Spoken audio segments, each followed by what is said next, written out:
Flames engulfed the village of Konoha, thick smoke billowing into the sky, as the air was filled with the heart-wrenching cries of despair and anguish.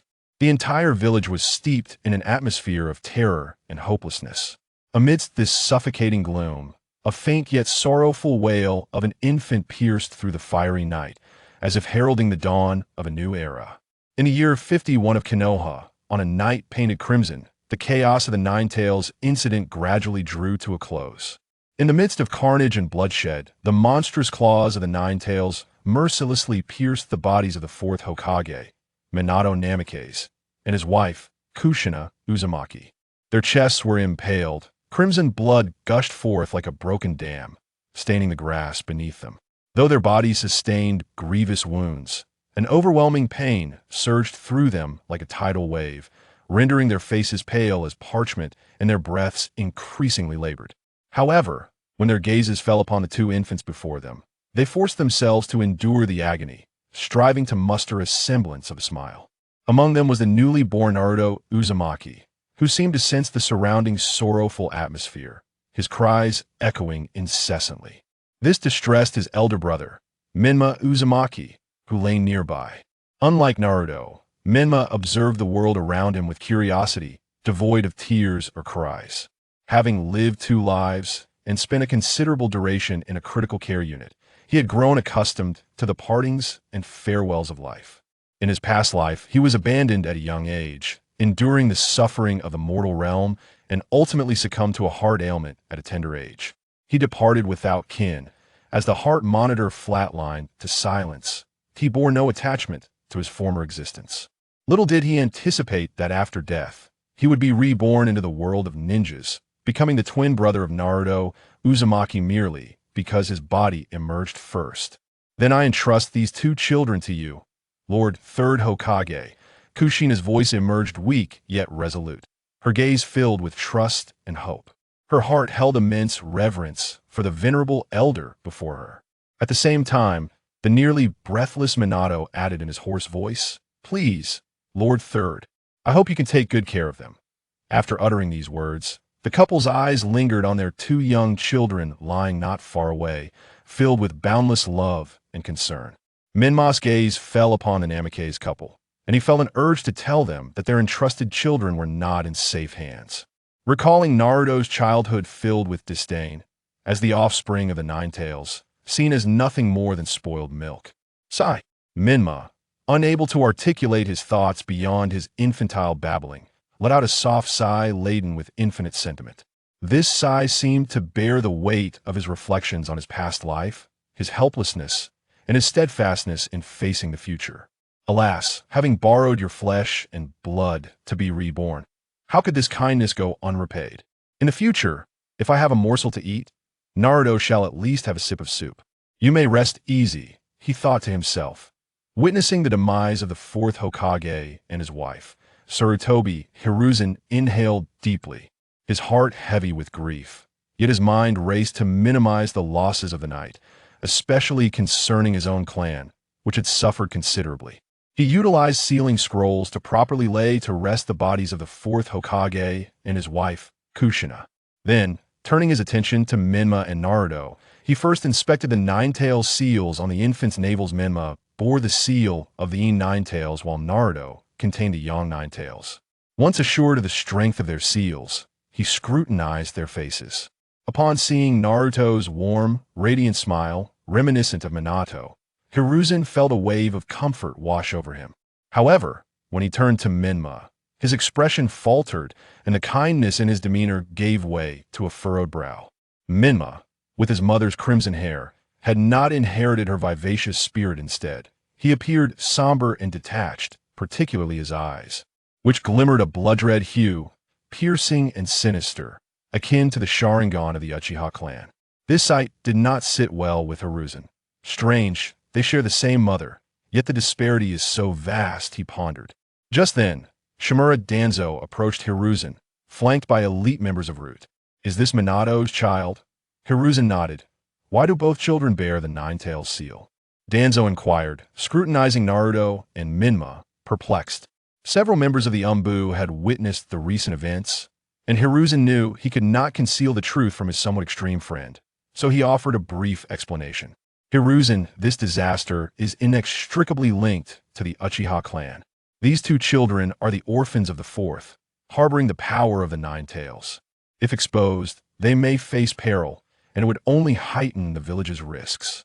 Why not let one of them join Root, allowing me to cultivate them in secrecy? Danzo's gaze lingered greedily on Menma and Naruto. Absolutely not, Hiruzen replied firmly, fully aware of Danzo's ruthless nature. If the children fell into his hands, the consequences would be unthinkable. Then one of them, surely that is permissible? Danzo pointed to Menma, inexplicably drawn to the child's cold and gloomy demeanor, as if it mirrored his own. Hiruzen glanced at Menma. A flicker of hesitation crossed his features but quickly dissipated, leading him to reject Danzo's proposition once more. Hiruzen, do not be unreasonable. You know how many unsavory deeds I have quietly assisted you with over the years. Two Jinchuriki at least grant me one, Danzo persisted. Having commanded Root and being dubbed the darkness of Konoha, both men were disciples of the second Hokage. For decades, Hiruzen's position as Hokage had been greatly supported by Danzo. Without Danzo's shadowy influence, Hiruzen might not have appeared so honorable. Menma is still but a child, let us decide his fate in a few years, Hiruzen finally said, his eyes gently closing in contemplation. Danzo smiled faintly and ceased his arguments, well aware that Hiruzen's acquiescence would render future negotiations more favorable. Menma, swaddled in his blanket, absorbed their conversation without a hint of emotion on his face, yet internally, he was cursing the actions of Hiruzen and Danzo. Chapter 2. Menma and Naruto. At this moment, Uzumaki Menma was blissfully unaware of the extraordinary fate that his unusual infant gaze would bring him. Having endured the ravages of illness in his past life, he was inherently a reserved and reticent individual. To feign the innocence and exuberance of childhood was an exhausting endeavor for him, one he seldom attempted. Sarutobi Hiruzen and Shimura Danzo raced through the vast organization of the Leaf Village's ninja, which, despite the absence of the Hokage, had already commenced a well-ordered rescue operation for the villagers. Upon their arrival at the Hokage building, Sarutobi entrusted Menma and Naruto to two trusted members of the Sarutobi clan before stepping into the office. At that moment, representatives from the major ninja clans had gathered almost simultaneously, with the notable absence of the Uchiha clan. As the founding family of Konoha, the Senju clan had all but vanished, leaving only Tsunade, who had been granted the title of princess by the daimyo. Conversely, the Uchiha clan, under the prolonged scrutiny and ostracism from the village's upper echelons led by Sarutobi and Danzo, had been relegated to the fringes of Konoha. Particularly during the chaos of the Nine Tails incident that night, the Uchiha clan found themselves at the epicenter of conflict. Outside the office, Menma discovered that his hearing was remarkably acute, allowing him to discern every word spoken within, despite the closed door. The meeting began with discussions on post-disaster reconstruction and compensation for the families of the deceased, which concluded in a mere 5 minutes with effective proposals. However, the second topic, concerning the economic losses of the clans and the distribution of benefits for the bereaved, proved to be the crux of the matter. The substantial inheritance left by the couple Minato Namikaze and Kushina Uzumaki was a focal point. Although Minato had started as a common ninja, he had ascended to the position of Hokage, implying considerable savings.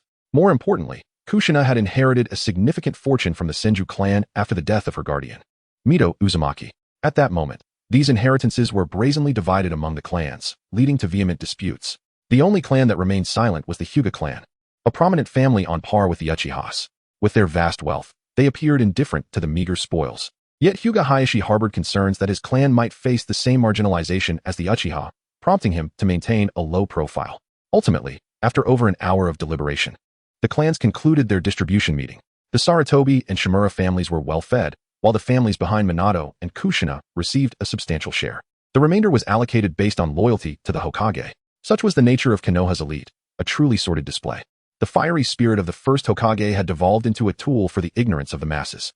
Menma chuckled quietly, a cold and disdainful laughter.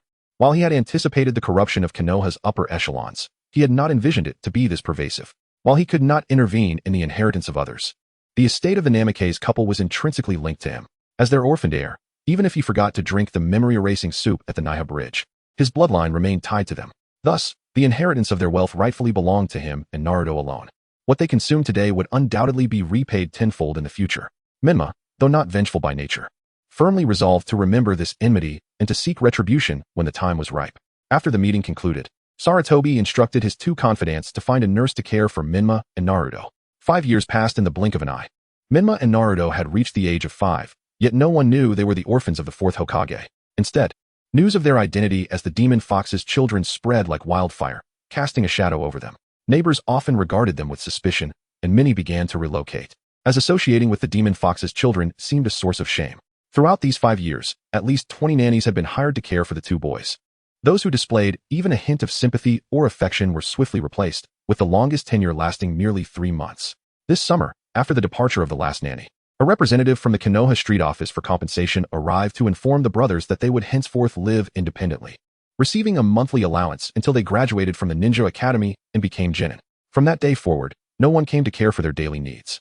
Despite the absence of nannies, Menma occasionally sensed the presence of two figures monitoring and protecting their home, presumably members of the third Hokage Zanbu, for as the village's Jinchuriki. It was only natural that they would be under surveillance. This constant watch, however, posed a challenge for Menma. Whether due to the experiences of his 2 lifetimes or the presence of the 9 tails sealed within him, his mental acuity was exceptionally heightened. Over the past 5 years, his spiritual power had flourished, granting him extraordinary sensory perception. Within a 1,000-meter radius, he could hear even the faintest flutter of a mosquito's wings. In stark contrast to his spiritual strength, his physical condition was frail. Although he had inherited Kushina's vibrant red hair, he seemed to lack the Uzumaki clan's robust vitality. A slight exertion left him utterly fatigued, yet under the watchful eyes of the Umbu, he dared not exhibit any signs of weakness, forcing him to tread carefully even when attempting to strengthen his body. In contrast to Menma's frailty, Naruto possessed a vigorous constitution, bounding about with boundless energy. Menma could only marvel at Naruto, the reincarnation of Ashura. On a gentle winter afternoon, the sun struggled to pierce the thick clouds, casting a warm glow upon the earth. The previous night's snowfall had blanketed the world in pristine white, transforming the landscape into a silver paradise. Konoha lay enveloped in a thick layer of snow, with houses, trees, and roads all adorned in winter's garb. The rooftops resembled enormous cream cakes, while icicles hung like crystalline chandeliers, glistening in the weak sunlight. Occasionally, a gust of cold wind would send large clumps of snow cascading from the rooftops, crashing to the ground with a muted thud and raising a flurry of snowflakes. Menma and Naruto walked side by side, one with hair as vibrant as flames, the other shining like the sun. One possessed deep and captivating crimson eyes that seemed to penetrate the most hidden corners of the heart, while the other had azure eyes as clear and enchanting as the sky. With their hands tucked into their pockets, they strolled leisurely toward the Ichiraku ramen shop. Menma, resembling an embodiment of gloom, squinted slightly, his expression betraying a hint of fatigue and disinterest in the world around him. He wore a frown, as if the world owed him something. In stark contrast, Naruto radiated joy, humming a cheerful tune as he bounded along like a lively note, exuding an air of carefree happiness. Whenever he encountered something novel and intriguing, his bright, expressive eyes would widen in astonishment, and he would involuntarily exclaim in wonderment, embodying the epitome of a 5-year-old child's innocent curiosity. Particularly on one occasion, they ventured out for a leisurely stroll. As they meandered through the streets, they unexpectedly came across the Uchiha brothers, Itachi and Sasuke, who were approaching them. Sasuke was tightly holding Itachi's hand, his face radiating happiness and dependence as he repeatedly called out in an endearing tone, "Onii-chan," evoking a sweetness that made one feel weak at the knees. Witnessing this, Naruto felt a stirring within him. He blinked his bright eyes at Mikoto beside him, revealing a glimmer of envy and longing. Without hesitation, Naruto reached out his chubby little hand, attempting to grasp Mikoto's. The latter paused momentarily, glancing at the Uchiha brothers, and seemingly understanding, did not reject Naruto's affectionate gesture. Thus, Naruto successfully held Mikoto's hand and, mimicking Sasuke, tilted his head back and sweetly called out, "Onii-chan." In an instant, Mikoto was overcome by a wave of goosebumps, her lips twitching involuntarily. "Naruto." Mikoto regarded him with utmost seriousness. Naruto looked on, perplexed. "We are of similar age. Onii-chan feels inappropriate. Calling each other by our names would better reflect our brotherly bond," Mikoto earnestly stated, patting Naruto on the shoulder. "Is that so?" They did not dwell too much on this trivial matter. Soon, they arrived at the Ichiraku ramen shop, where a steaming bowl of ramen constituted their entire lunch. Ever since the caretaker had left, Mikoto had intended to cook for them himself, but circumstances had not favored him. He had underestimated the villagers' disdain for them, as many vendors treated them as if they were cursed, refusing to sell anything to them. When they did, it was often at prices significantly inflated, sometimes dozens of times higher than the market rate, occasionally even selling expired goods, such as milk that would induce a stomach upset. Although their monthly stipend was modest, it was barely sufficient for their living expenses.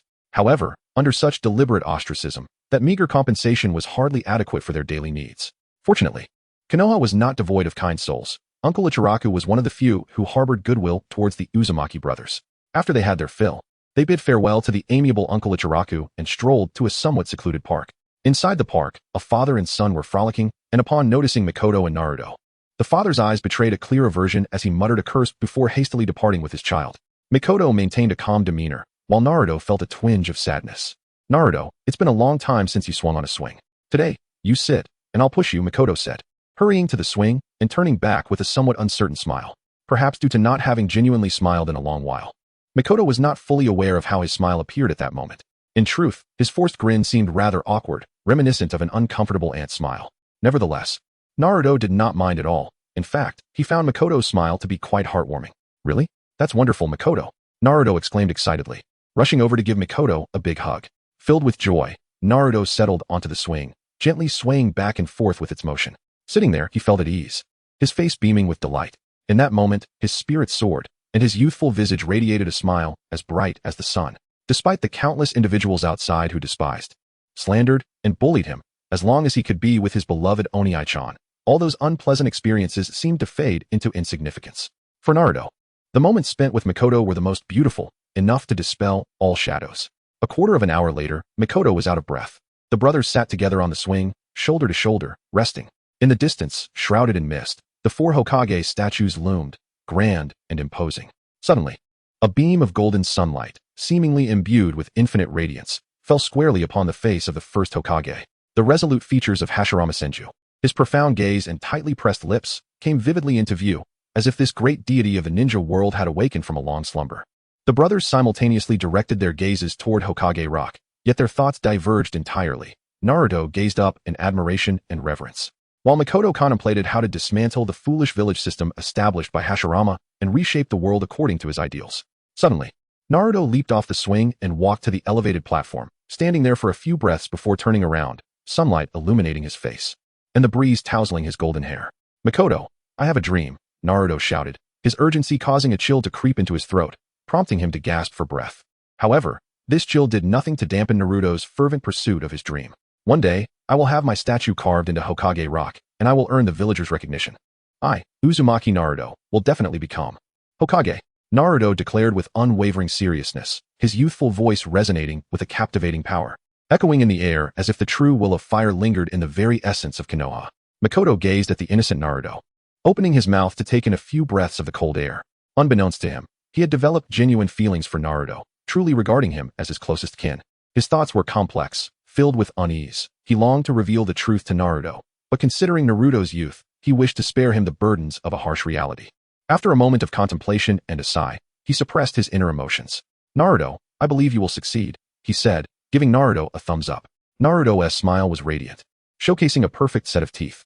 In the shadows, concealed behind a tree trunk, a white-haired Umbu with a cat mask, one eye normal, and the other a 3-tomo Sharingan, could not help but smile faintly upon hearing Naruto's words. Mikoto, what about you? What is your dream? Naruto inquired. The white-haired Umbu felt a surge of curiosity. He always sensed an unusual maturity in Mikoto that belied his age and was eager to uncover Mikoto's aspirations. However, Mikoto feigned nonchalance, intertwining his hands behind his head, and replied casually, as for me, I suppose I just want to live well. Chapter 3 Encounter with Hinata. Suddenly, Naruto emitted a cry, clutching his abdomen tightly. His body bent slightly as he hurriedly dashed towards a nearby public restroom, his movements resembling that of a startled rabbit. As Naruto's boisterous figure vanished from sight, an unusual tranquility enveloped the surroundings. The absence of his usual chattering rendered the world into a serene silence. At that moment, delicate snowflakes began to descend from the heavens, gracefully fluttering down like feathered whispers. Uzumaki Menma slowly lifted his head, his gaze fixated on the swirling snowflakes. He stood amidst the thick blanket of snow, allowing the cold flakes to gently kiss his cheeks and hair. Suddenly, a discordant clamor pierced the air, accompanied by the faint sound of a girl's sobs, striking Menma's keen ears like an arrow. In an instant, he concentrated his formidable mental energy, channeling it into his eyes.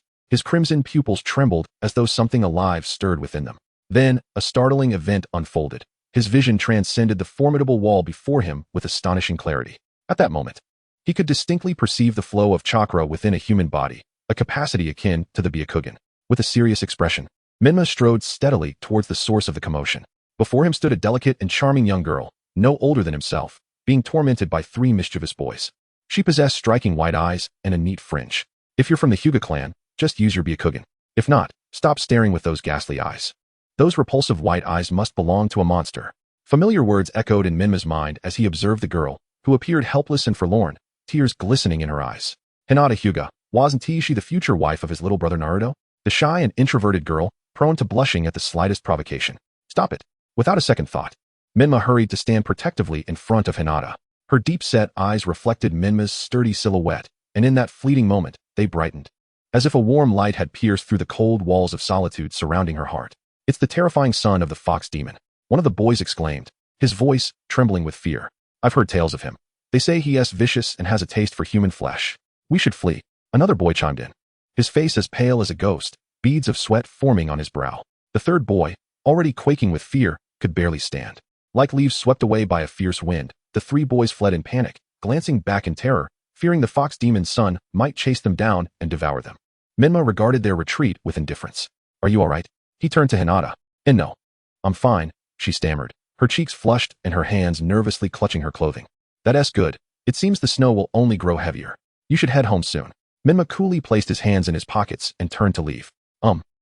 Why you, in name? Hinata attempted to express herself, but her nervousness rendered her words incoherent. Uzumaki Menma, I know you, Miss Hinata Hyuga? He replied with gentlemanly grace, a self-satisfied smile gracing his lips. The corners of his mouth curved upward, forming a somewhat eerie smile that, to Hinata, resembled the treacherous grin of a schemer. In that moment, while Menma remained perplexed, Hinata, terrified, resembled a startled fawn, vanishing without a trace. Menma stood frozen, staring blankly in the direction she had fled, struggling to regain his senses. After a considerable time, realization dawned upon him. Was it possible that his unintentional smile had appeared so frightening to Hinata? The thought left him both amused and perplexed, feeling a profound sense of helplessness regarding her reaction. Minutes later, Naruto stumbled out of the restroom, leaning against the wall, his legs numb from squatting too long. Menma, what happened? Naruto inquired. Menma shrugged, exasperated. Your stomach isn't bothering you anymore? It might be because the oranges were too cold this morning, Naruto replied, offering an awkward smile as he scratched his head. Chapter 4. Dual pupils. Upon observing Naruto's expression, Menma instinctively understood that it wasn't merely the oranges being too cold. Rather, Naruto had taken the opportunity to indulge himself in a forbidden feast, and certainly not just one. Even the most delectable of treats must be consumed in moderation. Naruto. Food can be a double-edged sword for the stomach. It is only through moderation that one can embrace the path of health and longevity. With a resigned sigh, Menma reflected on the burdens of being the elder brother. Got it. I'll definitely hold back next time.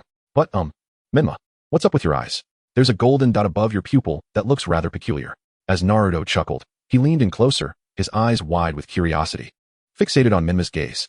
At this remark, Menma was momentarily taken aback. After a brief contemplation, he recalled the sudden surge in his perceptive abilities, which allowed him to distinctly sense the chakra fluctuations emanating from a concealed figure behind the wall. Could it be that his eyes had undergone an evolution? Contemplating this, Menma instinctively lowered his head, channeling his spiritual energy into his eyes. In an instant, under the heightened state of his mental perception, he discerned a hidden Umbu ninja lurking approximately 10 meters behind them, observing their every move. Without hesitation, Menma seized Naruto's wrist, pulling him urgently towards home. Where are we going, Menma? Naruto inquired. Home, Menma replied. No need to rush, right? Naruto chuckled. I need to go, Menma exclaimed, urgency in his tone. But there's a public restroom nearby. Naruto protested. I prefer a proper toilet, Menma countered. But isn't the one at home a squat toilet? Naruto shot back. You don't usually seem this clever, Naruto, Menma teased. Oh really? Haha, perhaps I overindulged in oranges today. As they conversed along the way, Menma and Naruto engaged in playful banter to divert the attention of the Umbu ninja tailing them. Menma was acutely aware that the Umbu reported their every action to Sarutobi Hiruzen, and he was determined to keep his eye evolution a secret. Upon arriving home, Menma dashed into the bathroom, standing before the mirror as he concentrated his mental energy into his eyes. In the center of his crimson pupils, a golden speck shimmered softly. Upon closer inspection, this speck was a miniature golden pupil, a mere tenth of the size of his crimson iris, radiating a golden halo, thus resembling a tiny golden dot. In the span of 5 years, his spiritual power had grown immensely, and now his eyes exhibited an unprecedented transformation, large pupils encircled by a smaller one. Perhaps I should name it dual pupils? Menma mused, pushing his ocular abilities to their limits. Previously, his eyes could perceive movements within a kilometer radius, yet now, they extended to 5 kilometers, covering a 10-mile span.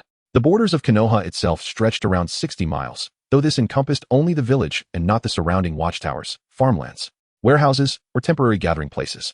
Moreover, he had previously been unable to introspect. Now, He could clearly visualize his own chakra points, meridians, bones, muscle fibers, and the flow of chakra, with an ability to perceive beyond the ordinary range and an omnidirectional awareness. It seemed his capabilities were akin to the Byakugan of the Hyuga clan. But could the Byakugan truly extend to 5 kilometers? Menma recalled the original anime, but with over 700 episodes, how could he remember every detail? Although he had watched it several times, his focus had primarily been on the battles of the protagonists and antagonists. What is that?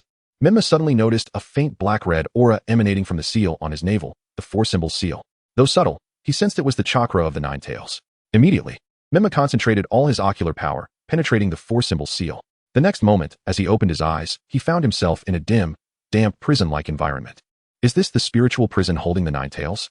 Menma's gaze swept across the surroundings, his feet skimming over the still surface of the water. As he took a step forward, ripples spread outward. Before him, thick iron bars bore a talisman inscribed with the character for seal. Interesting, you little brat. How do you possess such formidable spiritual power? This strength rivals that of that bastard. A pair of crimson eyes revealed themselves. The Nine Tails, its colossal form lazily sprawled on the ground, its 9 tails swaying like a playful dog, an expression of deep curiosity in its gaze. Menma did not immediately respond to the 9 tails. Instead, he focused on its eyes, unleashing the full extent of his ocular abilities.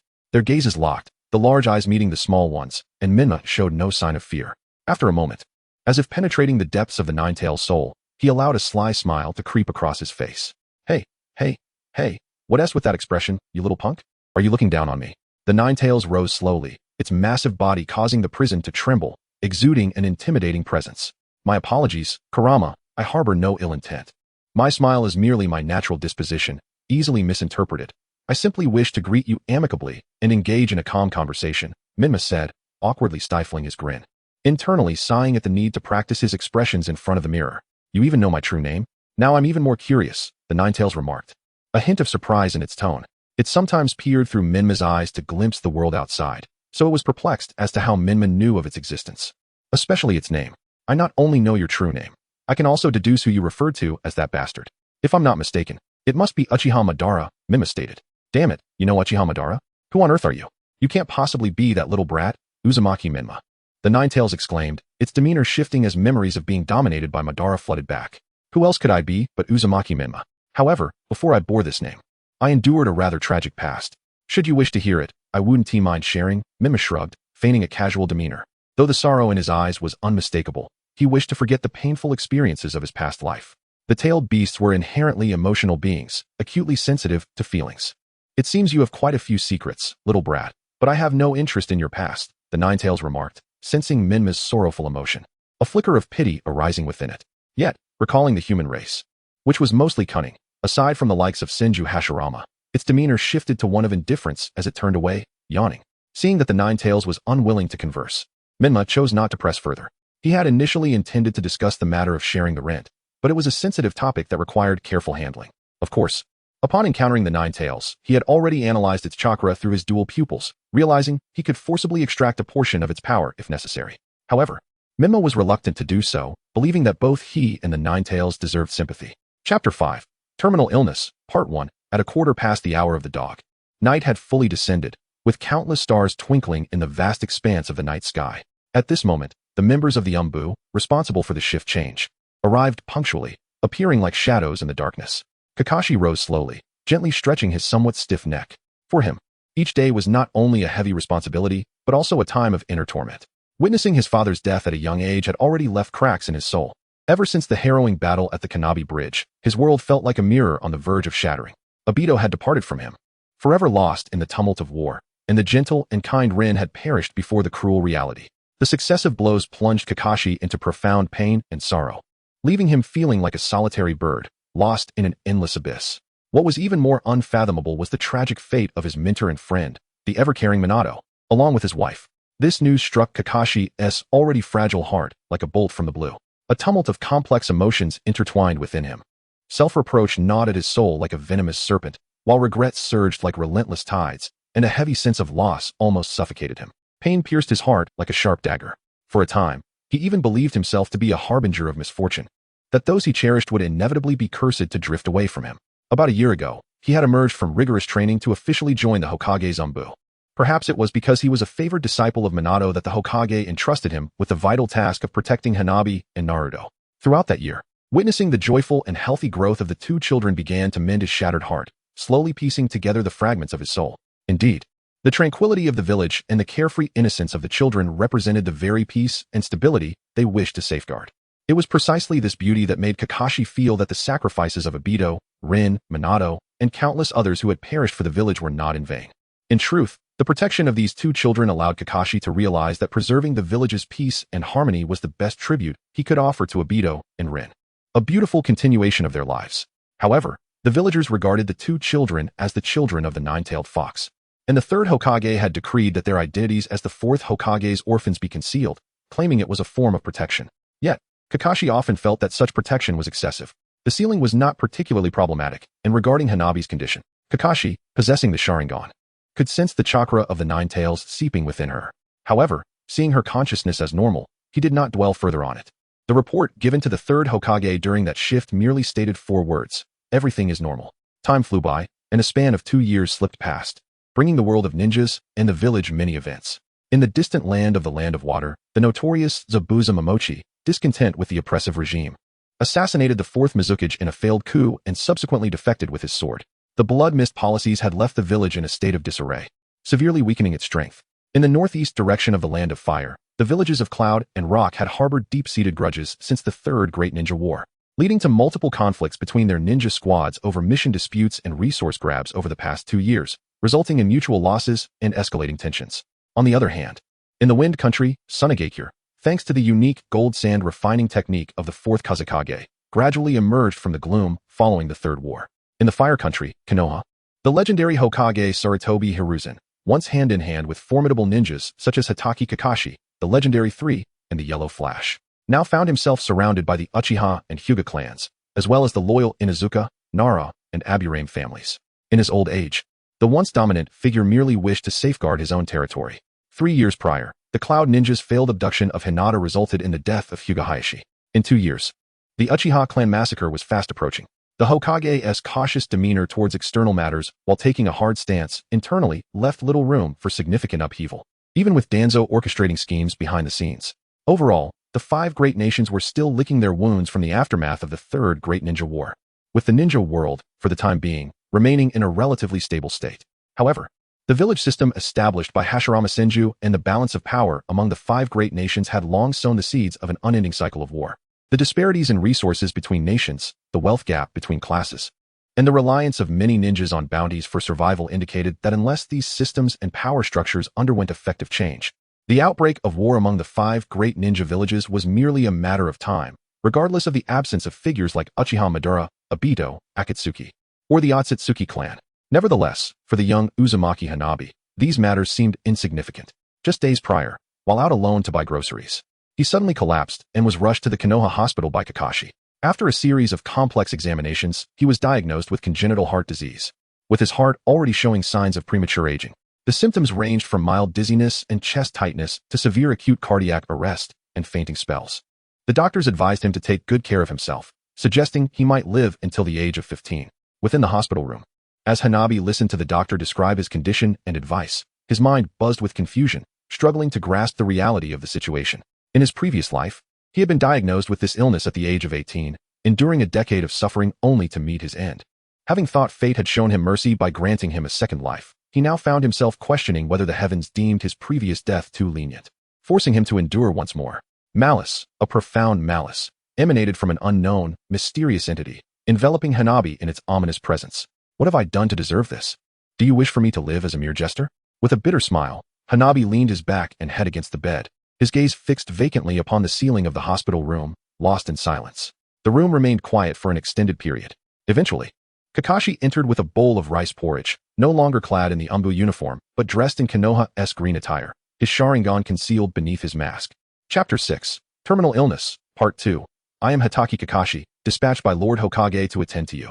You have yet to eat lunch, and I assume you must be hungry. Kakashi regarded Uzumaki Menma with a gentle expression. Menma, opening his weary eyelids, glanced at the millet porridge before him and then at the renowned 6th Hokage, replied softly, "Thank you." He picked up the porridge and drank it quietly, his demeanor devoid of any trace of despair that might accompany a terminal illness. It was as if he had come to terms with his fate. Even Kakashi, who had faced life and death countless times, found himself astonished by Menma's emotional resilience. Little did Kakashi know that Menma had already endured a similar fate in a previous life. How one chooses to confront such circumstances relies heavily on personal mindset. From a different perspective, for someone who has already faced death, each additional day is a gift. Moreover, this is not the blue planet. Congenital heart disease is deemed terminal there, but not necessarily so in the world of shinobi. With Hashirama's cells, Orochimaru's reanimation technique, and Shinra's regenerative abilities, there are alternatives to explore. After finishing the porridge, Menma looked at Kakashi with utmost seriousness and respect, saying, "Kakashi-sensei, I wish to learn ninjutsu. Would you teach me?" Kakashi, taken aback by Menma's request, pondered for a moment before responding, "I shall provide you with an answer tomorrow. Do you need to seek Lord Hokage's permission first?" Menma inquired. Indeed, Kakashi nodded. "Then I apologize for the trouble, Kakashi-sensei. By the way, I prefer that Naruto remain unaware of my illness. Could you please keep it a secret from others?" Menma asked eagerly, solidifying Kakashi's role as his teacher. After all, he could not fathom why the third Hokage would refuse to allow Kakashi to instruct him in ninjutsu. "Very well," Kakashi replied, somewhat moved. Menma's desire to shield Naruto from sorrow was evident, but could a boy of his age truly bear the burden of terminal illness alone? Moments later, Menma completed his discharge paperwork, and Naruto had been waiting in the hospital lobby for quite some time. However, within the hospital system and externally, Menma's admission was attributed to physical weakness and insufficient blood flow to the brain, deemed a mere incident that required rest and would pose no significant threat. Only the attending physician, Kakashi, the third Hokage, and Shimura Danzo were aware of Menma's heart condition. Indeed, the cunning Shimura Danzo had long coveted the Nine-Tails Jinchuriki, Uzumaki Menma.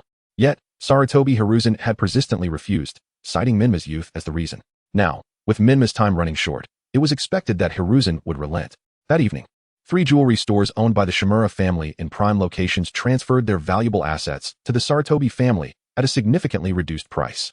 The following day, Kakashi bore unfortunate news for Menma. The third Hokage had denied his request, and soon, Menma would be taken to the Foundation by Danzo for covert training. Upon hearing this, Menma felt a surge of frustration. He had never anticipated being sent to the Foundation.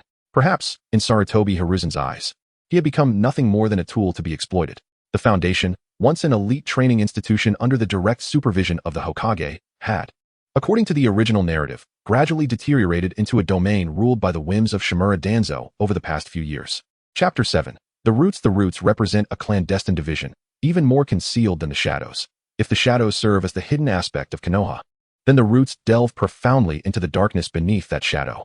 The primary objective of establishing this department is to ruthlessly eliminate any obstacles that may hinder the village's prosperity, operating with an unyielding and merciless ethos. That evening, Menma prepared a sumptuous dinner for Naruto. The following day, at the dining table, Menma left a letter for Naruto, citing a journey for training as the reason for his abrupt departure. No sooner had he stepped outside than members of the Roots blindfolded him, and upon awakening, he found himself within their domain. In a dimly lit and spacious hall, flickering candlelight cast shadows, where a figure could be seen leaning on a cane. Though only a vague silhouette was discernible, Menma surmised that this individual was Danzo Shimura, the leader of the Roots, a man notorious for his association with the darker aspects of the ninja world. Menma's eyes widened slightly as he sensed at least 4 other Root ninjas nearby, their chakra levels comparable to Kakashi's. At such a young age, to remain so composed, with not a trace of fear or weakness in his gaze, was commendable. Indeed, you are well suited for my Roots. It was worth the considerable effort to procure you from Sarutobi. Danzo's low voice resonated as he stepped forward, revealing his true visage. His head and right eye were tightly bandaged, while his exposed left eye bore a depth of cold indifference and a slightly sullen demeanor, exuding an air of remorseless cunning. "Who are you?" Menma feigned ignorance, his expression laced with curiosity. "I am Danzo Shimura, the head of the Roots, and the one to whom you shall owe your allegiance henceforth," Danzo declared solemnly. "Allegiance?" Menma let out a light laugh, feigning a mournful expression as if he had heard a cruel jest. "Surely, you must understand, I am afflicted with a terminal illness, my days are numbered. Moreover, at merely 7 years of age, and not being a ninja, I find it rather difficult to conceive how I might pledge loyalty to you." Danzo's expression remained impassive as he spoke in a grave tone. "Congenital heart failure is indeed a severe affliction. However, I possess a remedy that can significantly alleviate your symptoms, ensuring you a decade of well-being. As for what lies beyond that, should my current research yield success, you may very well become the first to be cured of heart failure." The notion of research brought to Menma's mind the transplantation of Hashirama cells. In the original narrative, Danzo had indeed transplanted Hashirama's cells to acquire Sharingan, and he had collaborated closely with Orochimaru. However, after Orochimaru's defection, had they maintained any connection? Or was it possible that Danzo continued his experimental endeavors in secrecy? "What can I do for you, my lord?" Menma knelt on one knee, adopting a subservient posture. At this stage, you hold no value to me, Danzo replied, producing a small bell from his sleeve and shaking it gently. A female root elite ninja approached and knelt respectfully before Danzo. Her codename was Cicada. You will train under her in ninjutsu. After 6 months, I shall conduct a genin evaluation. Should you succeed, you will officially become a member of the roots. However, should you fail, I shall not retain any useless individuals. Danzo's expression hardened, a glint of ruthlessness flashing in his eyes. 6 months? Menma furrowed his brow. Attaining the rank of genin within such a brief period was indeed a formidable challenge. Chapter 8. The newborn Camp Wenma closely followed behind Chan, carefully stepping out of the hall where Danzo resided. As soon as he exited, he noticed 8 root ninjas standing rigidly on either side of the entrance. Each ninja wore a stern expression, exuding an unsettling aura that suggested their strength was unfathomable. Wenma was internally astonished, his curiosity prompting him to glance around. However, before he could fully comprehend his surroundings, he heard Chan's calm, yet warning voice beside him. Mind your eyes. This is not a place for idle gazing. If you inadvertently see something you shouldn't, your life may be at stake. Upon hearing this, Wenma quickly averted his gaze, whispering in acknowledgement, understood. He obediently focused on the tips of his shoes, daring not to move an inch. Thus, the two maintained a respectful distance as they proceeded. After traversing a considerable distance, they encountered a narrow, winding corridor that resembled a serpent-esque path. This passage stretched approximately 100 meters and was barely wide enough for 2 or 3 people to walk side by side. Step by step, Wenma and Chan advanced along the corridor, their footsteps echoing in the silence, resonating with unsettling clarity. After finally emerging from the corridor, they found themselves before a rather antiquated elevator. Chan stepped in first, with Wenma closely following. With a slight tremor, the elevator began its slow descent. After a minute or two, it finally came to a halt. When the doors opened, an overwhelming wave of heat rushed toward Wenma, making it difficult for him to breathe. Steadying himself, he looked around, only to find a spacious, circular underground plaza laid out before him. The entire area was brightly lit, with countless furnaces blazing, sparks flying, illuminating the previously dim space as if it were midday. It turned out to be a vast forging ground. A plethora of metallic materials were piled high, and artisans wielding tools were busily laboring. Some hammered iron blocks, others melted ores, while a few meticulously carved intricate patterns. As Wenma surveyed the surroundings, he noticed that since entering this area, at least 10 pairs of eyes had been secretly observing his every move. These gazes originated from various hidden corners, instilling in him a sense of unease. The two continued their somewhat heavy-footed march, ascending a seemingly endless staircase. Each step felt like treading on air. After finally completing the ascent, they traversed several narrow and dim passages that twisted like a labyrinth, disorienting him. Eventually, they arrived at a tightly shut iron door, rusted and bearing the marks of time. 2 fully armed members of the Roots stood guard at the entrance, their expressions stern and their gazes sharp. Chan approached the door at a leisurely pace, retrieving a mysterious insignia from within his robe. Upon seeing this, the 2 Root members exchanged a glance, quickly forming hand signs while channeling chakra into the mechanism at the door.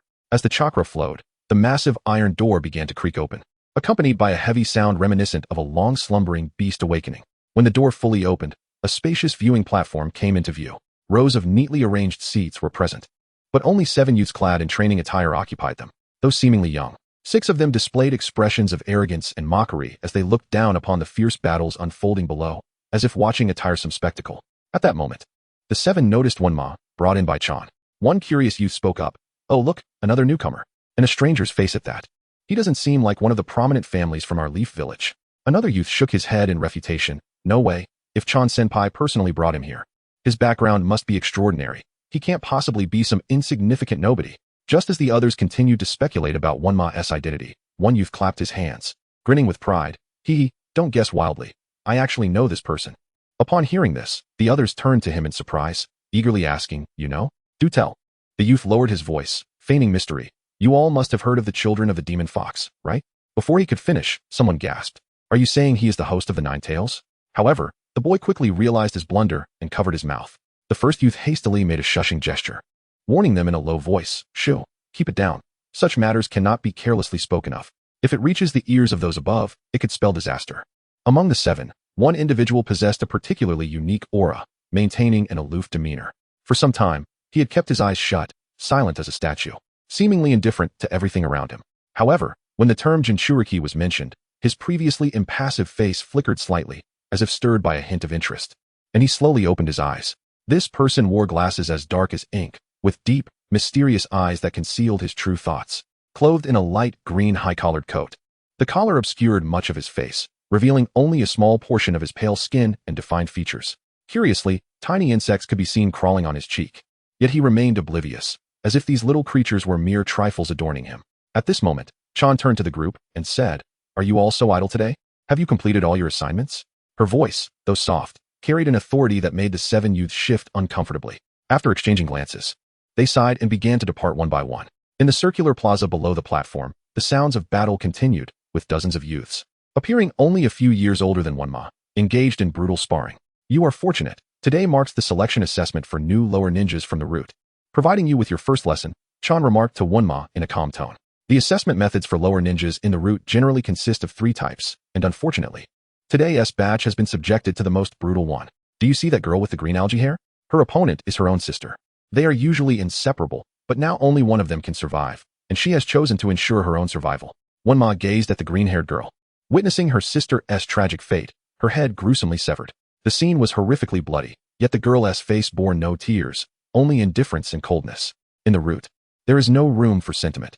Anyone may betray you. The only one you can rely on is yourself, Chan stated. Chapter 9. Shimizu Shinji. The 2 witnesses observed the entire selection process for the root's lower ninjas. Those who survived would become members of the root, marked with the cursed seal of obedience to Danzo's commands. In response to the words spoken by the cicada, Menma remained silent. He realized that, in the face of the bloodshed around him, he felt little emotional disturbance, perceiving that living by any means necessary, while selfish, was indeed a reflection of human nature, improper in sentiment, but rational in principle. As for betrayal, Menma believed such an occurrence was unlikely in his lifetime. After a brief moment, the cicada led Menma to a secluded room, which was tranquil, well-ventilated, and equipped with modern amenities, including a private restroom, far exceeding his expectations. Take some time to organize yourself. There are several training outfits in the wardrobe, and on the table, you'll find medication for your heart condition. Around 2 in the afternoon, I will teach you how to refine your chakra, the cicada instructed simply before departing.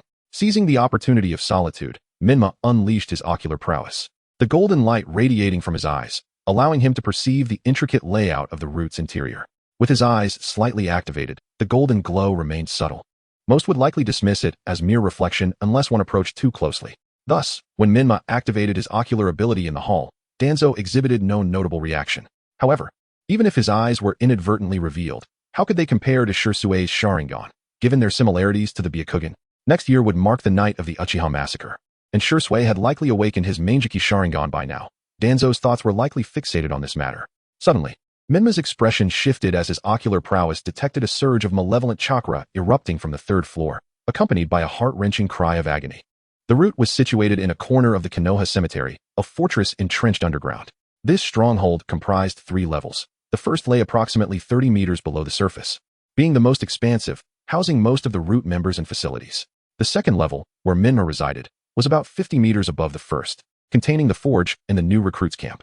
The third level, approximately 100 meters below the second, was notably smaller, resembling a prison primarily used for interrogation. At this moment, on the third level, a place resembling an altar, various seals adorned the walls. A young man with white hair, appearing to be in his 20s, had tender sprouts emerging from his upper body, even within his eyes, while his lower half was submerged in a pool of blood. Beside the blood pool stood Danzo, his expression grave as he gazed at the tormented young man. "Ah, it hurts so much. Old man, they are starting to gnaw at my flesh again. I can't endure it any longer. Kill me, please. I beg you, end my suffering. Shinji, you are my only legitimate grandson, the future of the Shimura clan. How can you speak of seeking death so lightly?"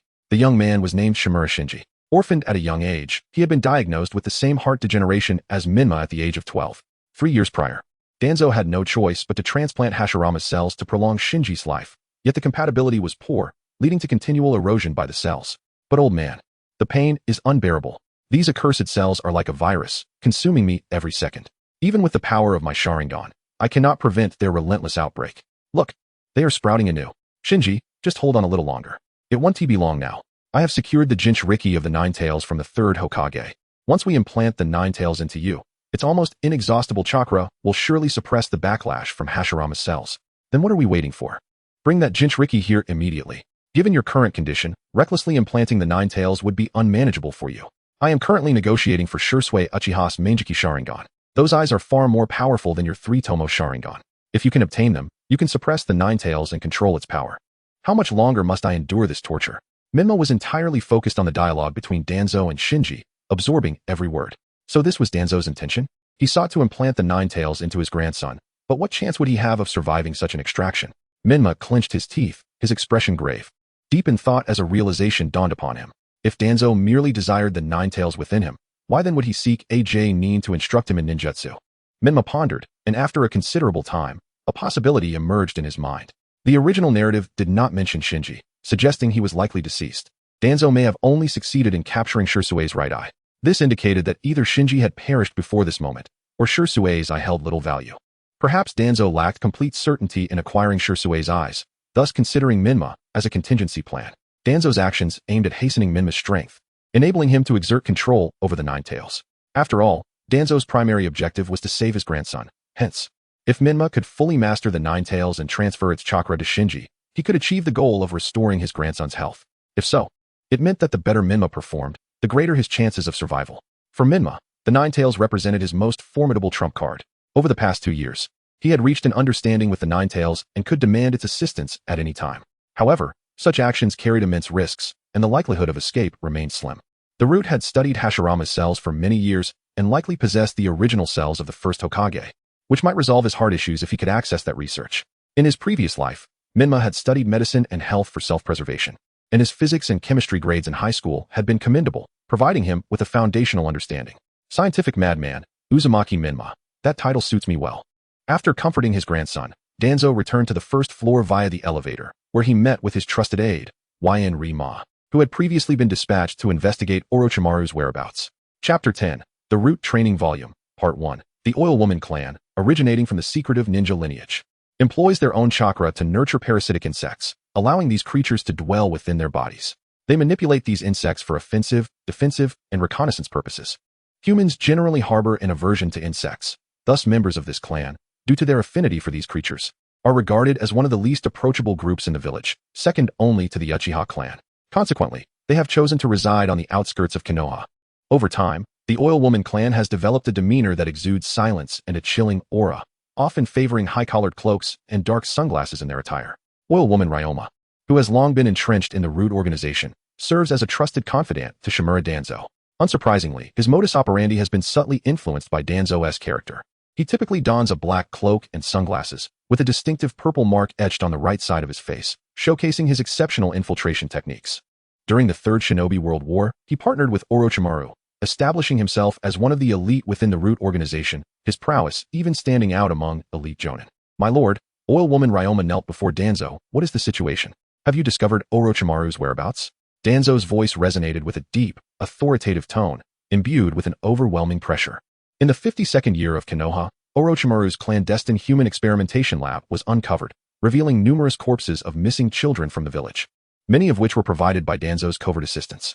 However, Danzo astutely distanced himself from the scandal, allowing Orochimaru to bear the brunt of the blame. Nonetheless, Danzo did not resort to total annihilation. He clandestinely aided Orochimaru's escape while generously providing funds, intending for Orochimaru to resume his experiments within the Land of Grass. Unexpectedly, after receiving the money, Orochimaru vanished, inciting Danzo's profound fury. More critically, since Orochimaru's departure, Root has made no substantial progress in its research on the cells of Hashirama. Thus, Danzo is desperate to locate Orochimaru. 3 months prior, spies from the Land of Rice reported having seen Orochimaru collect a bounty in the black market. Consequently, Danzo dispatched Oil Woman Ryoma to seek Orochimaru's hiding place. Orochimaru, being notoriously cunning, evaded capture within 30 miles, leaving Ryoma with nothing to show for his efforts. You mean to say you returned empty-handed? Danzo narrowed his eyes, his gaze cold and penetrating. My apologies, my lord. It is my failure, Ryoma acknowledged, fully aware of Danzo's temperament. A failed mission is deemed a failure, and whether one lives or dies rests solely on Danzo's judgment. At this moment, any attempt at justification would be futile. A straightforward admission of guilt might offer a chance at survival. Bowing his head, Ryoma refrained from taking a deep breath. The atmosphere in the hall weighed heavily. After a prolonged silence, Danzo's voice finally broke the tension, granting Ryoma a reprieve. Very well. Orochimaru's strength is not to be underestimated. Although your tracking and perception abilities are commendable, your overall combat capability still pales in comparison to his. Should you obtain any news of Orochimaru again, inform me at once. Yes, my lord. Furthermore, unless absolutely necessary, refrain from venturing outside. The conflict between the village and the Uchiha clan is intensifying. and it is likely that they will soon instigate a rebellion. Understood. Dismissed. As for Orochimaru, at this moment, the research fanatic has likely established the Sound Village. It remains uncertain whether he has joined the Akatsuki. The exchange between oil woman Ryoma and Danzo had not escaped the keen ears of Uzumaki Menma. With an unparalleled mental acuity that surpasses the understanding of the shinobi world, his ocular perception abilities have grown increasingly potent, while his auditory skills have also seen remarkable enhancement. Within the vast expanse of route, comprising nearly 1,000 individuals, no secret remains hidden from him if he desires to listen. Bang! Bang! Around 2 in the afternoon, a couple of knocks echoed on the door. Through the lens of his enhanced perception, Menma recognized the visitor as Cicada. Menma slowly opened the door. However, upon seeing the individual before him, he was momentarily taken aback. A stunning young woman, seemingly around 18 or 19 years old, stood at the threshold. Her ice-brown eyes sparkled with the depth of a lake's enchantment. Her black and purple form-fitting training attire accentuated her graceful curves. Her long, dark hair cascaded down to her waist, tied up in a sleek high ponytail, while she wore wooden sandals that revealed her toes, painted a vibrant rose red. "Are you Teacher Cicada?" Menma inquired, eyes wide with skepticism. Having closed his perception abilities, he could not ascertain her identity as usual. However, he mused internally. In such a brief span of time, it seems unlikely for someone to have replaced her at the door. Upon hearing Menma's question, the young woman, Cicada, lowered her gaze slightly, then swiftly raised her right hand, flicking her fingers against Menma's forehead with lightning speed. Ouch! Menma winced in surprise, gasping at the sudden jolt of pain. "Come with me," Cicada said, turning away with a hint of a smile playing at the corners of her mouth. A subtle expression that Menma caught just as she pivoted. In that fleeting moment, Menma felt a stir within him, contemplating. Perhaps this teacher Cicada is not as stern as she appears. Soon, they arrived at a spacious training room, approximately the size of a basketball court, adorned in a traditional Japanese style. A colossal kanji for ninja was emblazoned on the wall opposite Cicada. "From today onward, I shall be your guiding instructor. According to the leader's directives, you must pass the Genin assessment within 6 months. Thus, our undertaking is formidable. I can assure you that despite my brief 3 years of teaching, 90% of my students have succeeded in passing the Genin examination. However, the majority required 2 years to meet the standards. As for those who have achieved Genin status in less than 6 months, I regret to inform you, there has yet to be a single one. Therefore, in the coming 6 months, both you and I must exert our utmost effort. Failure en route carries the weight of death, do you understand?" Cicada's hands were clasped behind her back, her expression serious, reminiscent of a strict schoolteacher. "I understand," Menma replied, his expression grave, nodding earnestly, demonstrating his commitment to diligent study. When it comes to mastering ninjutsu, his formidable mental prowess grants him an exceptional capacity for retention and extensive knowledge. However, ninjutsu does require a certain degree of innate talent. Naruto, as the reincarnation of Ashura, exhibits remarkable instincts, particularly in life or death situations, despite his seemingly unreliable demeanor. Take, for instance, the A-rank forbidden technique, the multiple shadow clone jutsu. He learned it after just one glance to rescue Irika from Mizuki. Now let us commence with the second lesson, on how to refine chakra. Cicada gestured for Menma to sit cross-legged as she began to elucidate the foundational aspects of ninjutsu. Chapter 11. The Root Training, Part 2. The human body is composed of over 130 trillion cells, which produce a unique substance when in operation, a fusion of mental power and life energy. Through specific methods, this substance can be extracted, giving rise to chakra. As ninjas, we utilize special techniques, such as hand seals, to perform various ninjutsu and genjutsu based on chakra. In contrast, taijutsu does not require hand seals.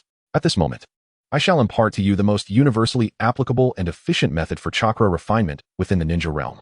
The hand seals involved are relatively simple, consisting of merely 7 seals. However, the crux of this chakra refinement technique lies not in the hand seals themselves, but in your ability to comprehend the rhythm of your breathing while forming them. Within the ebb and flow of your breath, you must discover the frequency that suits you best. Only by identifying that frequency can you enter a state conducive to chakra refinement while performing the hand seals. Having completed her explanation, Chan swiftly demonstrated the 7 hand seals, deliberately slowing down her movements to ensure that Menma could see them clearly. "Did you catch the 7 seals I just performed?" Chan inquired. "Yes," Menma replied earnestly. "Then please demonstrate them," Chan said, her expression serious.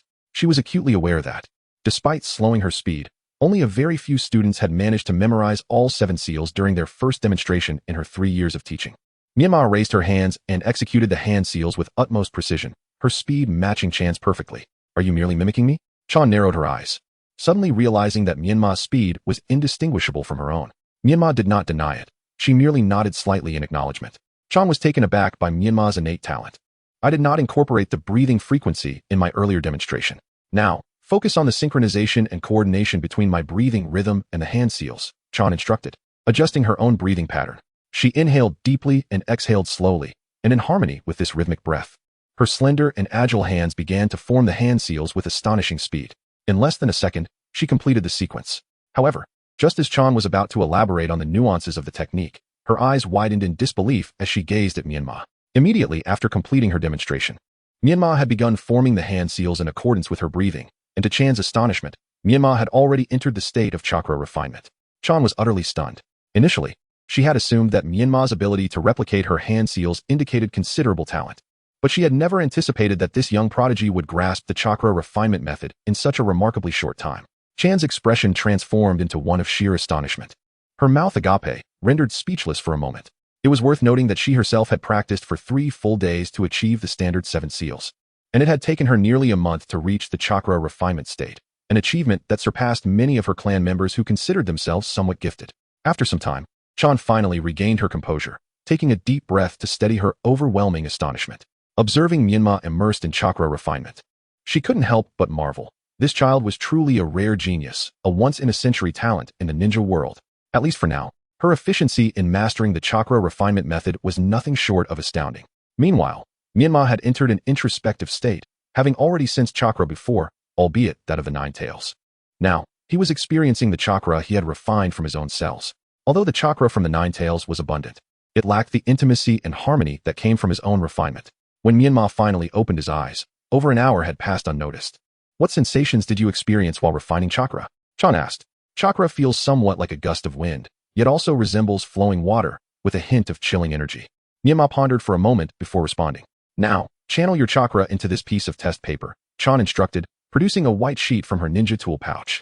Menma understood that this was the chakra test paper mentioned in the original text, specifically designed to determine one's chakra attributes. As he infused the chakra, the paper initially darkened before splitting in two and eventually becoming damp.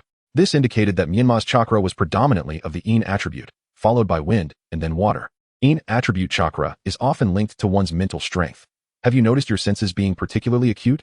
Indeed, my eyesight is exceptional, and my hearing is quite good, Menma affirmed. Then that makes sense. With your chakra primarily aligned with the Yin attribute, it suggests you possess greater aptitude for Jinjutsu and sensory perception. However, I am not particularly skilled in Jinjutsu. I do have some insights into wind-release ninjutsu, Chan reflected. Are there any top-tier teachers in the new student camp specializing in Jinjutsu? Menma inquired. Top-tier Jinjutsu? Chan shook her head. That would probably be the Uchiha clan. Menma contemplated this and found it to be accurate. Uchiha Itachi was indeed the pinnacle of Jinjutsu, unmatched by anyone else. However, since he could not learn top-tier Jinjutsu, he should at least acquire some methods to counteract it. Training in Jinjutsu is not your immediate concern. You need not worry about encountering such opponents in the Jinin assessment. Furthermore, at your current level, you are not yet qualified to learn even wind release techniques. Today, I had only intended to teach you chakra refinement. But who could have anticipated that you are an extraordinary talent? Therefore, I shall also teach you the body replacement technique. The body replacement technique, as the name implies, is the most universally applicable technique among E-rank ninjutsu, comprising the body replacement technique, shadow clone technique, and transformation technique. After explaining all 3 techniques, Chan noted Menma's remarkable aptitude, as he successfully mastered the body replacement technique with just 1 demonstration. While the body replacement technique was depicted in the original anime as allowing one to switch places with a wooden object, it was, in reality, a method of chakra interference with visual perception, easily seen through by others. The shadow clone technique involved concentrating chakra in the palm through hand seals to create illusory clones, which, unlike the shadow clone technique, had no substance. The transformation technique allowed one to envelop themselves in chakra to alter their appearance, akin to the seduction technique of the Uzumaki clan. I hardly know what to say. Your excellence is almost infuriating. Chan gazed at Menma, letting out a soft sigh. She was now thoroughly impressed by Menma's talents. Chapter 12. Zui, Xian, and Shuyu. As the evening grew late, Chan announced it was time to conclude the day's activities. Just as he prepared to turn and leave, he was halted by Menma. The pangs of hunger struck him, and it dawned on Chan that he had forgotten to take Menma to the dining hall. The students in the new recruits camp were not permitted to leave the confines of the area, and all their necessities were confined within, including a designated dining hall. Although modest in size, accommodating perhaps 100 individuals, it served the new recruits well, as each year a fresh wave of children arrived, while others departed, having become lower-ranked ninjas. In this seemingly small space, a hierarchy and camaraderie inevitably emerged. Upon arriving at the dining hall, Chan and Menma encountered a disturbance, 7 youths encircling a pair of brothers. These 7 were the same boys Chan had seen earlier in the stands, while the brothers, tattered and frail, appeared to be of a similar age to Menma. One had hair of a watery blue hue, the other, dark black. The sight of them evoked memories in Menma of Zhuai and his brother Exine. Although not by blood, they had shared a journey before entering the route. However, before formally joining the ranks, Danzo himself had orchestrated a harrowing test for the two, a brutal scenario that forced them to turn against one another.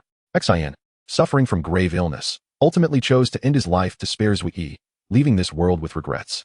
Pondering how wonderful it would have been to witness the completion of Zhuai's artwork. Witnessing this scene, Chan furrowed his brow and approached the group.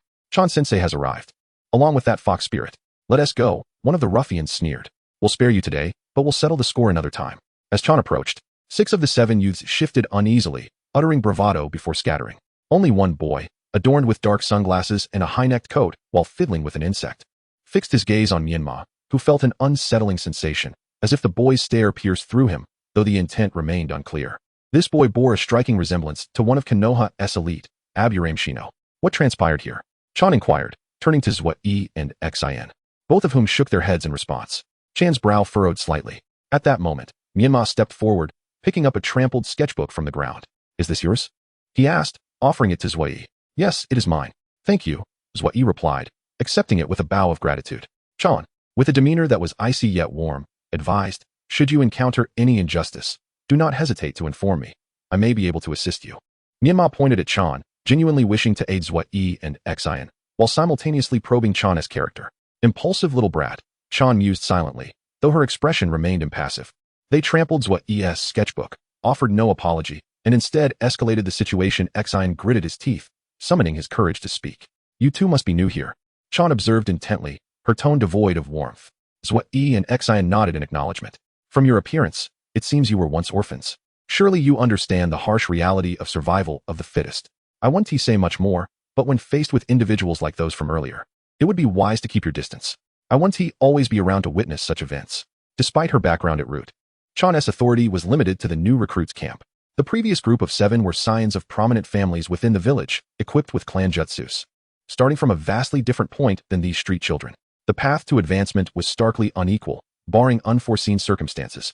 The children from these families would transition into the direct service of the Hokage's Umbu after a few years, while the orphans would likely remain at Root for life. With few expected to live beyond 20. We understand, Exine and Zhuai replied, their heads drooping in disappointment.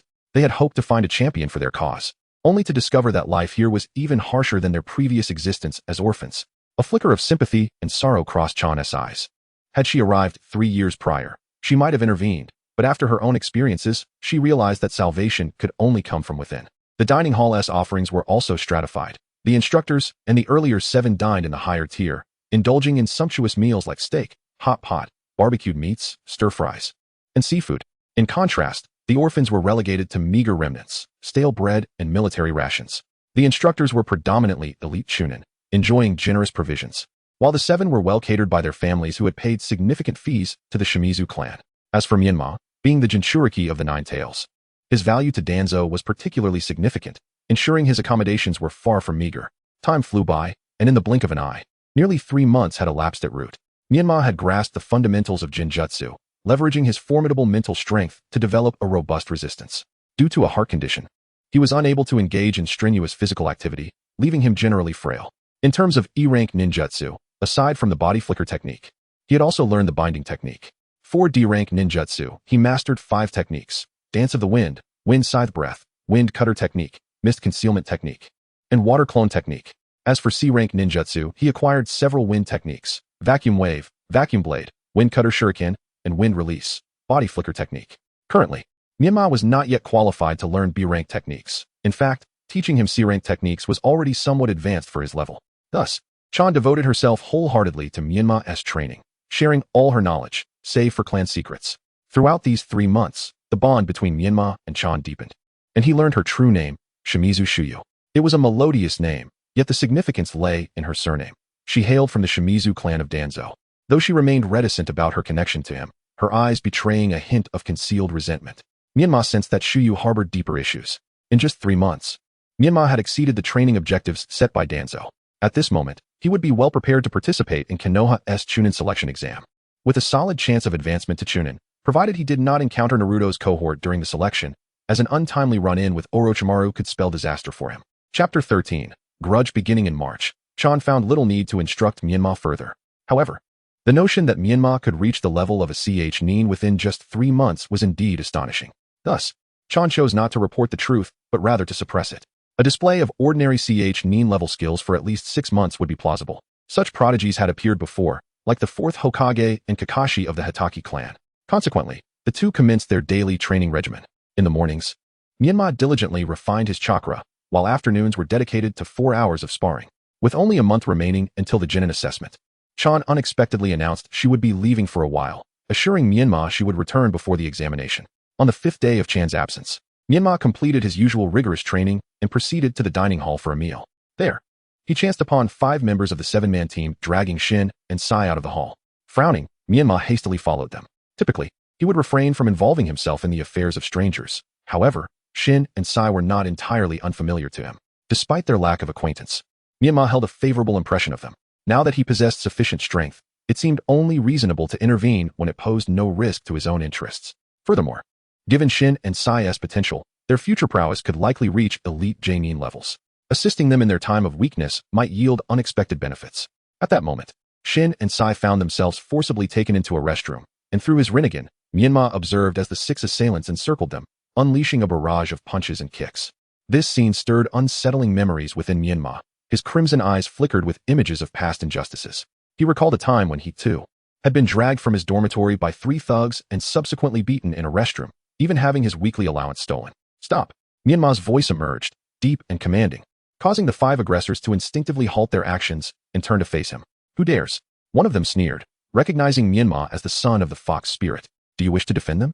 The most ruthless among the 5, distinguished by his distinctive cockatoo hairstyle and a menacing scar across his nose, finally acknowledged Menma's presence, his demeanor brimming with arrogance.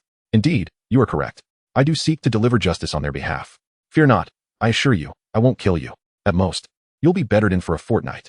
Menma, with his hands in his pockets, smirked with an air of defiance. In terms of audacity, he surpassed them all. Menma-kun, you are no match for them. Please leave at once. Indeed, we are strangers. There is no need for you to risk yourself. Shin and Sai, lying on the ground with swollen eyes, managed to voice their concerns. Very well, you two can just lie there and watch. Since I am intervening, you can be assured of my absolute confidence, Menma reassured them. Within the ninja clans of Konohagakure, there existed 3 primary factions, each with varying tiers. The Uchiha clan stood prominently as one of the 2 noble families of the village. Following closely was the High-Ga clan, another esteemed lineage that, unlike the Uchiha, had steadfast alliances with the Inuzuka and Yamanaka clans. This historical bond explained why Hinata High-Ga, Kiba Inuzuka, and Shino Aburame were all placed in the same class, as well as why Kiba often referred to Hinata as Lady Hinata. The 3rd faction comprised the Sarutobi, Shimura, and Inuzuka clans, along with various other minor clans. The classification within ninja clans primarily depended on the number of ninjas, elite Nin, and wealth. Families like the High-Ga, boasting over 5,000 members and more than 1,000 ninjas, typically had more than 50 elite Nin. In contrast, the Sarutobi and Shimura families had around 1,000 members, with approximately 300 ninjas and only 10 or so elite Nin. Minor clans generally had fewer than 100 ninjas, with at most 2 or 3 elite Nin. Among the 7, 1 hailed from the Yamanaka clan, while the other 6 were from minor clans. Notably, 2 were from the Mito clan, the family of the Hokage's advisory council member, Mito Minyen. The more arrogant of the 2 brothers, Mito Kinjiro, was the one leading the pack. Menma was already aware of the dynamics within this group, as he had gathered information on many individuals in the Root organization. He understood that while he could not kill the 5, imparting a lesson would bear no consequences. Do you truly believe that because you bear the 9 tails sealed within you, we would fear you? We are not as ignorant as those commoners. As long as the 4-symbol seal is intact, you cannot harness the power of the 9 tails, Mito Kinjiro taunted with a mocking grin. Indeed, we have trained as top students for 2 full years and will soon undergo the Genin assessment. With our skills, we will surely stand out among the Genin, while you, having trained with Chan-sensei for only 5 months, think you are a contender? Another member from the F-Mas clan chimed in boastfully. One of us could easily leave you in tatters, yet another added with arrogance. The 5 continued their boastful banter, seemingly dismissing Menma entirely, yet none made the first move, as if they harbored reservations. Rest assured, Chan-sensei is away and will not return for at least a month. So even if you wish to strike me, you need not worry about facing punishment, Menma surmised, seemingly penetrating their thoughts. Seeking death, are we? Attack him. The five, their intentions laid bare, became incensed and rushed at Menma, resorting to physical techniques to avoid causing a ruckus in the restroom. Bang, bang, bang. The restroom reverberated with the sound of blows. After a brief but intense encounter, Menma emerged unscathed, while Shin and Sai assisted each other in following him out. Inside, the five lay in disarray, bruised and battered, blood trickling from their wounds. Mito Kinjiro, in particular, suffered a broken right arm, grotesquely twisted. You cursed son of the fox spirit. I will kill you. Mito Kinjiro roared, his eyes bloodshot with fury. Chapter 14. The CH-NIN exam. After approximately half an hour, Kinjiro Mito and his companions were discovered and promptly escorted to the infirmary for treatment. Observing his younger brother in such a grievous state, Kintaro Mito wore a grim expression. How could you have been defeated by them? He inquired. He was well aware of his brother's capabilities. Even he would require a dozen rounds to best Kinjiro. Yet, here was an opponent who had trained for merely 5 months, managing to vanquish 5 individuals unharmed. Initially, Kintaro considered the legendary power of the Nine Tails. However, after listening to Kinjiro's somewhat resentful explanation, his brows relaxed considerably. It became clear that Uzumaki Menma had cleverly utilized the surrounding mist to conceal his presence, engaging primarily in ambush tactics. Moreover, the confined space hindered their collective combat capabilities, and none among them possessed particularly acute sensory abilities to detect the enemy's movements in time. Thus, it was hardly surprising that they were systematically defeated.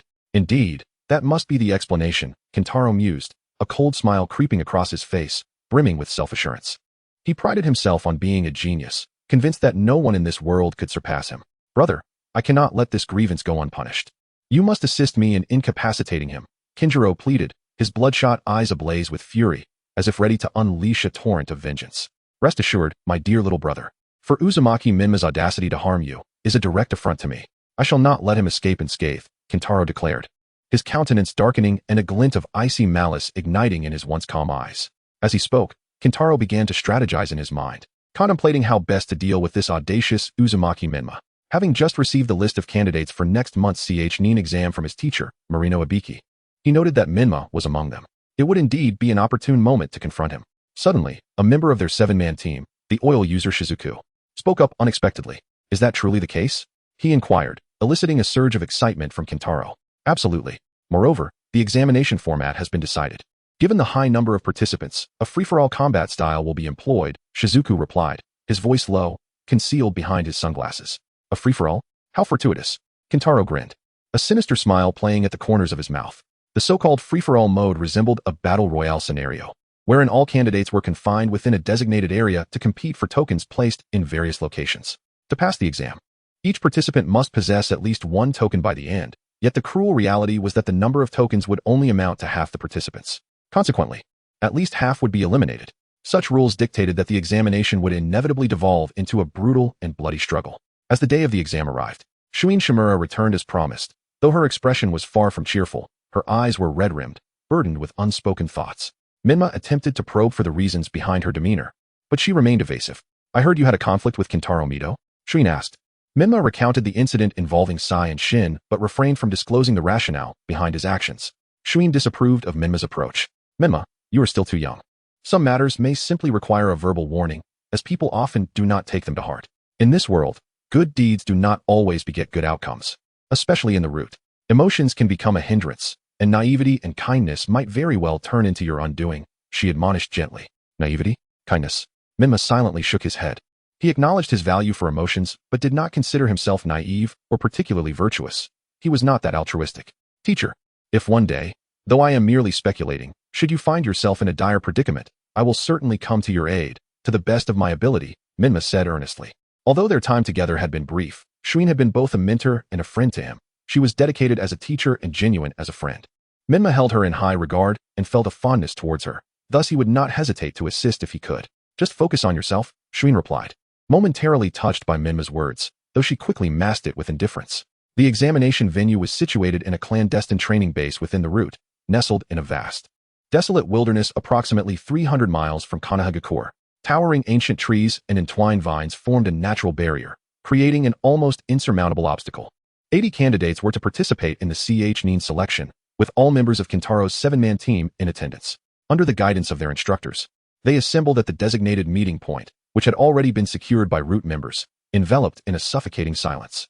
A palpable tension hung in the air, weighing heavily upon everyone. Particularly, when the figure of Danzo Shimura materialized at the assembly point, the atmosphere ignited, reaching a fever pitch. Whispers of astonishment rippled through the crowd. Lord Danzo has come to oversee the examination? This is utterly unforeseen. My goodness, are we truly this fortunate? To witness Lord Danzo in person. If we excel in this exam, perhaps we could even be selected for his personal guard. Such sentiments echoed throughout the gathering, revealing the extent to which the root had indoctrinated its members, instilling a fervent reverence for Danzo that bordered on fanaticism. Chapter 15. Shimura Danzo stood like an iceberg, lips sealed and silent, maintaining an air of cold authority. However, Uzumaki Menma felt an unsettling sensation of being watched, as if Danzo's eyes, cloaked in shadows, never left him. As seconds ticked by, the atmosphere grew increasingly tense. Finally, after a brief yet seemingly endless wait, Danzo subtly nodded to signal the commencement of action. Instantly, the new students surged forward like arrows released from a bow, racing towards the location of the artifacts with the ferocity of starving tigers. Within the dense forest, the group moved swiftly, akin to phantoms. Minutes later, someone claimed the first artifact, but soon after, others descended upon it in a frenzy. Kill. This was my find. Get lost. Don't get in my way. Fire release. Firebird technique. Leave the artifact, and I shall spare your life. The sounds of fierce combat and anguished cries echoed, and chaos erupted throughout the previously tranquil forest, marking the onset of a tumultuous melee. Leveraging his extraordinary perception and wind release, body flicker technique, Menma swiftly acquired a unique wooden plaque, inscribed with the character root on one side and the number 8 on the other. It was said that collecting 10 consecutive numbers would grant one the ability to make any request of Danzo, though this was merely a legend. For no one had ever completed such a feat. Uzumaki Menma, if you dare, let us fight to the death. At that moment, a thunderous roar erupted from behind Menma, reminiscent of an enraged lion's growl.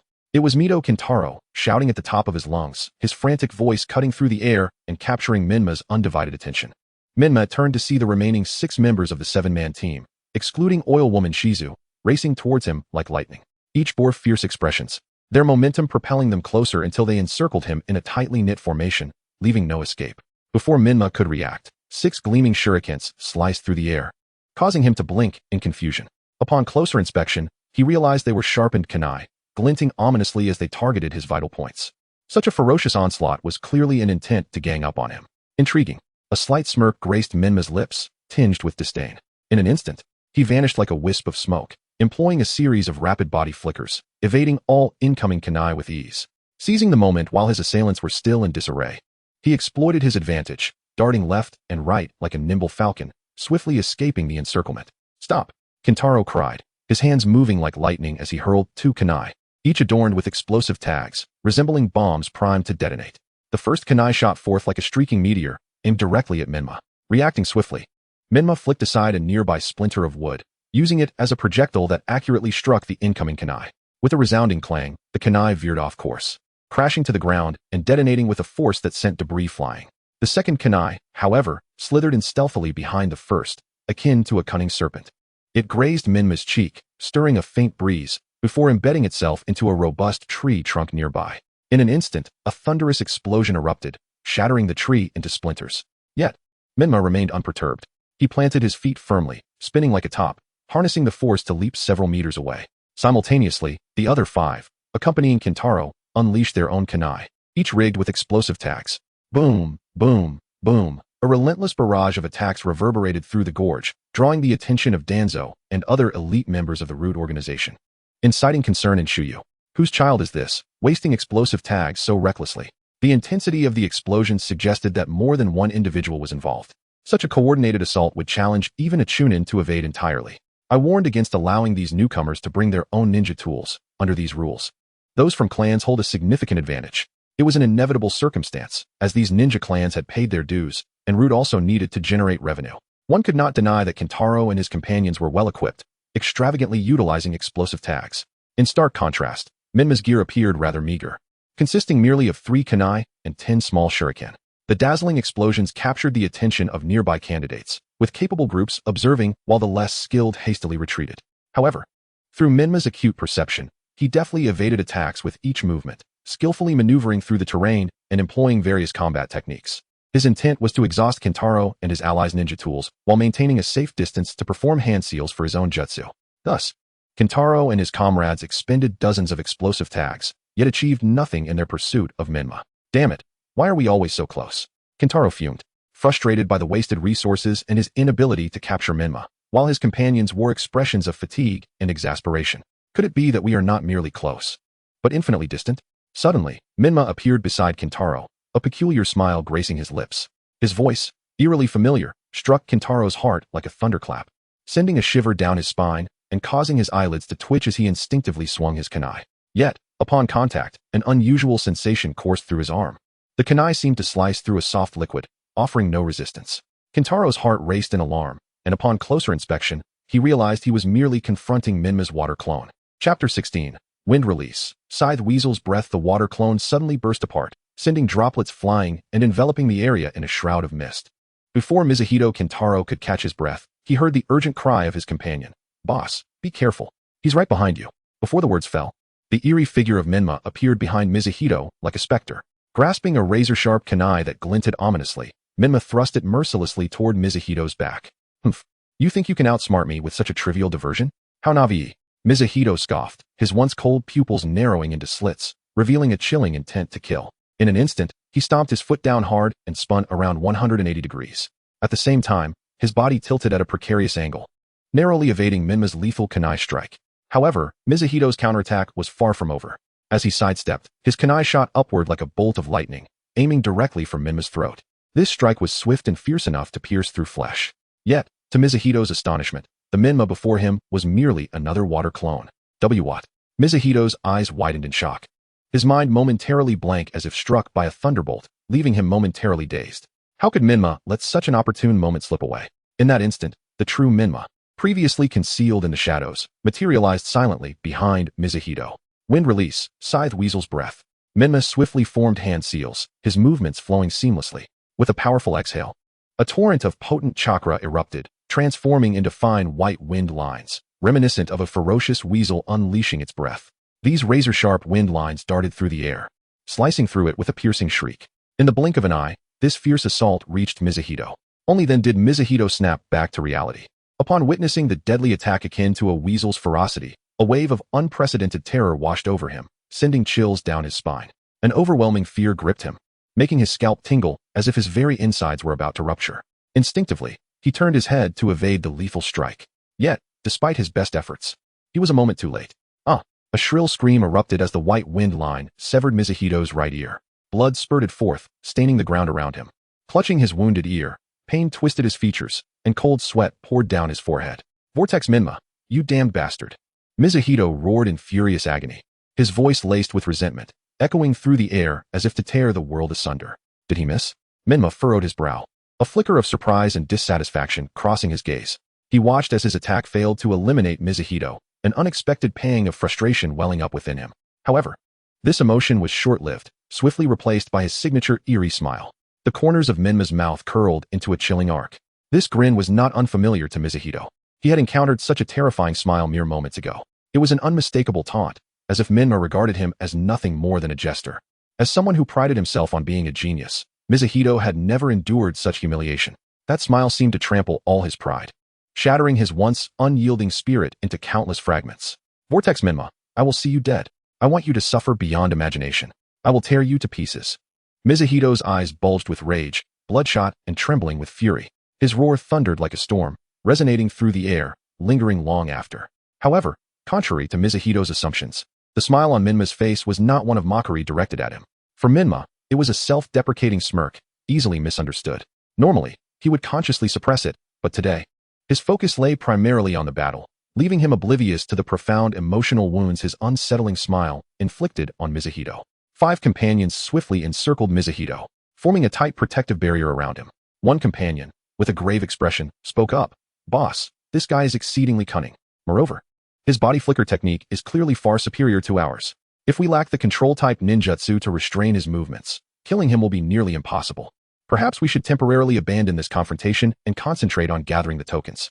As long as we can ensure our passage through this challenge, we can later seek out Shimizu and promise him substantial rewards to join forces against Vortex Menma. What do you think? Speaking of Shimizu, although he hailed from humble beginnings, he was one of the few formidable adversaries recognized by Mizuhito. His sensory abilities were on par with Mizuhito's, particularly in restraining enemies, showcasing remarkable talent. Upon hearing this suggestion, Mizuhito clenched his teeth, veins bulging on his forehead, clearly struggling to suppress his surging rage. However, reason ultimately prevailed. He took a deep breath and nodded slowly, saying, "Very well, let us proceed as you suggest." As Menma vanished from sight, a companion hurriedly tended to Mizuhito's injuries. Within the depths of Menma's crimson eyes, the entire canyon held no secrets from him. He listened intently to Mizuhito and his companion's conversation. Knowing who Maru was, a hot-headed individual skilled in earth release, suspected of possessing the secret earth spider ninjutsu of the Wind Demon clan. If ensnared in his web, it would indeed pose a significant challenge, Menma pondered. Chapter 17. Crimson Demon Pill. Menma swiftly pinpointed the location of the Crimson Demon Pill, determining to eliminate this threat without granting them the opportunity to unite. After a brief skirmish, Menma had to concede that the six-member team centered around Kentaro Mito exhibited seamless cooperation, bolstered by the formidable might of their ninja tools. Even with his Sharingan activated, he had to tread carefully. His body, already weakened by heart disease, left him at a significant disadvantage in stamina compared to Kentaro and his companions. Prolonged combat was not in his favor, as he lacked the endurance to withstand a drawn-out confrontation. As Menma pondered how to dispatch Kentaro and his team, a series of explosions had altered the atmospheric pressure, and ominous clouds began to gather in the sky, signaling an impending rainstorm. Upon locating the Crimson Demon Pill, Menma was met with a scene that evoked a sense of madness. The Crimson Demon Pill was engulfed in the ecstasy of his brutal killings, unable to extricate himself from the pleasure derived from such violence. "Please, Crimson Demon Pill, have mercy. I do not wish to die. Spare me this once, and I shall immediately hand over the token. I beg you." The wretched examinee was drenched in blood, his once handsome visage now contorted with terror and desperation. His legs were grotesquely twisted, with shattered kneecaps resulting from overwhelming force, rendering them a horrifying sight. Yet, in response to his desperate cries, the Crimson Demon Pill erupted into a frenzied, piercing laughter. "Ha! You think I would spare you? Absolutely not. You pathetic, insect-like beings are the very source of my joy. I will savor your torment until your final breath, allowing you to suffocate in endless agony and profound despair. Only through this can I truly appreciate the exquisite flavor of life." With that, the madness on the Crimson Demon Pill's face intensified. His bloodshot eyes sparkled with a cruel light, perceiving the struggling man before him not as a living being, but merely as a toy to be manipulated at will. He reveled in the ecstasy of controlling another's life and death, devoid of any compassion for their suffering and fear. "You inhuman, deranged fiend, Crimson Demon Pill, I curse you. You shall meet a far more miserable end than mine. Your fate will be 100-fold more tragic." Realizing that his pleas for life were futile, resentment filled his eyes, and he erupted into a desperate tirade of curses. "Ha ha ha, die, you wretched being. What a delightful feeling. Keep speaking, utter more. I relish the cries of despair from the powerless just before they meet their demise. The more you loathe me, the more you wish for my downfall, yet find yourselves powerless, the more exquisite the sensation becomes. Your curses are like heavenly music to my ears, a grand and marvelous symphony." Instead of anger, the Crimson Demon Pill found amusement in the examinee's curses, laughing wildly. He danced about, lost in a state of extreme madness, as if enveloped in a radiant, surreal glow, immersed in an exquisite realm only he could perceive. The examinee, filled with despair and rage, widened his eyes, tears streaming forth like a broken dam. Memories of his unending torment flooded his mind. His suffering had become the source of another's amusement. This brutal reality extinguished any flicker of life within him. In that moment, he suddenly bit down hard on his own tongue. A wave of pain shot through him, but in comparison to the despair in his heart, it was inconsequential. As blood poured from the corner of his mouth, his consciousness began to fade, his body slowly collapsing, ultimately signaling the end of his life. The space once filled with curses fell into an eerie silence. "Hey, why have you stopped? Damn it, keep cursing. I was just getting into the groove. How can you just cease like this? What a letdown." The Crimson Demon Pill shouted in frustration, his twisted face contorting with rage. Pain, weeping, sorrow, and madness intertwined within him, creating a chilling tableau. Yet, no matter how he bellowed, the examinee could never again respond. With this realization, the Crimson Demon Pill descended further into madness. Muttering to himself, he raised his foot and mercilessly stomped down on the lifeless body. Each step was infused with all his fury, as though he sought to unleash every ounce of rage within him. With a dull thud, the examinee's skull shattered like a ripe watermelon, brain matter splattering in all directions. The gruesome sight was nauseating, yet the Crimson Demon Pill seemed utterly unconcerned, continuing to trample the remains beneath his feet until nothing recognizable remained. "Oh dear, what should I do now?" The Crimson Demon Pill resembled a wanton, insatiable creature, writhing with an insatiable hunger. his once handsome features twisted by profound emptiness, his eyes brimmed with tears of anguish. This void and loneliness, stemming from the depths of his soul, gnawed at his heart like a swarm of ants, driving him to the brink of madness. At that moment, as if a savior had arrived, Menma appeared within his sight. Instantly, Menma transformed in the eyes of the Crimson Demon Pill from an ordinary figure into an unparalleled beauty of unparalleled grace. She stood there, poised and radiant, as if silently awaiting his attention. You must be exquisite, my dear. The Crimson Demon Pill let out a chilling, deranged laugh, lunging toward Menma like a rabid dog, bereft of reason. Wind style, vacuum blade. Menma remained indifferent, her gaze cold as a distant star, swiftly forming hand seals. The kunai in her hand became enveloped in an unending flow of chakra, transforming into a transparent, sort of unparalleled sharpness. In an instant, as the vacuum blade materialized, Menma raised her hand without hesitation, swinging it forcefully toward the Crimson Demon Pill. In that fleeting moment, the kunai, now a blade of light, surged forth with tremendous force, slicing through the air towards the Crimson Demon Pill, tearing the atmosphere as it passed, issuing a sharp, piercing sound. Chapter 18, Crushing Awe. Qi Mingwan's lips curled into a remarkable arc, revealing a smile that danced between excitement and madness. In that fleeting moment, a thunderous sound erupted. The previously menacing vacuum blade, potent enough to tear through anything, failed to strike Qi Mingwan. Menma focused intently and discovered a lifeless, yellow-hued spider sprawled on the ground. Its body had been neatly severed in two, a viscous white fluid oozing continuously from its abdomen. A decoy? Menma's expression remained impassive as he swiftly formed hand seals to unleash the body flicker technique, vanishing from his original position like a wraith. Just then, an unforeseen event transpired. From where Menma had just stood, dozens of white spider silk strands, as thick as a pinky finger, shot forth like serpents. Their speed so great that had Menma hesitated even for a heartbeat, he would have been ensnared. Such rapid body flicker technique. Yet, I suspect your ability to evade my silk attack lies more in your extraordinary perception. Those eyes of yours. Could it be that you possess the Sharingan of that clan? Qi Mingwan's expression darkened, his face a mask of confusion. Simultaneously, a deep rumble echoed as an enormous, elephantine yellow-spotted spider erupted from the ground, standing majestically beside Qi Mingwan, as if it were his most loyal guardian. Menma uttered not a word, his gaze icy as it fixed upon Qi Mingwan and the yellow-spotted spider. With a powerful swing of his arm, two gleaming shurikens shot forth, one aimed directly at Qi Mingwan, the other precisely targeting one of the spider's eyes. Qi Mingwan reacted with remarkable swiftness, raising his kunai to slash fiercely, a crisp clang resonating as he effortlessly deflected the shuriken aimed at him. The yellow-spotted spider, sensing danger, hastily spun a white web to intercept the incoming shuriken, knocking it to the ground. These shurikens were merely a feint. Seizing the opportunity while Qi Mingwan and the spider were preoccupied, Menma leaped into the air, forming hand seals with alacrity. Wind release, gale dance technique. Menma unleashed a formidable gust of wind, which swept toward Qi Mingwan with ferocity. The air contained immense force, capable of easily obliterating tree trunks of a man's girth. Upon feeling the overwhelming pressure, Qi Mingwan's expression shifted dramatically. He dared not show any hesitation and crossed his arms defensively before his chest, attempting to withstand the onslaught of wind.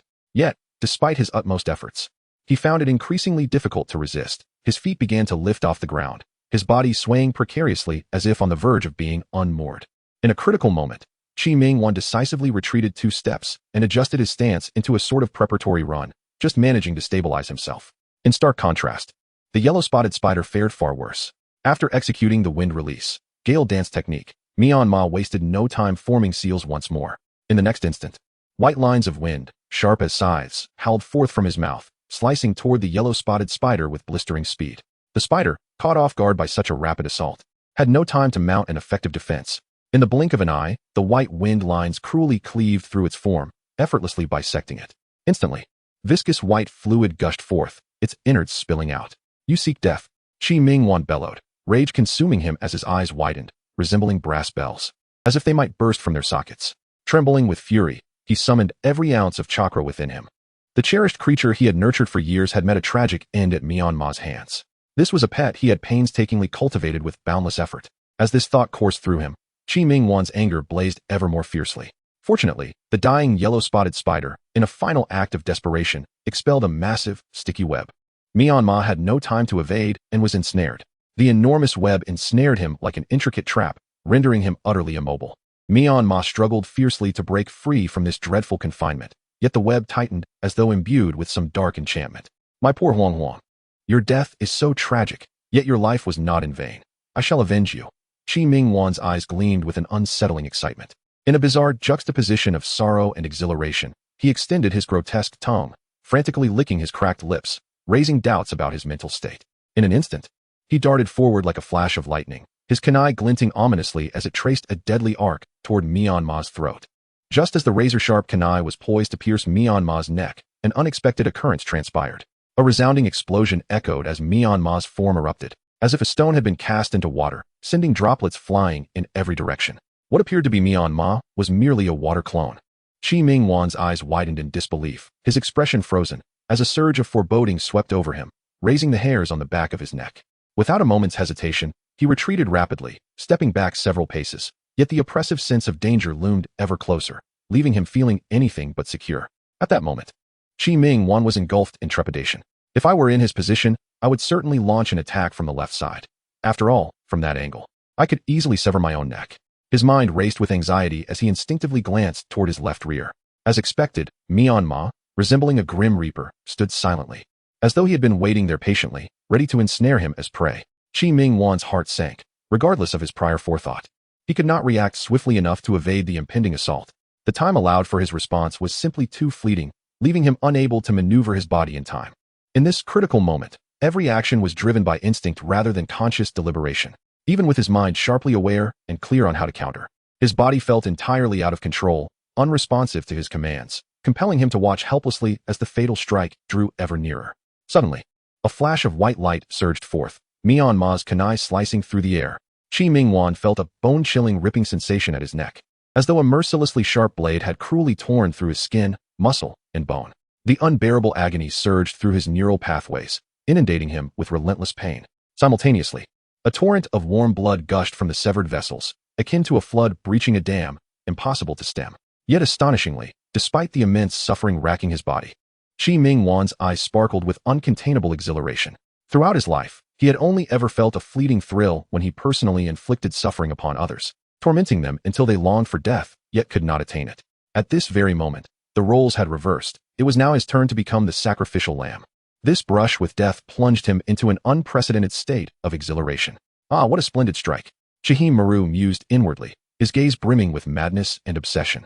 While death may signify an end and evoke fear for others, for him, it was a sumptuous banquet, an experience his heart had long anticipated.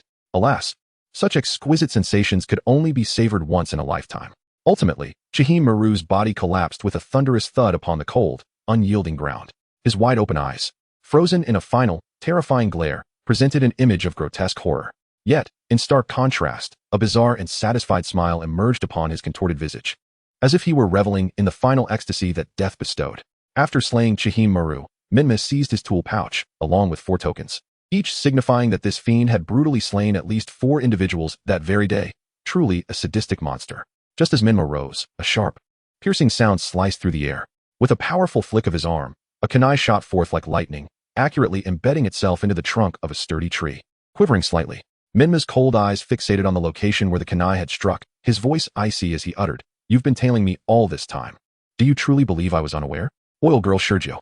As his words lingered in the air, it felt as if time itself had frozen, enveloped in a tense atmosphere. After a few breaths, a figure began to emerge from the shadows behind the tree. It was indeed Oil Girl Shurjo, slowly stepping out from the darkness. "I sincerely apologize. Mimikuin, please believe me. I harbor no ill intentions. I merely found myself a tad curious about you, and thus followed you discreetly." Oil Girl Shurjo raised his hands in a gesture of peace, forcing a smile onto his face. However, despite his outward composure, a sheen of cold sweat had begun to form on the back of his head, trickling down his neck. The raw power of Menma far exceeded his expectations.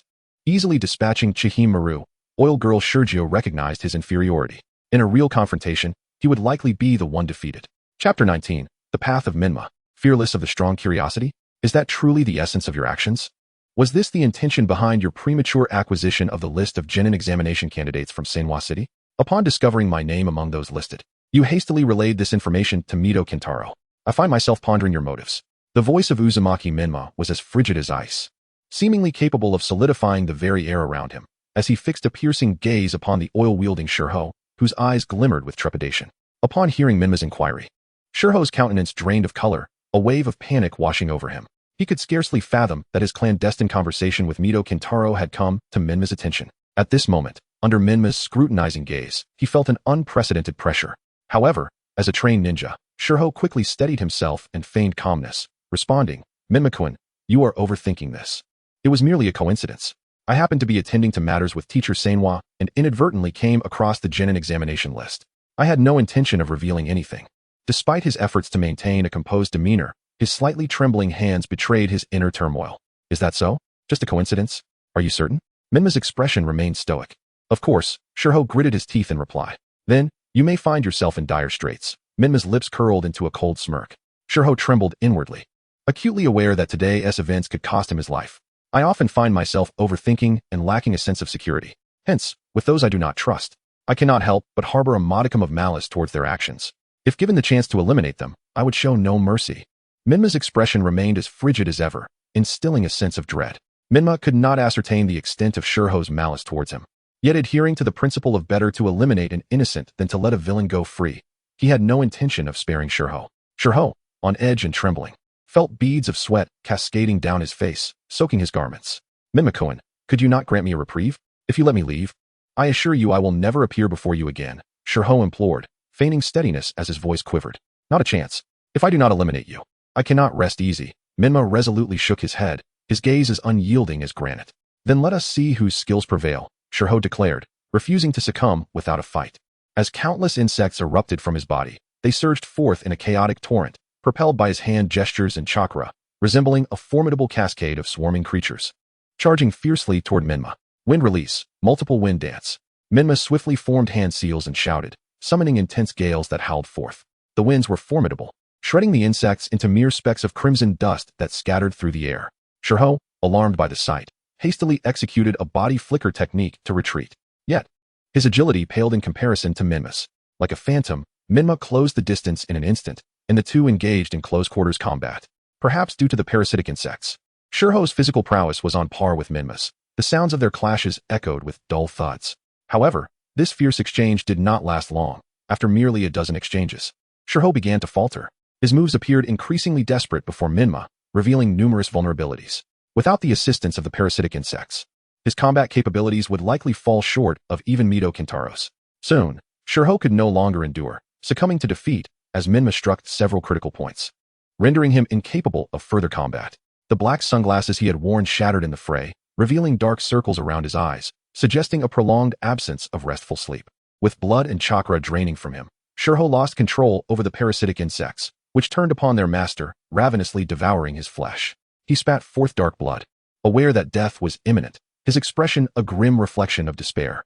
"Our clan possesses a subtle presence due to the nature of the parasitic insect techniques. Even when I stand before others, I am often overlooked, leading to a life devoid of friends. My parents offer empty reassurances, proclaiming that safety is a blessing and simplicity is true wealth. Yet, I despise being ignored," Shurho lamented, enduring the pain as he spoke. "When I first entered the Root's new recruits camp, I encountered Teacher Chan, grateful for her guidance throughout my time there. Her smile radiated warmth like the gentle sun of spring. But 6 months ago, your sudden arrival forcibly took Teacher Chan from me. Though I understand it was Lord Danzo's command, I cannot suppress my resentment. No one cared for my feelings or sought my consent. Compared to you, I am the one who has been overlooked, which is why I harbor such hatred for you. For 6 months, I have been plagued by sleepless nights, tormented by nightmares that whisper to me that only through my death will Teacher Chan return to my side. Despite my rational mind telling me to dismiss such thoughts, I cannot help but feel that way. Whenever I see you, I yearn to rush forth and eliminate you, believing that only then will my world find peace. Do you find my words laughable?" Shurho's once dull eyes turned towards Menma. "No, I merely see you as a reflection of my former self, a fellow sufferer. However, I have emerged stronger, having escaped that cycle of mental torment and discovered my own path," Menma replied, gazing solemnly at Shurho. "Relying on others is futile. It is far better to depend on oneself. Rather than seeking validation from others, one should cultivate self-appreciation. In due time, the butterflies will come to you." At these words, Shurho's smile softened, and he gradually closed his eyes.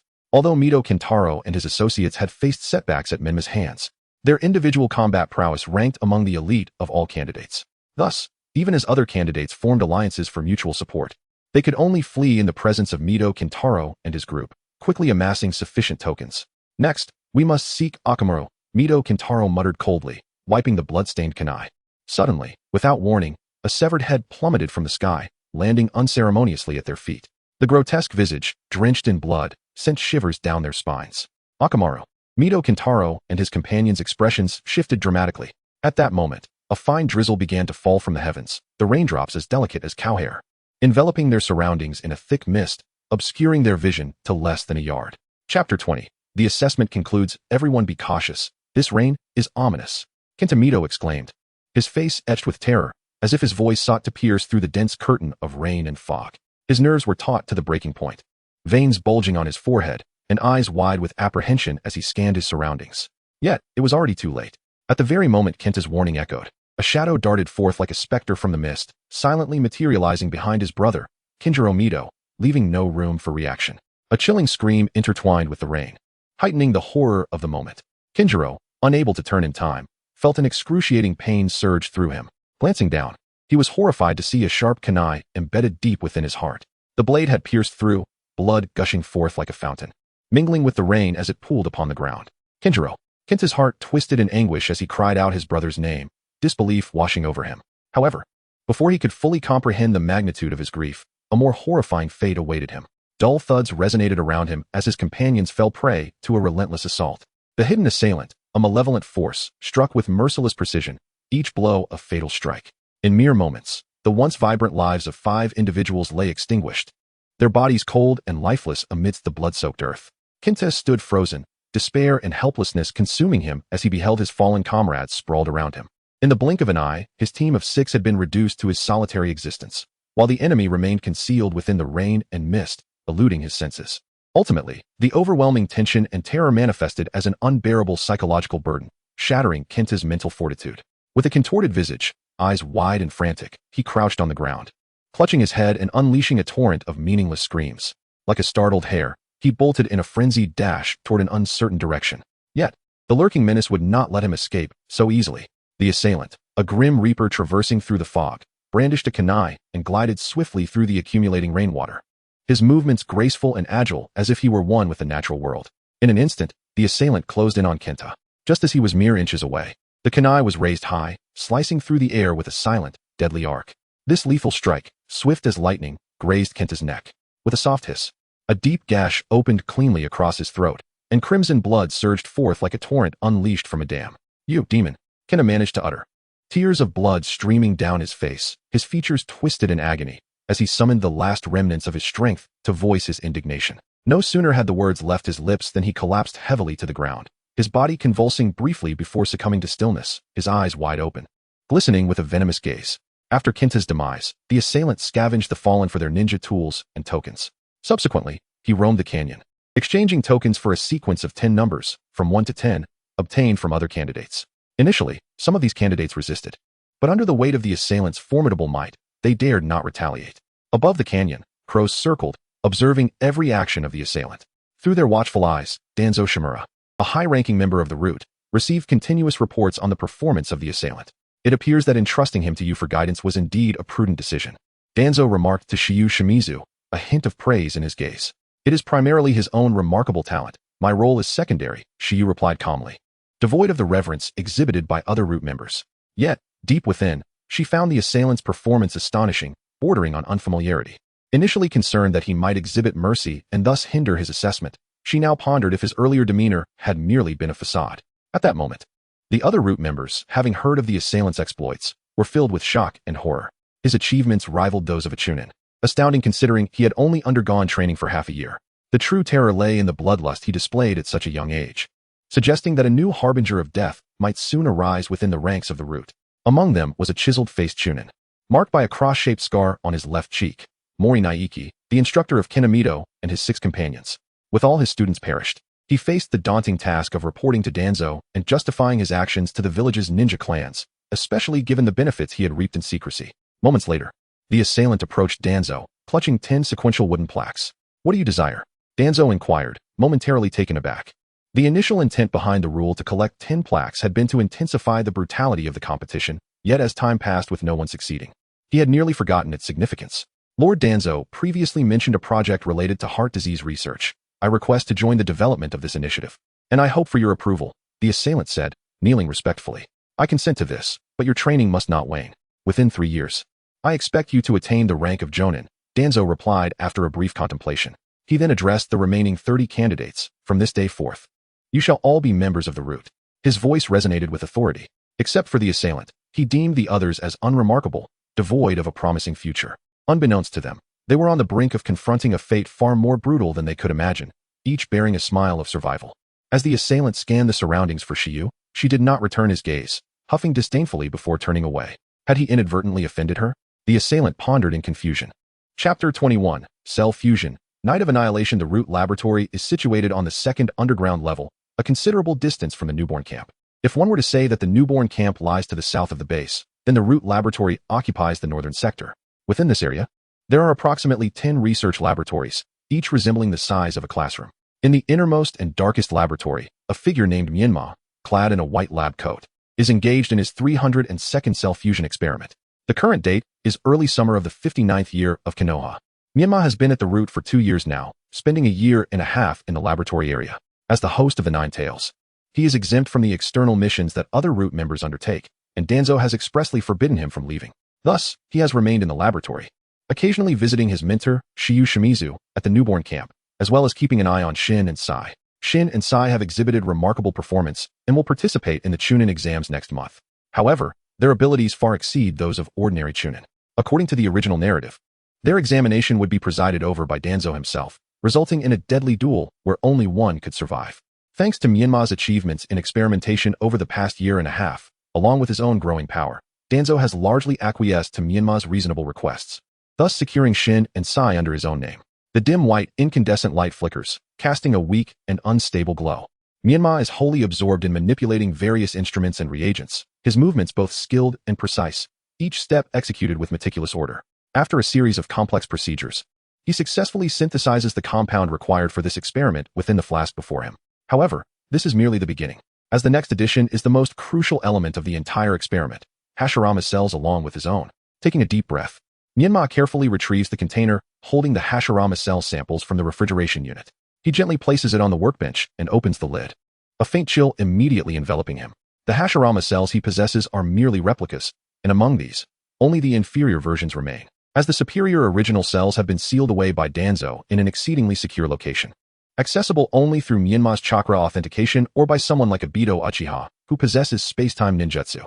With a thud, as Menma allows the Hashirama cells and his own to drip from the test tube into the compound, the flask remains still for a moment before erupting into a fervent boil. Menma activates his D-jutsu, focusing his chakra to control the permeation and fusion of the substances at the cellular level. His D-jutsu not only enables him to perceive at extraordinary distances, but also magnifies objects countless times, achieving nearly 500 times the magnification, surpassing any microscopic creations produced within the current ninja world. This capability continues to grow, allowing him to observe cellular layers clearly, though he has yet to delve into the nucleus, particularly the genetic chromosomal components. However, given the abnormal growth of his mental fortitude, should there be no bottleneck, he believes that one day the microscopic realm of human genetics will be laid bare before his D-jutsu, at which point, life may hold no secrets for him. Perhaps on that day, even something as trivial as heart disease will cease to be a malady. Menma eagerly anticipates the arrival of that day. Suddenly, a sharp, deafening shatter pierces the air as the experimental flask explosively bursts apart, as if provoked by a fierce beast. In an instant, the cellular compound within erupts violently, spewing forth a viscous, repugnant solution that arcs grotesquely through the air before raining down. Menma's pristine white lab coat is utterly stained by the splattering liquid, which clings to the fabric, exuding an odor that is nauseating. With an impassive expression, Menma picks up a nearby notebook and begins to meticulously record the experimental data. 302nd Cell Fusion Experiment Date, 59th Year of Konoha. XXXX Operator, Comet, Menma's codename in the root. Objective, achieve perfect compatibility between Hashirama cells and Comet cells. Duration, 6 minutes 27 seconds. Result, failure summary. Upon initial contact, Hashirama cells exhibited a 30-second period of calm fusion, displaying benign characteristics. However, during the nuclear fusion phase, 3 instances of inexplicable hyperactivity occurred. The first 2 instances were effectively mitigated through the input of release chakra, but during the third instance, the Hashirama cells became violently aggressive, voraciously consuming Comet and Oppo's cells until complete assimilation ensued. If only I could obtain the original cells. Calculating the timeline, the Uchiha massacre should be imminent. At that time, the elite of the root will likely emerge en masse, leaving the defenses of the route severely compromised. This may be my singular opportunity to acquire the original Hashirama cells. Menma muses, arms crossed, lost in thought. While he knows he cannot access Danzo's chakra, he has discreetly collected a substantial amount of Danzo's skin cells, which contain traces of his chakra, enabling him to unlock Danzo's sealed repository without issue. 3 days later, in the evening, the atmosphere within the root base feels markedly different. 6 elite jonin, 19 regular jonin, over 200 shunin, and nearly 1,000 genin have converged in Danzo's hall. Among them are Oil Girl Ryoma, Shiyu Shimizu, and Marino Ijiro. Notably, Shiyu's combat prowess has ascended to that of a jonin within the past year and a half. Danzo openly informs the assembly that the task for the night is to collect the Sharingan from the Uchiha clan and eliminate any surviving members. The root members, loyal to Danzo, do not dare question the orders, and soon after commands are issued, they spring into action. Ultimately, Danzo assigns Shiyu to remain at the root base, along with 3 chunin and a dozen genin, one of whom is Marino Ijiro. As for Menma, he is entirely classified as a research personnel, excluded from combat duties. Is Itachi Uchiha, the deluded brother, finally about to slaughter his own parents and kin? Alas, such a riveting scene will unfold without my presence as a spectator. Glancing at the experimental materials on the table, Menma commences his 346-cell fusion experiment. Chapter 22. The justification for killing the long-standing discord between the Uchiha clan and the upper echelons of Konohagakure has its roots deeply embedded in history. The second Hokage, Senju Tobarama, harbored persistent doubts and biases against the Uchiha, convinced that they would eventually pose a threat to the safety of the village. Even after Uchiha Madara departed from the village, and the Uchiha clan chose to forsake him in favor of the village, the second Hokage's prejudice remained as immovable as a mountain, profoundly influencing figures such as Sarutobi Hiruzen and Shimura Danzo. As Sarutobi Hiruzen rose to power, the Uchiha clan's strength waned, their interests repeatedly undermined. Faced with the village's exclusion and isolation, discontent within the Uchiha grew increasingly palpable, leading to an escalation of conflict. A faction advocating armed resistance emerged within the clan. However, the clan leader, Uchiha Fugaku, belonged to the conservative camp. He understood the disparity in power between the clan and the village, even with his and Itachi's pairs of Manjiki Sharingan. The prospect of facing the onslaught of thousands of ninjas from the village suggested that a rebellion would likely result in the annihilation of the clan. Unless a third pair of Manjiki Sharingan were to appear, unfortunately, Shursui had fallen victim to Danzo's treachery. Moreover, his eldest son, Itachi, heavily influenced by Sarutobi Hiruzen, leaned more towards preserving the peace of the village than the interests of the family. The divergence in opinions between father and son left Fugaku with no choice but to pursue a so-called bloodless revolution to achieve a compromise between the village and the clan, striving to avert a bloody conflict. Yet, he ultimately underestimated the extent of the village's indoctrination of Itachi. After all, Itachi was merely a 14-year-old boy on the night of the massacre. Thus, when faced with the horrific sight of his son standing alongside the village, slaughtering his own parents and kin, Fugaku was left to grapple with profound turmoil and sorrow. Yet what could he do? At the very least, their deaths could ensure the survival of his 2 sons. It can only be said that Uchiha Fugaku was a competent father, yet not a fitting clan leader. As for Itachi, he was simply a naive fool, a treacherous wolf, and a severely troubled individual. Under the village's coercion, instead of resisting, he placed his hopes in the third Hokage, willingly believing in the so-called will of fire, while refusing to acknowledge his own parents and clan, especially choosing to massacre thousands for the sake of his younger brother. Is this truly a deed a sane person would commit? As the clock approached midnight, silence enveloped the Uchiha compound, save for the pervasive scent of blood permeating the air. Thousands of clansmen lost their lives in their slumber to the hands of Itachi and root ninjas, with only Sasuke Uchiha remaining alive. Meanwhile, within the root base, Orochimaru was poised to act, when unexpectedly, an uninvited guest entered his laboratory. Senju Itama, is there something you need? Uzumaki Menma furrowed his brow slightly, his gaze piercing as he looked at the intruder. Without hesitation, the visitor forcefully slammed the heavy metallic door of the laboratory shut with a resounding thud. Then, he drew from his robe a mysterious sealing talisman, radiating an enigmatic aura, murmuring incantations under his breath. Accompanied by a flash of dazzling light, a transparent barrier rapidly unfolded, centering on the laboratory, enveloping it like a colossal protective shield. Senju Itama brandished a sharp kunai, advancing step by step towards Uzumaki Menma. His facial muscles contorted, his expression twisted into a terrifying visage, reminiscent of a demon from the underworld. You know these names, don't you? Yamanaka Shi, Mito Kintar, he snarled through gritted teeth, his voice echoing like a night owl's screech, sending chills down the spine. Uzumaki Menma remained unfazed, standing calmly, his expression serene as still water. Are you seeking vengeance for them? He replied indifferently, seemingly unperturbed by the tense situation.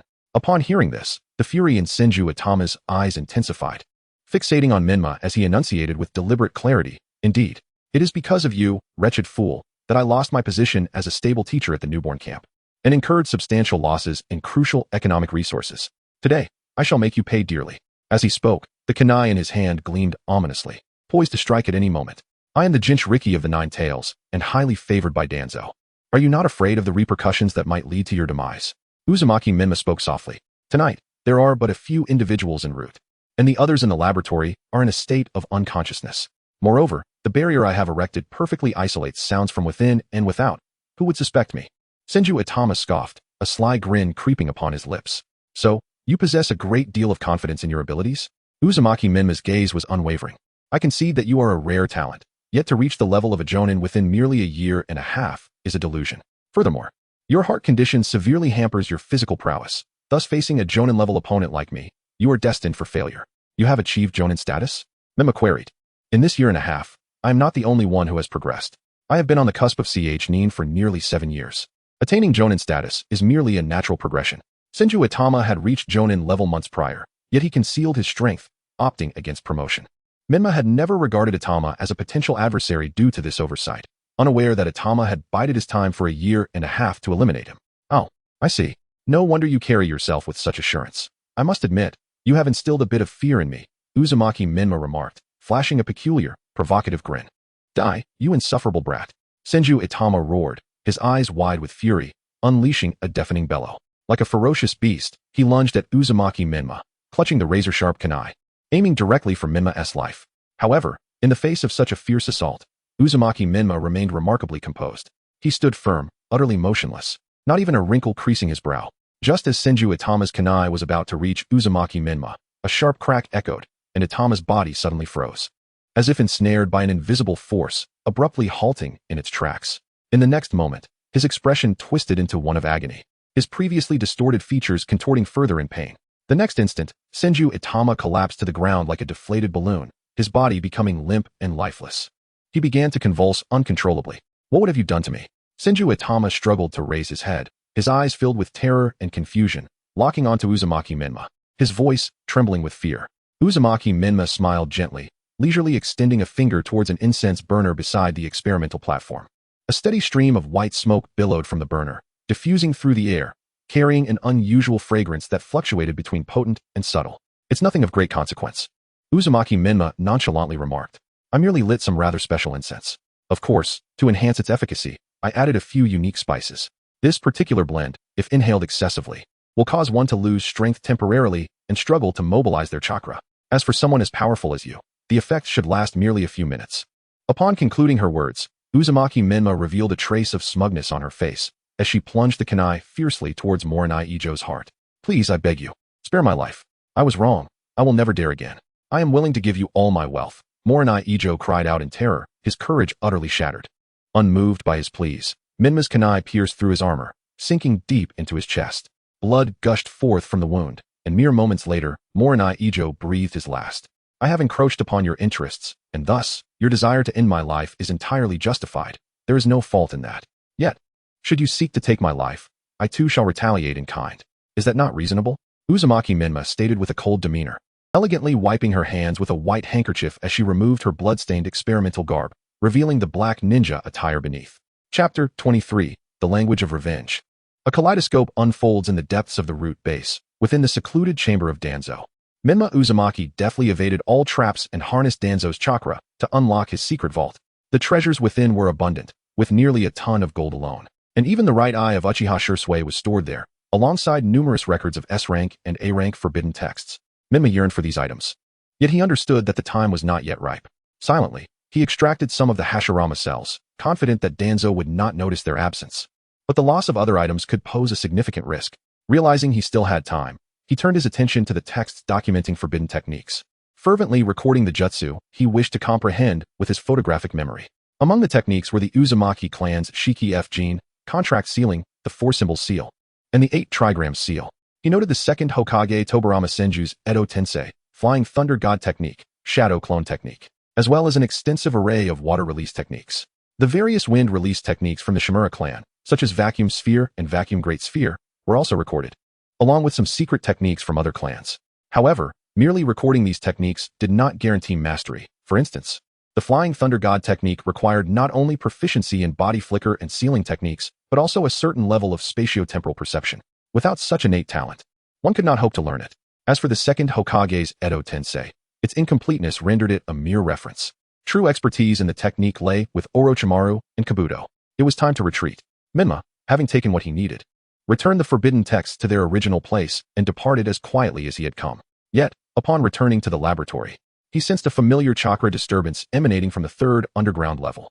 It was the chakra of Shuyu, his instructor. What was her intention? Menma swiftly activated his Sharingan, directing his gaze toward the third floor, quickly pinpointing Shuyu, who had infiltrated the altar where Shinji Shimura was located. A fierce battle erupted between them. To prevent Shinji from going berserk, Danzo had shackled his limbs with iron chains, rendering him unable to evade or counterattack. Despite his superior chakra reserves, he found himself outmatched by Shuyu, suffering grievously within just a few exchanges. Shinji's body was a canvas of wounds, drenched in blood. With 7 sharp kunai embedded in his chest, seemingly poised to pierce his heart, another kunai had lodged deeply above his head, leaving only a small portion of its handle exposed. The scene was one of utter despair and devastation. Inside him, vast quantities of Hashirama cells were rapidly regenerating, sustaining his life. Shuyu, enough. I am your brother-in-law. How could you treat me so ruthlessly? Shinji exclaimed, rage evident on his face, his eyes aflame with fury, nearing the brink of his patience. Yet, in response to his outburst, Shuyu merely smiled coldly, her eyes betraying unbridled hatred. Silence, you deranged murderer. You have no right to speak of my sister. Shuyu retorted, each word laced with venom. The memory of her beloved sister, Shiryen, brutally slain by this man, pierced her heart like 1,000 blades. For years, she had feigned forgetfulness, appearing to obey Danzo while secretly awaiting the opportunity to exact vengeance on Shinji. Shuyu, your sister's death was merely an accident. I never intended to kill her. I was merely intoxicated that night and mistakenly injured her. I never wished for such a tragic outcome. Please believe me. I will compensate you adequately, Shinji insisted, clenching his teeth, his gaze filled with profound remorse and self-reproach. As if he were the true victim. What a hypocritical performance, Shinji Shimura. Do you think I am unaware of your desires? You have shown your covetousness for my body on multiple occasions, and I informed my sister about it. That night, she surely warned you. Yet you so ruthlessly took her life. Your drunkenness is merely a feeble excuse to justify your heinous act. She coldly regarded the man before her, refusing to entertain his justifications. At her words, Shinji paused, then erupted into a deranged laughter. So that's it. No wonder that night she was so furious, even attempting to annul our engagement. It was you who instigated this. Since you know, I have nothing left to conceal. Yes, that night. In a fit of rage, I did strangle her. But ultimately, was her death not also your doing? Had you kept this matter a secret between us, it would have been so much better. But alas, Shuyu, you have ruined everything with your own hands. As he spoke, Shinji activated his Sharingan, unleashing a mental influence akin to psychological suggestion upon Shuyu. Her eyes dimmed, filled with self-reproach and regret, resonating with his words. If she had not disclosed the matter to her sister, Shiryen would still be alive. It was she who had caused her sister's demise. Indeed, you are the architect of your sister's death. Shinji widened his Sharingan, eager to unleash its full power. Shuyu slowly lowered her head, entering a state of despair, akin to a lifeless husk. A smirk crept across Shinji's lips, but before it could linger, Shuyu tightened her grip on the kunai, biting her lip until blood trickled down her chin. Lifting her gaze, her eyes brimmed with unquenchable fury. You are correct. I am to blame for my sister's death, and thus I deserve to die. But you, too, ought not to live. We are both sinners. With those words, Shuyu formed a hand seal, transforming the kunai into a vacuum blade, propelling herself like an arrow toward Shinji, intent on severing his head. Cut. As Shinji witnessed the failure of the psychological suggestion from his Sharingan, he hastily summoned chakra, causing wooden stakes to erupt from his chest, extending toward Shuyu like a serpent. Yet, Shuyu, seemingly having foreseen this, deftly evaded with a series of body flickers, swiftly closing the distance to Shinji. Die. Shuyu's attack, fueled by boundless hatred, was mere inches away from cleaving his head. Shuyu, if you kill me, your parents will also perish. You need not worry, my parents passed away 2 years ago. Damn, you wretched woman. I, Shinji Shimura, am destined to unify the ninja world. I cannot die here. No, I refuse to accept this outcome. Damn that old man. Where the hell are you? Why haven't you come to save me? My life, my ambitions, have only just begun. As Shuyu's vacuum blade approached, expanding in his vision, Shinji succumbed to madness, his eyes spinning wildly in a frenzy.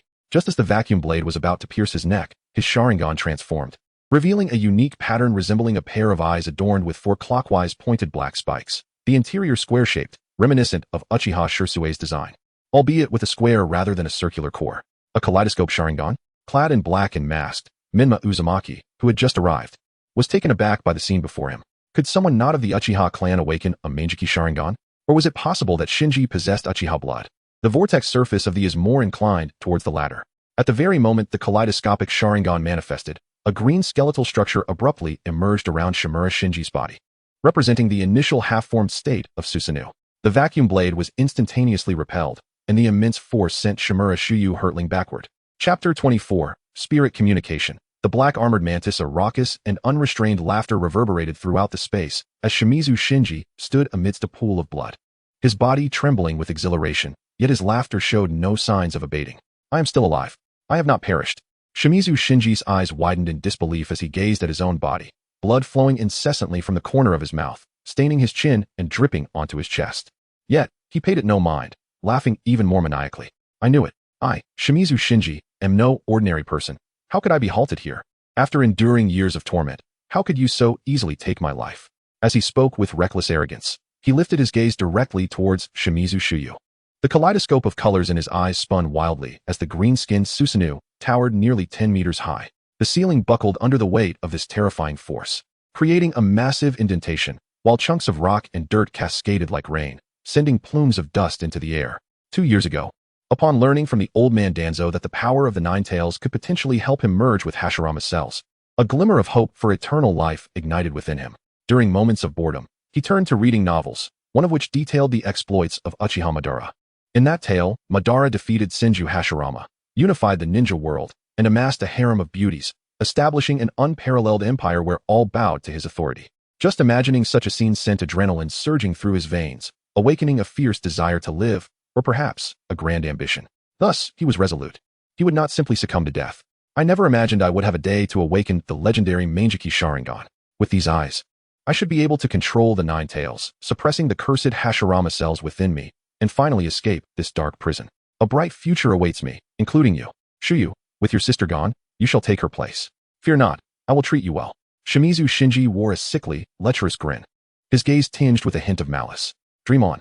Accompanied by this furious exclamation, Shimizu Shuyu, despite her injuries, struggled to rise from the ground. Her right arm trembled uncontrollably from the recent impact, her breath rapid and erratic. After a brief pause to steady herself, she suddenly focused her gaze, her left hand slicing through the air as a flurry of explosive tags shot towards the Susanoo like a tempest.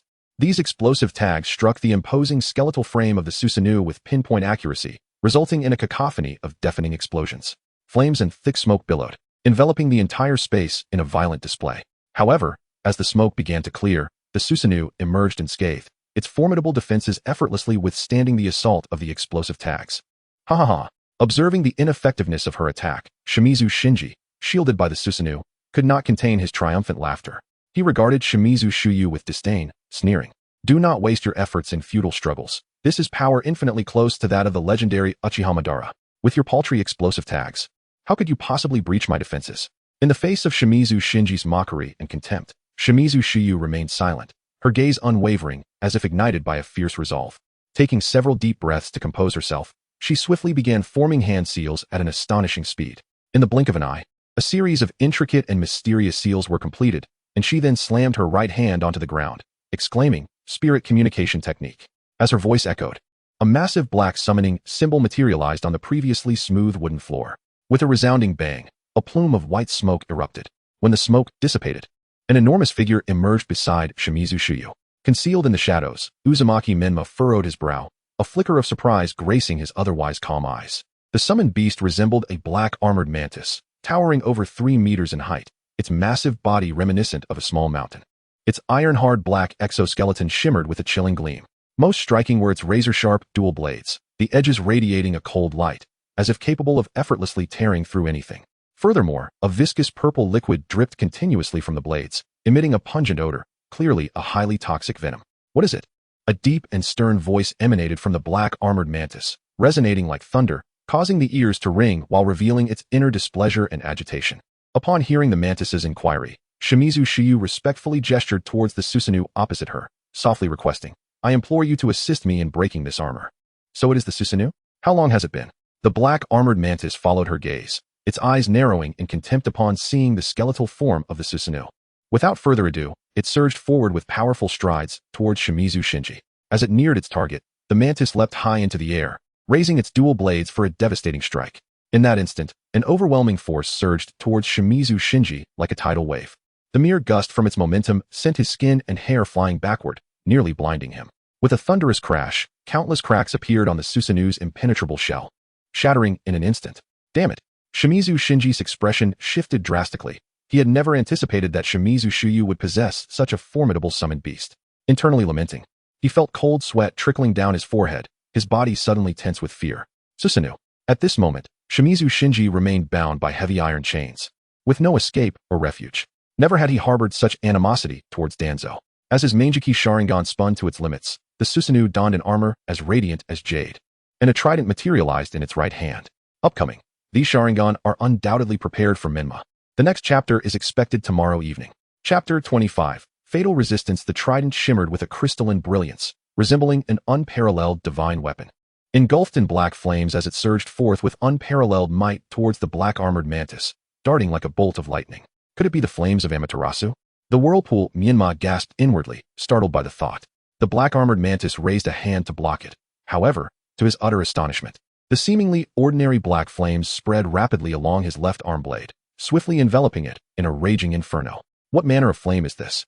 Not only does it burn flesh, but it also erodes chakra. The black-armored mantis narrowed his eyes, having not fought against Susanoo for decades. His perception seemed to have dulled with time. Could this truly be the moment he meets his downfall? Becoming more cautious, the black-armored mantis swiftly dodged to the side while unhesitatingly swinging his right arm blade to sever the flames that clung to his left arm. A crisp crack resounded as his left arm was severed, blood gushing forth. Intense pain coursed through his body in an instant, yet the black-armored mantis merely frowned slightly. Losing a left arm blade was not a grave concern. His body possessed remarkable regenerative abilities capable of regrowing a new arm blade. However, it was evidently not the time for regeneration. Die! Shinji Shimura's face contorted in rage as he bellowed, Susanoo swinging the trident with ferocity. Elder Calfing, Shimura Shuyu cried out in alarm. Stay back. I shall unleash my full power. The black-armored mantis shot a glance at Shimura Shuyu, retreating to create distance. Then, with a fierce swing of his right arm blade, he struck down towards Susanoo, chakra swirling around the blade, as if forming an extraordinarily sharp edge. Do not think you can break. Ugh. Shinji Shimura desperately activated his Manjiki Sharingan, blood pouring from his eyelids, nearly destabilizing his Susanoo.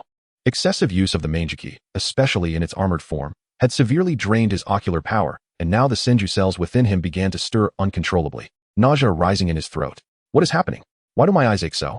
Damn it, the Senju cells are nearly out of control. Is this the end? Or merely a fleeting hope? Such bitterness. Shinji Shimura cast a reluctant glance at the descending arm blade, uncertain if Susanoo could endure. His gaze resolutely fixed on Shimura Shuyu. If I cannot survive, then you shall perish with me. If I cannot possess your flesh, I shall not leave you for others to enjoy. You are mine alone.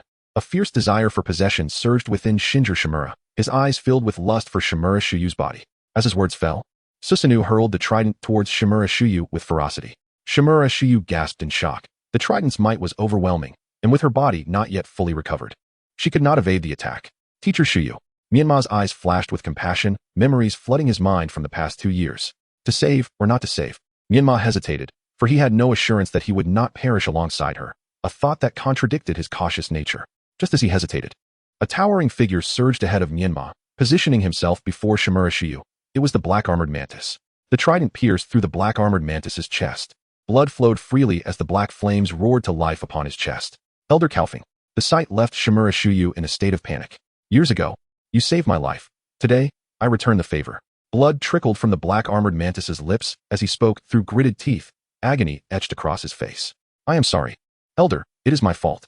Shimura Shuyu wept, tears streaming down her face. Do not weep. I have lived for hundreds of years. Life and death are but trifles. Only those few juniors, if given the chance, please take care of. Before the black-armored mantis could finish, the flames of Amaterasu enveloped him entirely, reducing him to ash within mere breaths. Elder. Shimura Shuyu fell to her knees, weeping bitterly. In the blood pool, Shinji Shimura was also in a dire state. The black-armored mantis's strike had cleaved his Susanoo, simultaneously slicing through his body from left shoulder to right abdomen, severing him in two. Yet, the vitality of the Senju cells was remarkably potent. In an instant, they began to divide and regenerate. As Shinji Shimura and Appo's agonized wails echoed, they sought to reattach his body. But this was far from over. The Senju cells, like wild horses, grew and sprouted uncontrollably throughout Shinji Shimura's body. In the blink of an eye, his once emaciated form swelled grotesquely, resembling an inflated balloon. Even more horrifying, thick wooden spikes began to extend from within him, transforming him into a ghastly creature. Simultaneously, Shinji Shimura's Manjiki Sharingan, once glimmering with a mysterious light, now closed due to overexertion and injury, reverting to ordinary eyes, his gaze narrowing into mere slits, his complexion ashen, his expression vacant and devoid of life. At that moment, Shimura Shuyu struggled to rise from the ground, her body swaying unsteadily, stumbling towards him, determined to ensure Shinji Shimura was truly dead before she would relent. However, just as she approached, a sudden wooden spike shot up from the ground, piercing through her chest with a fierce wind. In an instant, blood gushed from the wound like a fountain, splattering the ground and forming shocking crimson blossoms. The cunning Shinji Shimura managed to force a smile, his eyes slowly closing as if he had completely lost consciousness, leaving his fate uncertain. Menma hurried forward, severing the wooden spike with a swift strike, rescuing Shimura Shuyu. "Teacher Shuyu, are you alright?" Menma swiftly cradled her away from the blood pool. "Menma, how did you get here?" Shimura Shuyu's eyes trembled in surprise. "I heard commotion from the laboratory and came to investigate," Menma explained, channeling chakra to Shimura Shuyu in an attempt to staunch her bleeding and heal her wounds. "Do me a favor, check if he is dead, and if not, kill him for me," Shimura Shuyu pleaded, enduring her critical injuries. "As you wish." Menma regarded her silently before setting her down and turning back towards the blood pool.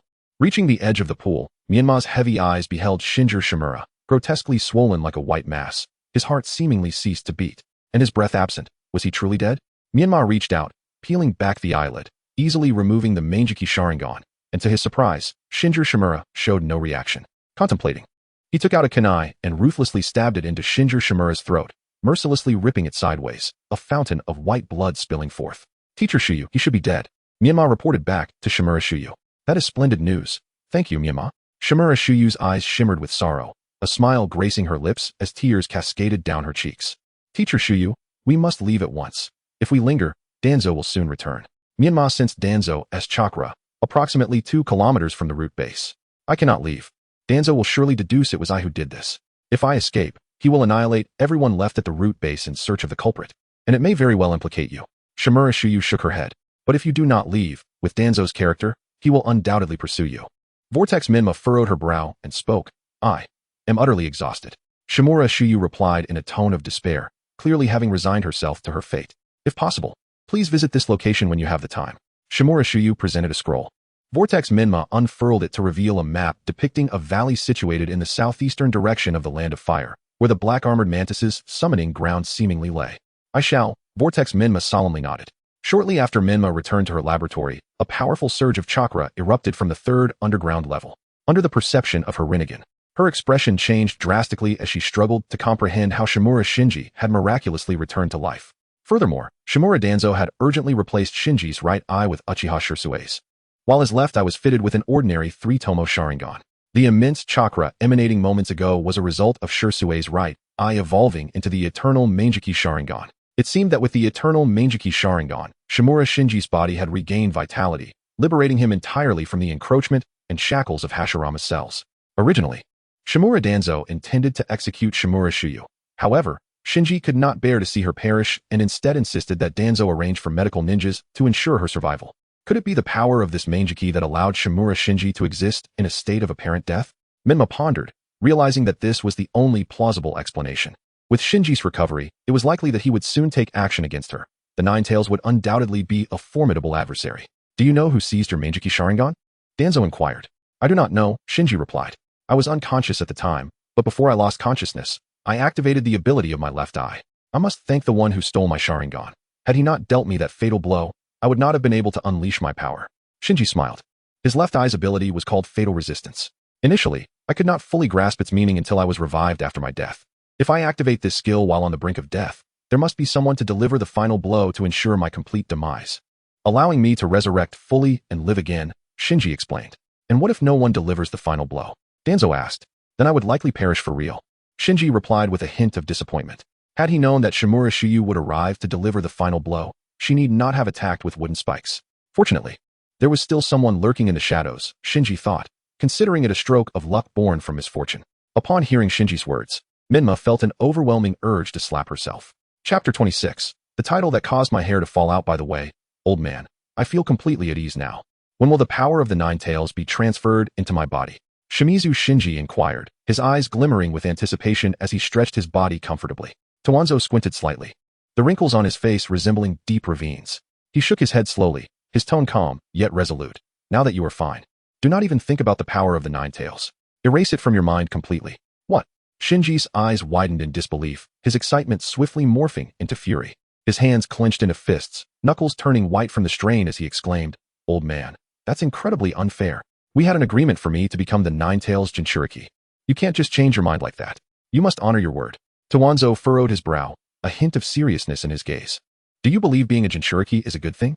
The Nine Tails is an extremely unstable entity. If it were to run amok within you, the consequences would be unimaginable. Not only would your life be in jeopardy, but it could also bring catastrophic disaster to the village. How do you think the villagers would perceive you then? They would regard you as a sinner, wishing to see you suffer the most excruciating fate. Furthermore, the village would never allow a Jinchuriki to wield power.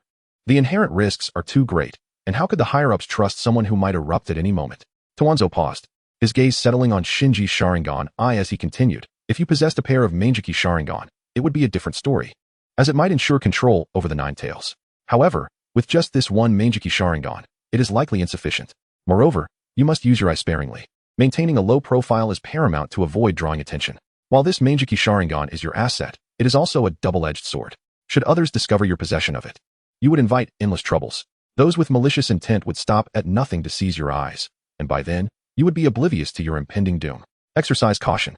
Towanzo lacked awareness of the true nature of the eternal Manjiki Sharingan, unaware that Shinji's right eye had already evolved into one. He perceived the power of the Nine Tails as too terrifying, especially given the village's resentment towards it due to past conflicts, compounded by the oppressive policies of the fourth Mizukage, who was also the Jinchuriki of the Three Tails. This led to a decline in the village's strength and a prevailing perception that Jinchuriki were synonymous with tyranny. Towanzo aspired to become Hokage, and inevitably, the position would be passed to Shimizu Shinji. Thus, he sought to maintain Shinji's image as honorable. "Rest assured, old man, I am well aware of the village's disdain for these eyes. In the presence of outsiders, I will never recklessly use them. Besides this pair of eyes, I currently possess this power," Shinji declared, as a peculiar transformation began to occur in his right arm. The once robust arm gradually became covered in a layer of coarse bark, the muscles and bones seemingly morphing into the texture of wood, growing and extending. In the blink of an eye, his right arm transformed into a sturdy trunk, adorned with tender green branches, exuding vitality and continuously extending as if brimming with untapped potential. "Is that what release?" Towanzo's previously impassive eyes sparkled with interest, a hint of satisfaction creeping onto his lips. Shinji's mastery of such a formidable bloodline limit was undoubtedly a rare power that would greatly aid him in his pursuit of Hokage. "How about that, old man? No arguments now, right?" Shinji retracted his right arm, a proud smile illuminating his face. "Let us wait a few years. Uzumaki Menma possesses talents in research that rival Orochimaru. I need his assistance for several experiments," Towanzo stated. "All right then," Shinji replied, shoulders slumping slightly in disappointment.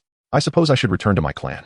After spending so many years in this gloomy dungeon, I feel as if I am turning into a wild man. It's time to enjoy life a little." He lifted his gaze, filled with longing, pondering whether any beauties had emerged in the village over the years.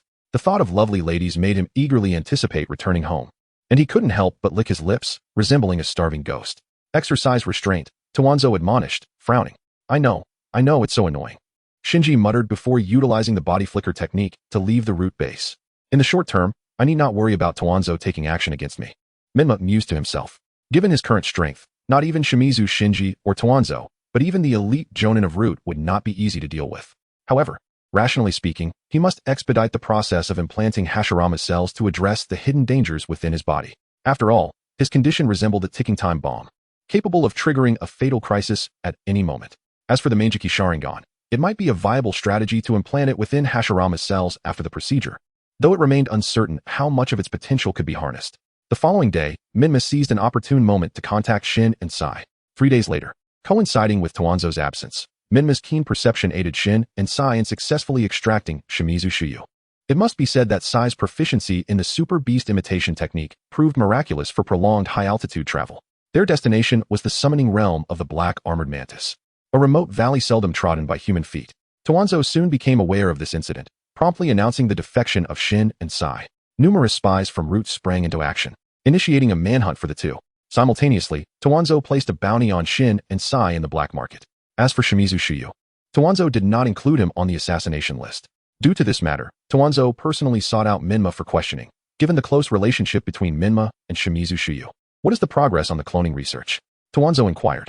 The experimental data left by Orochimaru regarding the cloning process is rather complex, and I am still in the process of sorting it out. We should be able to enter the experimental phase by next month at the latest, Menma replied. Good.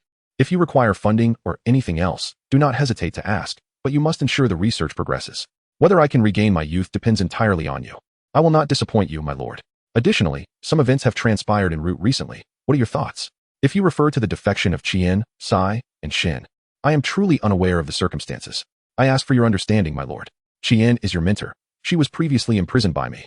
Many en route are aware of this matter. Do you not harbor any dissatisfaction? You have provided me with everything necessary for the research on Hashirama's cell transplantation. If my heart condition can be cured as a result, then you are akin to my rebirth parents. Although Chien has guided me for half a year, how can that compare to you as my father? Menma's words can be understood in simpler terms as, the guidance from Chien pales in significance when weighed against his life. He naturally knows how to prioritize, proceed, and bring forth results swiftly. Towanzo was quite pleased with Menma's attitude. Understood. Chapter 27. Orochimaru's quest for immortality. Upon returning from Towanzo's domain, Menma immediately immersed himself in the laboratory. He was determined not to squander the precious original cells of Hashirama. Commencing with the replicated viable specimens, he undertook experiments in cellular fusion. Under the influence of specific compounds, the viability of Hashirama's cells, when combined with Menma's cells, exhibited remarkable stability. The infusion of Menma's yin chakra prompted a tendency toward equilibrium, effectively controlling the abnormal proliferation issues on multiple occasions. For 3 consecutive days, Menma was enveloped in his work, conducting over 100 experiments, ultimately elevating the compatibility of the 2 cell types to approximately 85, a figure that greatly exceeded his expectations. Had he utilized the original cells, he estimated compatibility could surpass 90. Menma contemplated whether to employ the original cells, which he had procured from Towanzo, a quantity sufficient for only 3 trials. In the end, he resolved to make the attempt. The results of the experiment proved gratifying. The compatibility between the original cells and his own reached nearly 92, a notably high probability. However, as this was merely a cellular fusion experiment, the success rate of transplantation on himself might fall below 92, considering the capacity of his internal organs to withstand the energy influx from Hashirama's cells. Thus, Menma decided to wait another 6 months until his chakra attained a level of 1 calorie. At that moment, without the use of the 9-tails yin chakra, Menma had merely achieved the standard of an ordinary jonin, but he was confident he could reach the elite jonin tier within 6 months. Recognizing the improbability of further breakthroughs in cellular transplantation research, Menma temporarily shifted his focus to other studies, such as cloning. Speaking of cloning, one cannot help but commend Orochimaru for his remarkable prowess in scientific research. The ultimate objective of Orochimaru's experimental endeavors is the pursuit of immortality.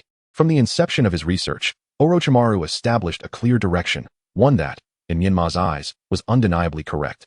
To achieve immortality, 2 critical issues must be addressed. First, how to enable cellular division to occur infinitely while ensuring the cells retain sufficient vitality. Second, how to guarantee that the soul's power does not diminish with the aging of the body. Through a series of meticulous experiments, Orochimaru confirmed the immense life energy inherent in Hashirama's cells. Nevertheless, despite their formidable nature, Orochimaru perceived limitations within human cellular vitality. Consequently, he conceived the idea of seeking external energy sources, particularly after discovering Jugo's capacity to absorb natural energy, which solidified the direction of his research. This also became the source of Orochimaru's cursed seal powers. However, for the sake of physical immortality, merely possessing sufficient life energy is far from adequate. There exists a definitive limit to the number of times cells can divide, an insurmountable dilemma that Orochimaru has yet to resolve. Thus, he turned his attention toward the notion of soul transfer, contemplating the transference of the soul into a clone. The technique of not-dead rebirth can be viewed as a preliminary achievement in cloning research, a semi-finished product. Before achieving complete success in cloning, the method of finding suitable vessels for soul transfer is employed. Superficially, the technique allows Orochimaru to continually transfer his soul into youthful bodies. However, after deep contemplation, Menma speculated that during this process, the soul's power would inevitably undergo some degree of erosion. Therefore, this technique ultimately enables the user to attain a lower tier of longevity, as there is likely a threshold to the number of soul transfers, which cannot be altered even when transferred to a clone. It is evident, then, that transcending the limits of cellular division is the profound core issue of Orochimaru's quest for immortality. If the body possesses immense life energy and cell division is limitless, the soul would naturally receive significant nourishment, thereby minimizing the possibility of decay. This would at least allow for a high stage of longevity. As for true immortality, Menma believed it depended not solely on the body, but also on the soul's intrinsic drive, such as a continuous enhancement of the spirit, akin to his current condition. If I can enable limitless cellular division, perhaps immortality can indeed be achieved, Menma mused, concurrently drafting the materials and equipment required for his cloning experiments. This research was not merely a response to Toanzo's command, but was equally for his own sake. At this moment, although he had never met Orochimaru, Menma had already come to regard him as a mentor and ally, at least in their shared pursuit of immortality, as they traversed the same path. In the blink of an eye, 6 months had passed. Menma dedicated nearly all his time, save for essential rest and nourishment, either to training grounds or to the laboratory. It is nearly time. Success or failure hinges on this endeavor. Menma sealed the laboratory, establishing 3 layers of barriers to ensure no outside interference, while also optimizing his physical condition to its peak. Chapter 28, Rampage. A breakthrough. Menma stood before the laboratory table, his expression a blend of tension and focus. The petri dish lay quietly upon the surface, encasing the invaluable columnar cells. These cells emitted a faint luminescence, as if harboring boundless mysterious power. Menma cautiously extended his hand, which appeared pale and slightly bluish from overexertion. His fingers lightly brushed against the edge of the dish, akin to handling an extraordinary treasure. Fearful that a moment's carelessness might lead to its ruin, he slowly poured the columnar cells into a pre-prepared test tube. Inside, the transparent compound shimmered under the light, resembling a mysterious liquid. The columnar cells floated serenely within it. Taking a deep breath, Menma endeavored to calm himself. He gently transferred the columnar cells along with the compound into a syringe. The syringe felt exceptionally heavy in his grasp, as if it bore the weight of all his hopes and fate. The needle glimmered ominously under the light, exuding an unsettling aura as Menma aimed it at the location of his heart, determination flickering in his eyes. He had done all that could be done. Now, it was merely a gamble with his life. Gritting his teeth, his lips turned pale from the strain. His gaze was resolute and unwavering, as if he had braced himself for any outcome. He struggled to maintain a state of relaxation, yet the impending needle poised to pierce his heart quickened his pulse uncontrollably. Finally, with a firm resolve, Menma plunged the needle into his heart. A sharp, piercing pain shot through his nerves to his brain, causing his body to tremble violently. His legs buckling beneath him as he nearly lost his balance. He staggered to his knees, gripping the edge of the laboratory table tightly, his knuckles turning white from the pressure. Yet, he clenched his jaw, enduring the excruciating pain without a single cry. Amidst this agony, visions of his past life, tormented by illness, flooded his mind. At this moment, he had the chance to break free from the clutches of disease, and despite the pain, he had to persevere. The columnar cells, along with the compound, slowly entered his heart. The process was gradual yet arduous. The cell's invasive capabilities were formidable, and as they infiltrated his heart, they surged chaotically like a virus, delivering a pain that was exponentially greater than that of the needle. In an instant, Menma's features contorted in agony, his body writhing on the ground as precious instruments from the laboratory toppled to the floor. Within moments, cold sweat soaked his back, his hair dampened, clinging to his forehead and cheeks. His complexion turned ashen, his lips devoid of color, his eyes reflecting an endless struggle and resolve. The columnar cells began to proliferate within him, yet this was a benign growth, a necessary process rather than an aberrant frenzy. Thump, thump, thump. The incessant replication of the columnar cells caused his heart to pound violently, echoing like thunder, increasingly louder, as if a wild stallion sought to break free. Subsequently, the columnar cells began to disperse through his bloodstream, which accelerated, boiling with unusual vigor, a phenomenon not observed in previous cell fusion experiments. Menma hastily lay flat, attempting to release his yin chakra, though his scant chakra was barely sufficient. Kid, it seems you require assistance. The voice of the Nine Tails echoed within Menma. Typically disdainful of engaging with him, the beast now offered its yin chakra upon witnessing Menma's distress. Naturally, Menma accepted the Nine Tails' goodwill, yet he was wholly absorbed in the battle against the columnar cells, unable to afford distraction. As the Nine Tails chakra surged into him, his body temperature plummeted, returning to normal shortly thereafter. The columnar cells began to merge with his blood. Menma inhaled deeply, sensing that the most perilous phase had passed, though the fusion of blood cells would be a protracted endeavor. In the dimly lit laboratory, the incandescent bulb flickered erratically, emitting a hissing sound as if it might extinguish at any moment. Time trickled by, and after 3 hours of relative calm, his body suddenly exhibited abnormal cellular rejection. Some cells, previously on the verge of fusion, displayed erratic proliferation, the columnar cells voraciously invading and altering Menma's normal cells, causing abnormal division and the emergence of new, dark purple cells within his blood. Kurama. An unprecedented wave of pain crashed over him, and Menma cried out in despair, his vision blurring, breath quickening, his body feeling as if swarmed by countless biting insects. Hang in there, kid. The Nine Tails continued to channel chakra, its expression filled with concern and tension, as if it bore the suffering itself. At that moment, innumerable wood sprouts tore through his skin, not only emerging but rapidly flourishing. Before long, his body was enveloped in wrinkled bark, leaving only his head exposed. The mutated dark purple cells supplanted the rampant columnar cells, becoming the vanguard that consumed Menma. His body, stripped of vitality, saw his once red hair turn snowy white, his visage resembling that of a frail elder. Ultimately, his consciousness could no longer endure. Menma let out a desperate wail, the sensation of impending death shattering his spirit, yet this very shattering ignited a surge in his mental fortitude. The golden halo within his expanded abruptly, transforming into a slightly smaller golden pupil ring, distinctly separate from the crimson pupil, now standing alone. If an observer were present, they would see two pupils in his eyes, one larger red pupil and one slightly smaller golden pupil nestled in the corner. At this moment, it seemed as though the had revealed its true form, or perhaps it had undergone an evolution. However, Menma remained oblivious to the extraordinary transformation occurring within his.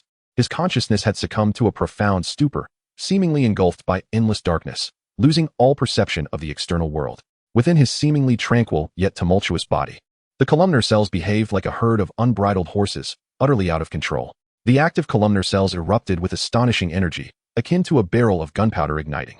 Menma's body became a vast root system deeply anchored in the earth, serving as fertile ground for the wood sprouts to flourish. Countless wood sprouts surged forth from his body, akin to mushrooms after a rain, expanding outward at an unbelievable pace. Each sprout seemed to possess its own life force, growing with an unstoppable momentum. They spread recklessly across the laboratory floor, walls, and ceiling, occupying every space they touched. In a short time, the entire laboratory was filled to capacity with these wildly growing trees. Once a spacious and bright laboratory, it now resembled a box crushed by a giant. Creaking under the strain, the sturdy experimental equipment, under the assault of these trees, crumpled like fragile toys, easily deformed and shattered. The three-layered barrier, meticulously arranged to prevent various dangers, boasted formidable protective capabilities sufficient to withstand repeated assaults from elite jonin. Yet, in the face of the relentless tide of wood, the triple-layered barrier appeared utterly feeble. Those wooden projections struck the barrier with the ferocity of sharp spears, each impact causing the barrier to flicker with unstable light. Soon, the three-layer barrier could no longer withstand the relentless assault of the timber, and cracks began to emerge. As these fissures widened, the barrier ultimately shattered, transforming into shimmering fragments that dissipated into the air.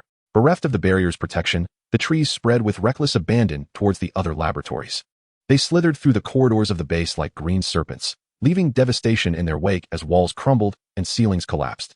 The researchers in the adjacent laboratories were paralyzed with terror by this sudden upheaval, hastily abandoning their tasks to flee towards safety. A cacophony of screams, shouts, and the sound of shattering objects intertwined, plunging the entire base into chaos. Moreover, the growth of these trees showed no signs of abating. They seemed imbued with boundless strength, breaking through the soil and rock above the laboratories, relentlessly advancing toward the first layer of the root base. Under their onslaught, earth and stone crumbled, sending up vast clouds of dust. The first layer of the root base constituted the core area of the entire facility, housing numerous critical documents. Should these trees breach this sanctum, the consequences would be dire.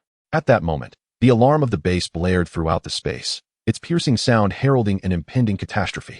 Meanwhile, the protagonist lay unconscious amidst the wreckage of the laboratory, his body still nurturing new sprouts. The disaster he had inadvertently unleashed seemed only to be in its infancy.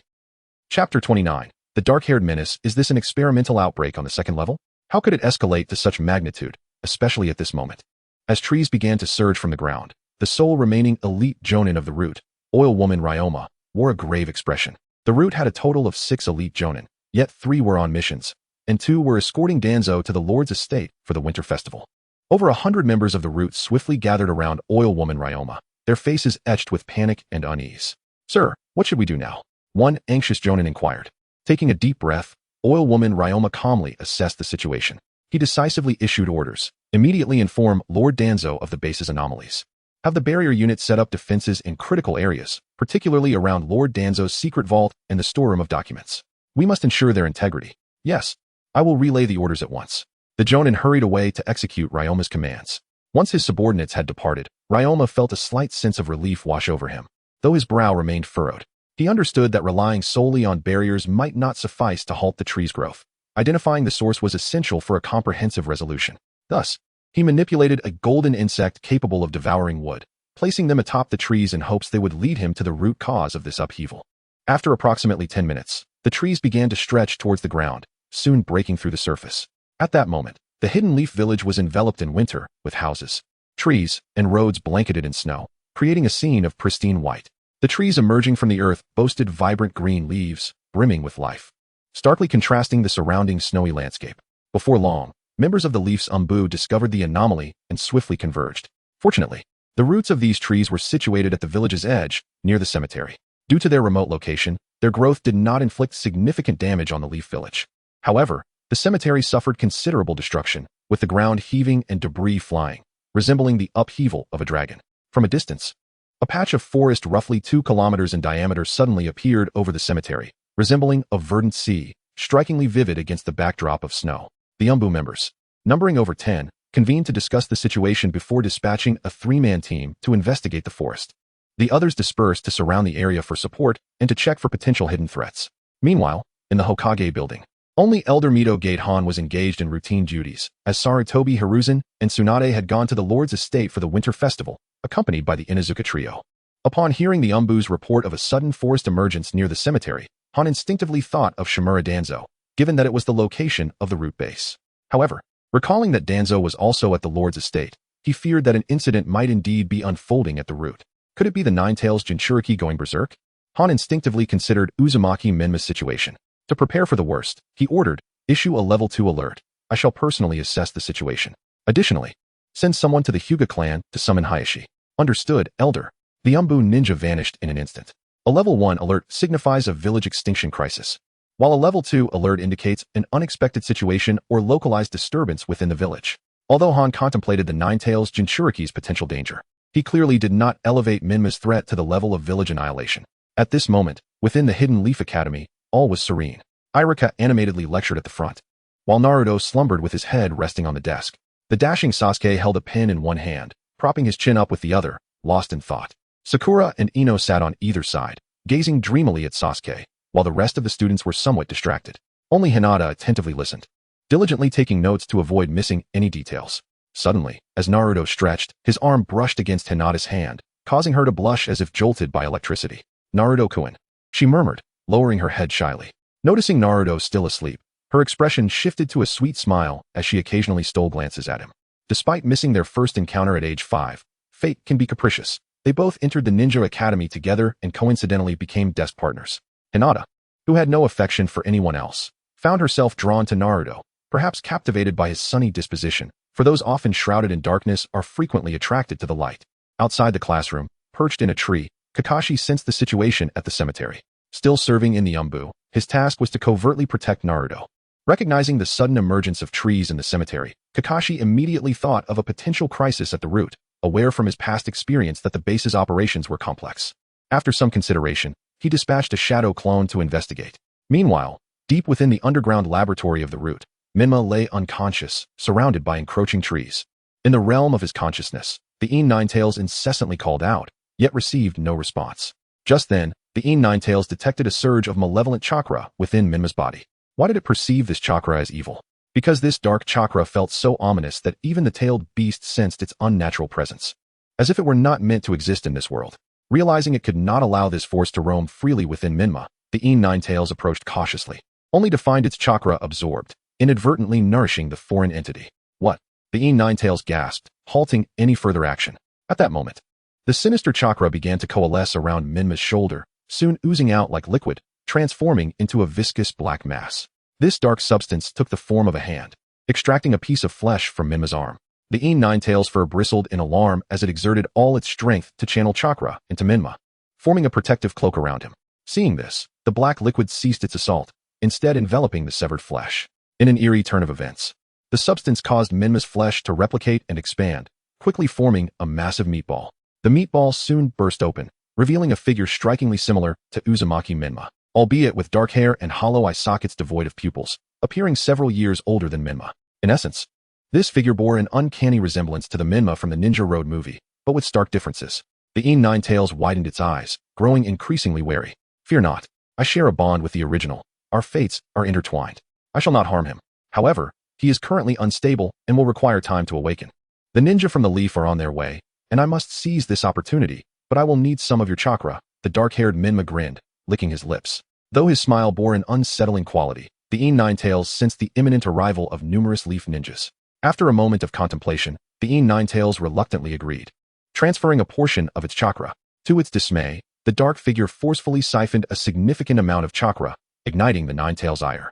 With raven hair, Menma savored the essence of the Ninetales' chakra, and with a single punch, he shattered the trees before him, creating a passageway.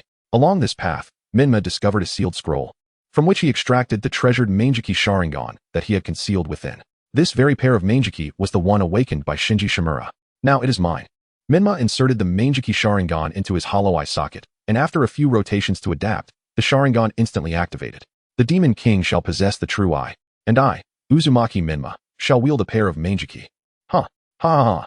The corners of Menma's mouth stretched into a wide grin. His laughter exuberant and untamed, akin to the finishing touch of a masterful painting. In this moment, Menma truly resembled a demon emerging from the depths of hell.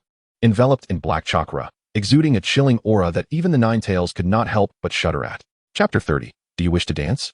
After a moment of low, ominous laughter, the expression on the face of the dark-haired figure turned suddenly grim. His kaleidoscope Sharingan reverted to its three-tomo form as he gazed intently at the trees just a meter away. More precisely, he had sensed an unusual chakra emanating from within the trees. Without the need for hand seals, the dark-haired figure unleashed the wind release, wind cutter technique. With a swift motion of his fingertips directed at the source of the anomalous chakra, a razor-sharp wind blade cleaved through the air, slicing through the dense wood and revealing the golden carcass of a bug inside. The wind cutter technique instantaneously severed the insect in two. Was it a parasitic insect? The dark-haired figure's three-tomo Sharingan spun rapidly, yet he could not detect the whereabouts of Oil Girl Ryuma. Evidently, the opponent had either fled or concealed themselves so thoroughly that even the Sharingan struggled to sense their presence. In terms of perception, the original body's double-eyed vision held a distinct advantage. The dark-haired figure pondered, a look of vexation crossing his face as he let out a soft huff. Possessing the memories of 2 lifetimes, he was fully aware of everything concerning the original body. He felt a profound regret for not inheriting the double-eyed vision and the peculiar spiritual energy that continuously grew within the original body. Nevertheless, he shared the same chakra attributes as the original, Yin, wind, and water. He could utilize the ninjutsu learned by the original body with ease. Additionally, the dark-haired figure had not inherited wood release. His cells were highly resistant to yang attributes. However, as fate would have it, this very trait allowed him to possess a bloodline limit that rivaled wood release. This special technique, known as annihilation release, was a fusion of the Yin, wind, and water attributes and required his unique black-purple cell characteristics to execute. With a series of hand seals, the dark-haired figure invoked annihilation release, Xidagarba's hidden realm. As he struck the ground, arcane symbols emerged, enveloping the original body in a shroud of darkness. From the perspective of the dark-haired figure, nothing was visible. Not even a trace of the original body could be sensed, not even its chakra. Thus, the original body was rendered safe. If only it were possible to sever this connection entirely. It was such a nuisance. A cold, sharp smile crept across the dark-haired figure's lips as he realized he could finally indulge in slaughter without any concerns. While he possessed the same memories as the original, he was an independent consciousness born from the mutated black-purple cells resulting from the fusion of the original's and Hashirama's cells. Being independent, he harbored his own perspectives and methods of action. For instance, where the original preferred to act with caution and deliberation, he pursued the thrill of living recklessly. The original valued bonds and emotions, but he regarded emotions as a burden that impeded his swiftness in drawing his blade. Unlike the original, who considered Uzumaki Naruto a brother, the dark-haired figure harbored a deep disdain for Naruto, abhorring attachments, sunlight, and especially rules imposed by others. He reveled in carnage and bloodshed, preferring to act freely and without restraint. He hailed from the depths of hell, having entered this realm yet refusing to live as a mere mortal. He aspired to be a demon, one unbound by any restrictions. Meanwhile, on the surface, before the mysteriously appeared grove, Mito Gate Inn and Hyuga Hizashi stood, accompanied by dozens of Umbu members and over a dozen ninjas from the Hyuga clan. Additionally, the heads of the Oil Girl and Inazuka clans were present. Standing beside Hyuga Hizashi activated his Byakugan, first surveying the sudden grove and then delving into the root base to investigate. Through his perception, he discerned that the members of the root had congregated into several areas, hiding within a barrier. He then probed deeper, following the tree roots, but found nothing at the source, which struck him as peculiar. Did you discover anything, Hizashi? Mito Gate In inquired. Hisashi succinctly relayed his findings to Mito Gate In, who frowned in contemplation. At that moment, a shadowy figure emerged from the ominous grove, capturing the attention of the Konoha ninjas, who instinctively drew their kunai and ninja swords.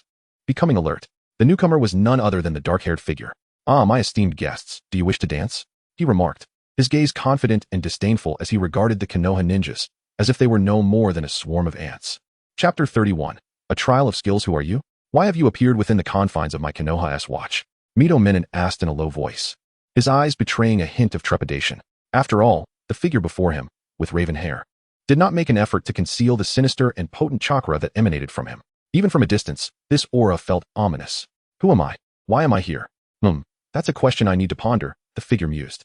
By the way, with so many of you present, is there not one among you capable of discerning my identity? Is my visage so lacking in distinction? With a resigned smirk, he surveyed the surroundings.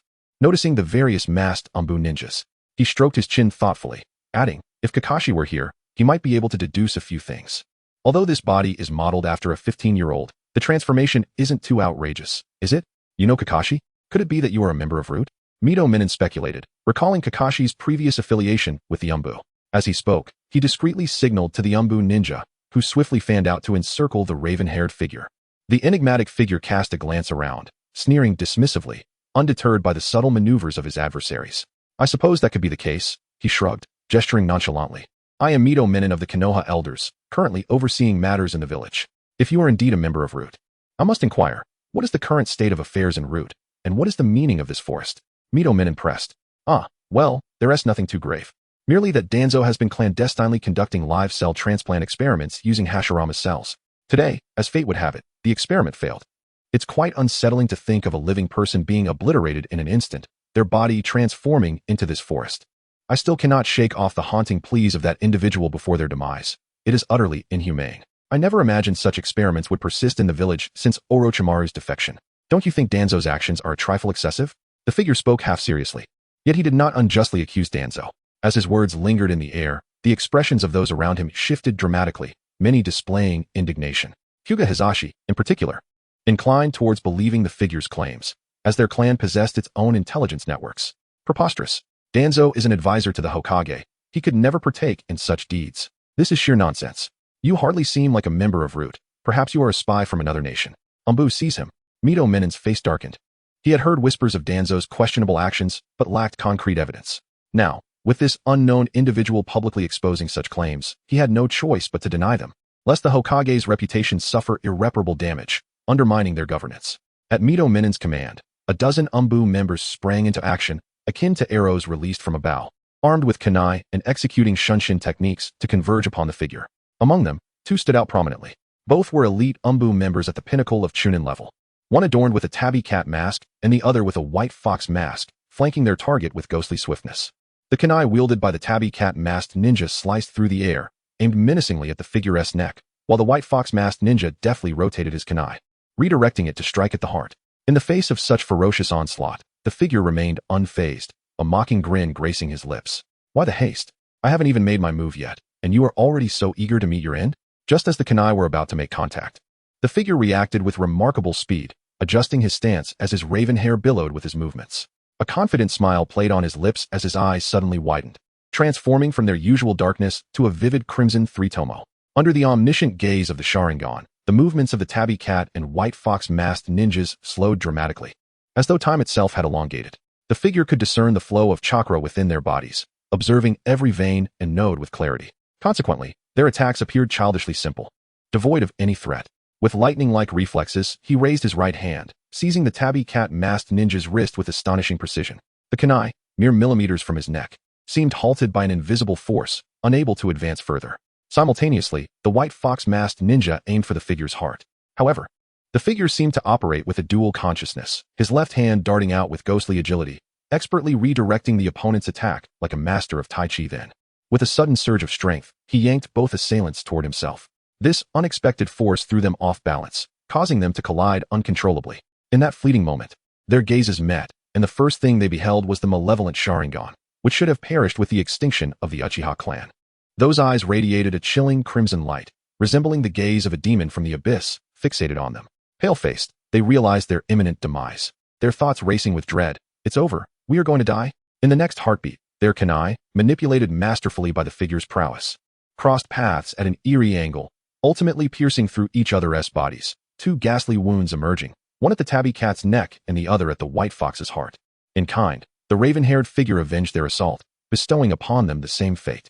3 Tomo Sharingan. You are a remnant of the Uchiha clan. Mito Minen's eyes widened in realization. The day's events en route now appeared to him as the resurgence of Uchiha vengeance. While the Uchiha massacre seemed orchestrated by Itachi, Mito Minen was, in truth, one of the conspirators, having greatly profited from the Uchiha clan's assets. Chapter 32. The Abyssal Grasp. Upon hearing the command from Mito Gaton, the dark-clad ninjas displayed no hesitation. They swiftly divided into 2 groups, seamlessly launching their assault. The melee unit, comprising over a dozen ninjas, executed their movements with unparalleled precision, darting through the snow like phantoms, relentlessly seeking vulnerabilities in Menma's defenses to deliver a fatal blow. Meanwhile, the mid to long-range units stationed themselves at a distance, unleashing an array of ninjutsu to provide formidable firepower support for their melee counterparts. Their attacks were both accurate and ferocious, leaving Menma no opportunity to catch his breath. Under such a relentless barrage, Menma's figure flickered amidst the snow, seemingly overwhelmed by the dark ninja's onslaught. The death of 2 elite Chunin-level dark ninjas did not instill fear in the Leaf ninjas. Instead, it ignited their fury and fighting spirit. Earth release, earth flow wall. One dark ninja shouted, forming hand seals and slamming his hands onto the ground. Instantly, a wall of earth surged up before Menma, obstructing his path. While 2 kunai were embedded in the wall, each attached to an explosive tag. The tags detonated immediately, yet Menma had already used the body flicker technique to evade. Retreating 3 zhang away. Fire release, great fireball technique. Before Menma could regain his footing, 5 dark ninjas simultaneously executed the great fireball technique, sending 5 massive fireballs hurtling towards him. Wind release, great breakthrough. Observing their comrades unleashing fireballs, several dark ninjas promptly formed hand seals and employed wind release ninjutsu, creating a violent gust that propelled the fireballs towards Menma. The coordination between the dark ninjas was impeccable, their skills intertwined flawlessly, allowing the melee ninjas to retreat as their allies used the shadow clone technique to distract Menma. In an instant, Menma's figure was engulfed by the fiery tempest. Do not stop, continue unleashing ninjutsu. Mito Gaton commanded, urging the dark ninjas to maintain their assault. In a whirlwind of chaos, dozens of dark members employed their specialized ninjutsu, bombarding Menma with a barrage of techniques. Earth release, water release, fire release, wind release, all crashing down upon the white snow, generating a scene of utter turmoil. The tremendous explosions mingled with the sound of snow and debris, creating a cacophony that resembled a grand fireworks display. After approximately a minute, Mito Gaton finally ordered a cessation of the attack. After several breaths, the air was still thick with swirling snowflakes, and the aftermath of the fire release had generated a dense mist, obscuring any clear view of Menma's condition. Hyuga Hizashi, what is the situation? Mito Gaton fixed his gaze on Menma's last known position. I sense no chakra fluctuations from the enemy, replied Hyuga Hizashi, his Byakugan scanning the area but revealing no trace of Menma's chakra. It appears he has been reduced to ash. Mito Gaton exhaled softly, a glint of vindictiveness and satisfaction flickering in his eyes. However, at that moment, the snow beneath Mito Gaton's feet suddenly melted into water, and a hand emerged, gripping his left ankle. Mito Gaton instinctively looked down, meeting Menma's malevolent grin, a visage both sinister and terrifying. Abyssal grasp. Menma's hand, cloaked in darkness, exuded a chilling aura, resembling a demonic claw reaching forth from the depths of hell. Hyuga. Mito Gaton's heart dropped in fear, his voice barely escaping his throat as he summoned all his courage to utter Hizashi's name. Hizashi, reacting swiftly, pivoted and struck at Menma with a slicing motion of his right hand.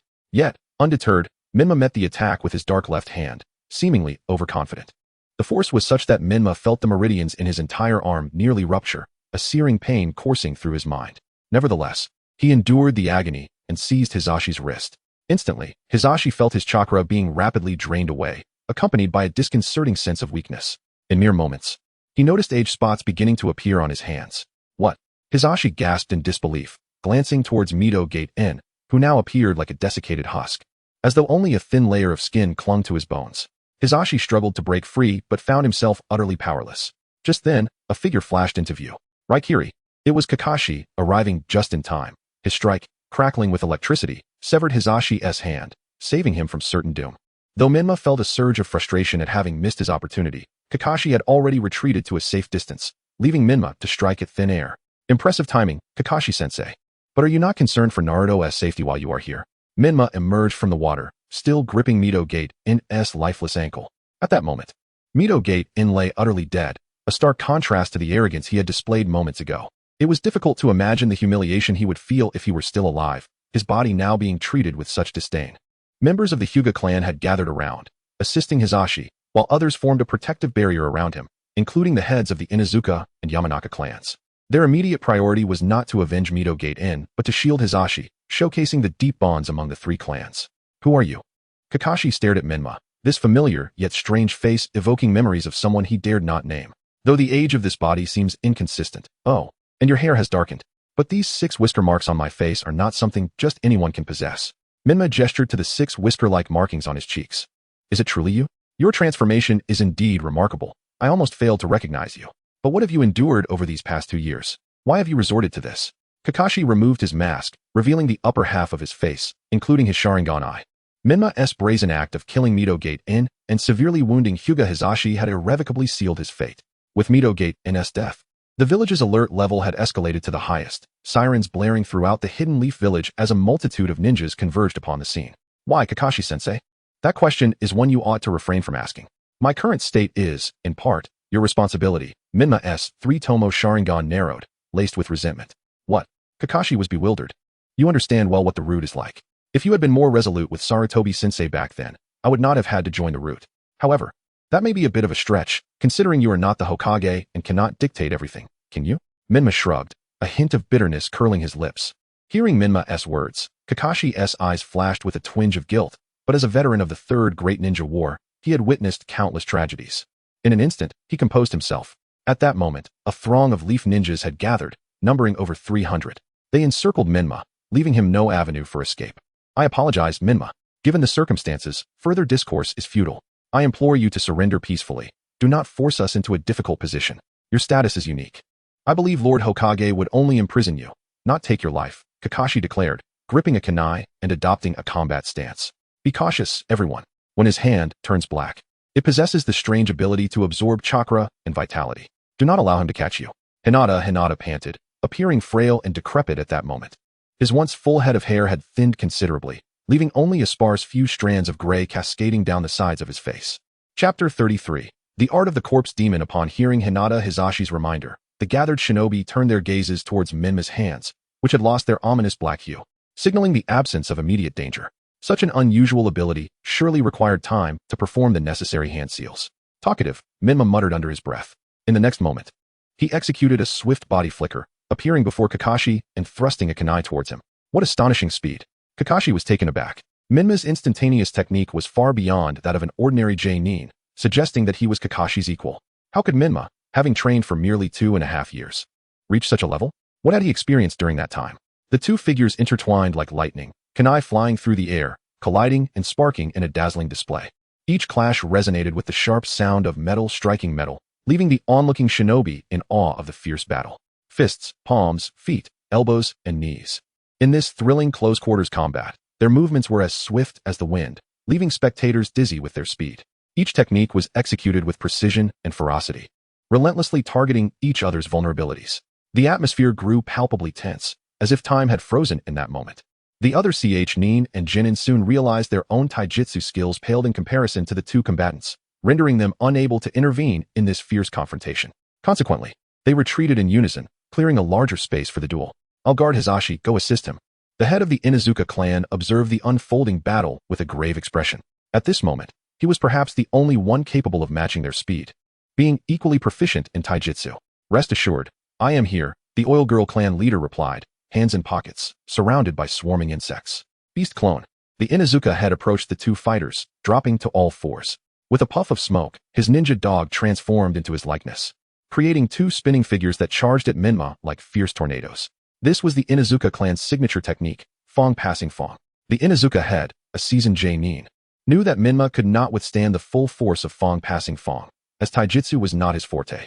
Previously hampered by a heart condition, his physical prowess had always been lacking, making encounters with elite J-nin like Kakashi somewhat challenging. Such an annoyance, Menma thought. He had intended to practice a few techniques with Kakashi, but the Inuzuka head's interference had soured his mood. However, to Menma's surprise, Kakashi did not evade the aftermath of the Inuzuka head's Fong Passing Fong. With a loud bang, Kakashi vanished from sight. It was merely a shadow clone. How deceptive. Menma realized he had been tricked by Kakashi. The Inuzuka head was momentarily stunned. He had not anticipated that Kakashi was merely a shadow clone. If Kakashi were present, assisting would be easy, but facing Menma alone posed considerable pressure. Yet, with Kakashi absent, Menma lost interest in prolonging the fight. Wind release, vacuum sphere. Menma executed 2 swift body flickers to create distance, leaping high into the air. He quickly formed hand seals, inhaling deeply, as sufficient air and chakra accumulated in his mouth. He unleashed a series of rapid airwaves towards the Inuzuka and his ninja dog. The accumulated wind pressure shot forth like bullets, a relentless barrage akin to a machine gun. The Inuzuka and his dog hurriedly dodged, but even so, the Inuzuka head was struck in the shoulder, causing blood to erupt, while his ninja dog suffered multiple hits, one of which broke a leg, leaving it in a pitiful state. The Inuzuka head quickly grabbed his injured dog and retreated. If individual strength was insufficient, then a strategy of overwhelming numbers would suffice.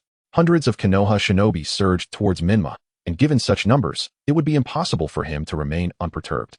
Even-tailed beasts could exhaust their chakra and stamina. Nevertheless, at this moment, Menma retained ample chakra, ensuring his endurance was sufficient. This game ends here. Prepare to feel pain, Menma declared.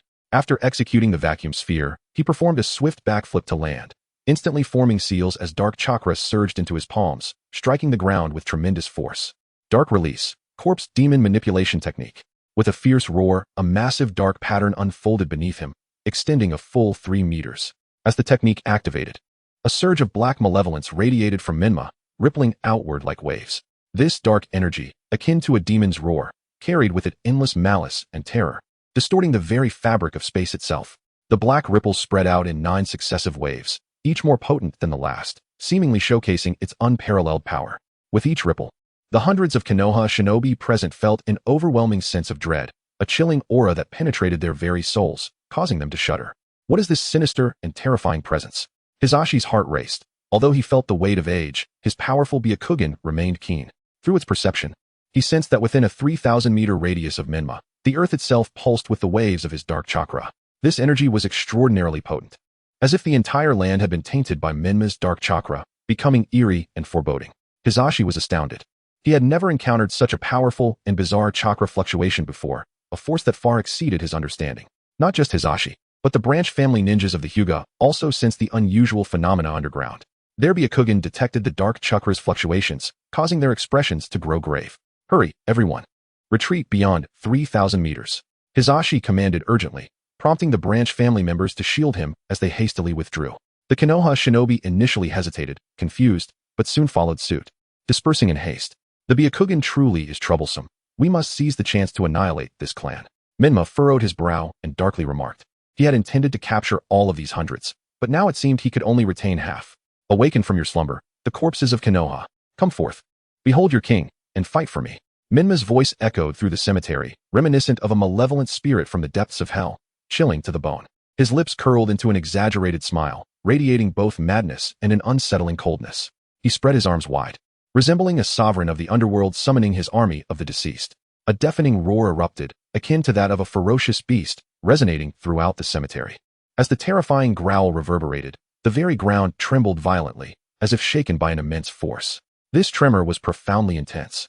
Not only did the gravestones within the cemetery sway precariously, but even half of Konoha could distinctly feel it. Many villagers were startled by the sudden upheaval, mistaking it for an earthquake and fleeing in panic, desperately seeking safety. Yet, some perceived the tremors differently. Kakashi, for instance, immediately recognized that this was no ordinary earthquake, but rather a significant event unfolding in the cemetery. Without hesitation, he dashed into the classroom, urging Irika to take the students to the underground shelter, particularly Naruto. Kakashi's gaze swept across the classroom, ultimately resting on Naruto. His gaze was a tapestry of emotions, woven with concern for Naruto's safety and a sense of helplessness regarding Menma's dire situation. Menma had devolved into this state, and Kakashi was loath to leave Naruto's side. Yet at this moment, the cemetery evidently required his strength more urgently. Before departing, Kakashi cast a lingering glance at Naruto, a look imbued with profound emotion and unspoken trust. Then, he turned and departed like a tempest, making his way toward the cemetery. The snow continued to sink and evaporate, as if subjected to an invisible force. Trees toppled, emitting heart-wrenching cracking sounds. Simultaneously, numerous structures teetered on the brink of collapse, ultimately succumbing to their burdens with a thunderous crash. The roads were not spared either, fissures appearing as though the earth itself were being torn asunder. Accompanied by anguished cries, countless skeletal remains clawed their way out of graves, their movements stiff and eerie, as if manipulated by an enigmatic power. These skeletal figures, once mere bones, had inexplicably sprouted grayish-white, decayed flesh and sparse hair. Their facial features gradually coalesced, revealing many clad in the attire of Konoha shinobi, along with members of the Uchiha clan and even the Senju clan. The fallen shinobi of Konoha over the decades, accumulated from the 3 great ninja wars, hinted at the sheer number of corpses present. If any of those who had perished in recent years were to witness this scene, they might recognize their loved ones.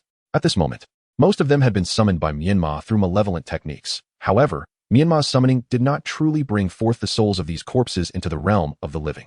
Instead, he crafted rudimentary consciousnesses using his Anzoka chakra, entities driven solely by the instincts of combat and slaughter, albeit inheriting a modicum of their original body's abilities.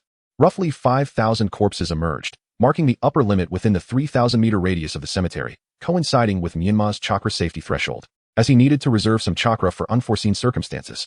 If one were to categorize these resurrected corpses, they would aptly be termed corpse demons, which is precisely why Menma named this technique accordingly.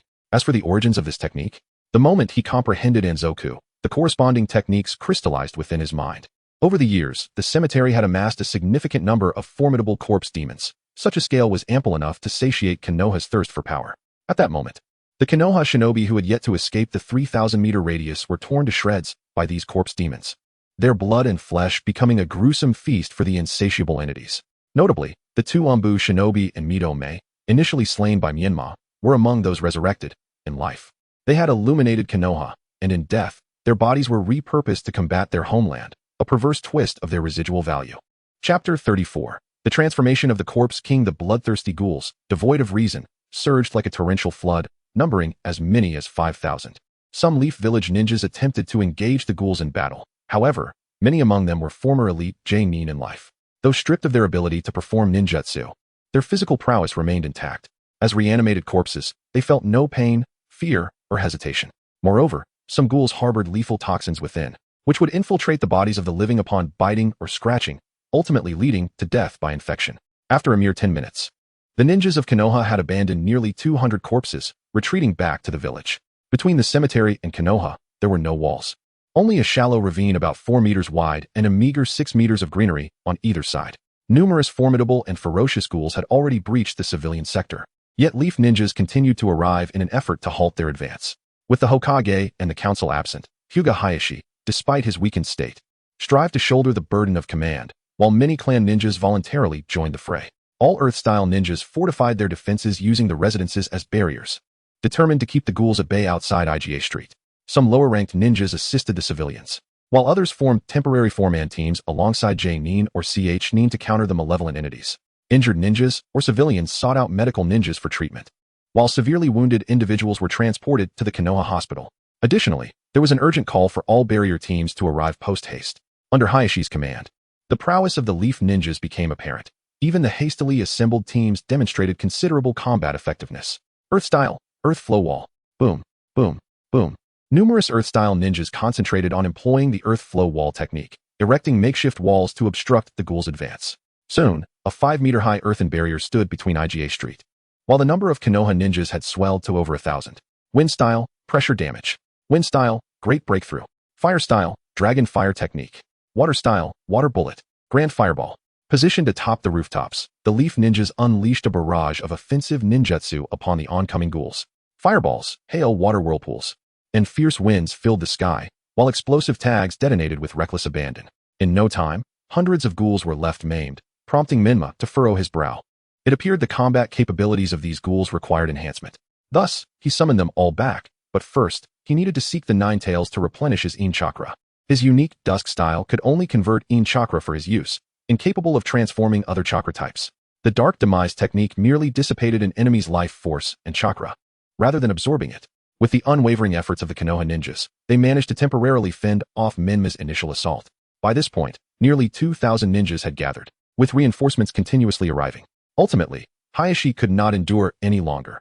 Witnessing the slight easing of the situation, his taut nerves slackened, and he immediately felt a backlash, his strength draining away as he spat out dark blood before collapsing. Head of the clan, Hayashi Koen, Hayashi clan leader. At that moment, Kakashi arrived. But as a captain of the Umbu, he could not assume command. After discussions among the J-nin, The responsibility of directing the defense fell upon the head of the Yamanaka clan, Yamanaka Shikaku. Esteemed colleagues, even at the swiftest pace of Hokage-sama, it would take until late at night to traverse from the daimyo's residence to the village. Thus, our mission is of utmost importance. While the enemy has temporarily ceased their assault, they have not retreated, likely preparing for a renewed offensive. The cemetery harbors at least tens of thousands of ancestral remains, and we cannot ascertain the limits of the enemy's control over these corpses. Therefore, we must take the initiative to counter their advance, Shikaku calmly stated. Surveying the gathered J-nin.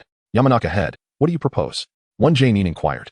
As the saying goes, to capture the thief, one must first seize the king. We need to form an elite team to flank the ghouls from behind and eliminate the caster, Shikaku replied with solemnity. I will go.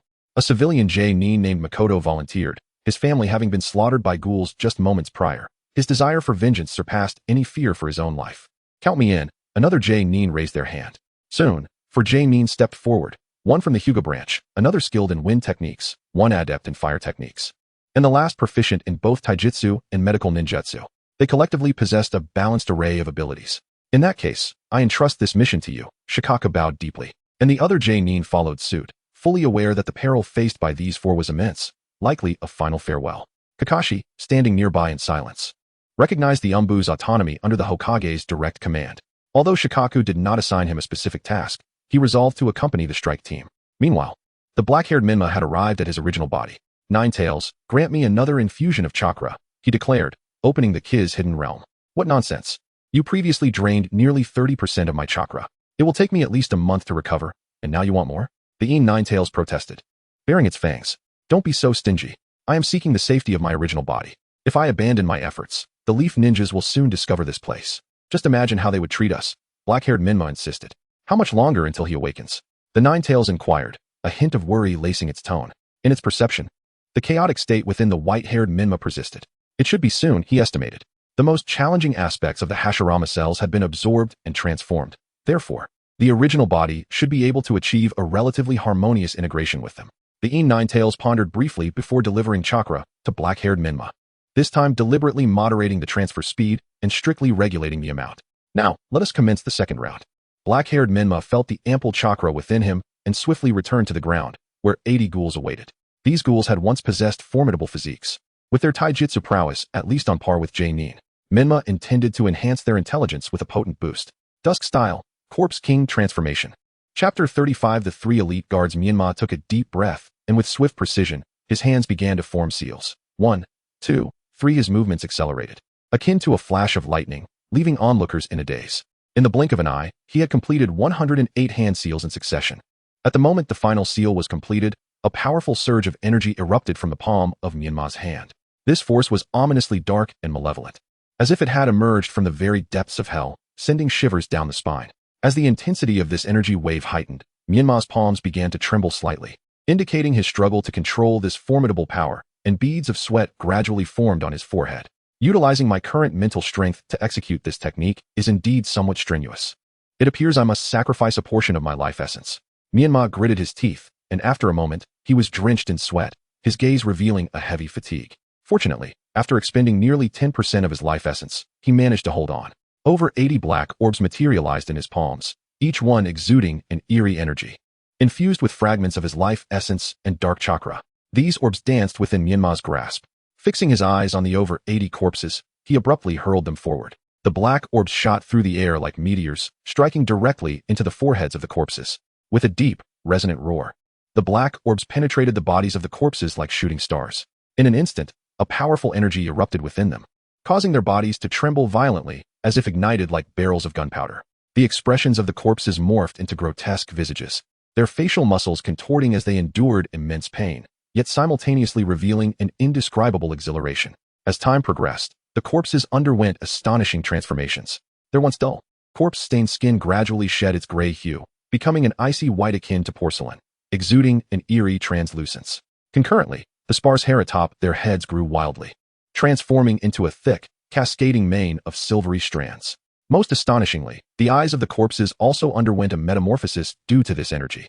The previously murky orbs, tainted with the stench of decay, now glowed with blood-red slit pupils, exuding a thirst for blood and a chilling aura of cruelty. The claws of the corpses became sharper and more pointed, glinting with a cold light, as if they could effortlessly rend steel. However, The most significant change was that these corpses had developed an intellect rivaling that of a 10-year-old child. At this moment, referring to them merely as corpses was no longer appropriate. They had now been reborn as the new elite guards, the Corpse Kings. One among them was Mito Minyan, still retaining the frail appearance of its former host. Yet the crimson eyes and bloodthirsty smile revealed that it was merely a new consciousness birthed from the original shell. Due to Mito Minyan's recent death, its brain cells had not fully perished, allowing it to retain fragments of the original's memory, making it the most intelligent among the Corpse Kings. Bow before your master. The Corpse King Mito Minyan knelt on one knee, offering fealty to Menma, its speech somewhat halting as it spoke for the first time. The other Corpse Kings, lacking intelligence, gazed at Menma with an inexplicable blend of familiarity and fear emanating from their very souls, and thus they knelt in trepidation. Among these Corpse Kings, Menma discerned three whose auras were significantly more potent than the others. One was clad in the ancient garb of the Uchiha clan, adorned with patterns befitting an elder, clearly a high-ranking member from days gone by, though its eye sockets were empty, indicating that its Sharingan had been removed prior to death. The second wore a green bodysuit reminiscent of Rock Lee's attire, yet its appearance diverged from Might Guy's, suggesting it was a relative of Might Guy. As for the last Corpse King, it birthed a sinister thought within Menma, for it was none other than the legendary Kakashi Hitaki, the White Fang of Konoha. Kakashi-sensei, perhaps I can bestow upon you a grand gift. Menma revealed a wicked smile.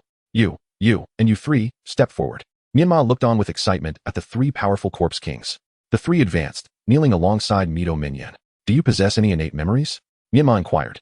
The three powerful Corpse Kings pondered momentarily. The Uchiha Corpse King demonstrated lightning release, earth walk, and fire release, phoenix fire, while the one in the green bodysuit opened the 8 gates to the third gate and then halted. When Menma asked how many gates they could open at maximum, it extended 6 fingers, explaining that opening all 8 gates would grant the title of Kai Emperor, while opening 7 would rival seasoned Kaga-level strength. And 6 gates would suggest a foot in the door of Kaga-level prowess, an impressive capability indeed. As for Kakashi Hitaki, he picked up a branch and cleaved through a 2-meter-thick boulder with a clean, smooth cut, exuding a sharp aura. Moments later, Menma grasped the general situation of the Corpse Kings. Aside from Mito Minyan, the others possessed only the instinctive memories of their former bodies, devoid of any cerebral recollections. From now on, you three shall serve as my elite guards. For ease of remembrance, I shall bestow upon each of you a name, Uchiha Reiku, Might Kage, and you shall be called Hitaki Shiro. Menma assigned these formidable Corpse Kings their resounding names, contemplating that his ragtag ensemble was finally taking shape. Thank you, master. For the names, the three replied with reverence, their faces radiating unparalleled excitement, as though receiving such unique names was the utmost honor. The other Corpse Kings watched in envy, eagerly requesting names from Menma. To earn a name, you must demonstrate your worth. Over there lies Konoha, where countless lives await your harvest.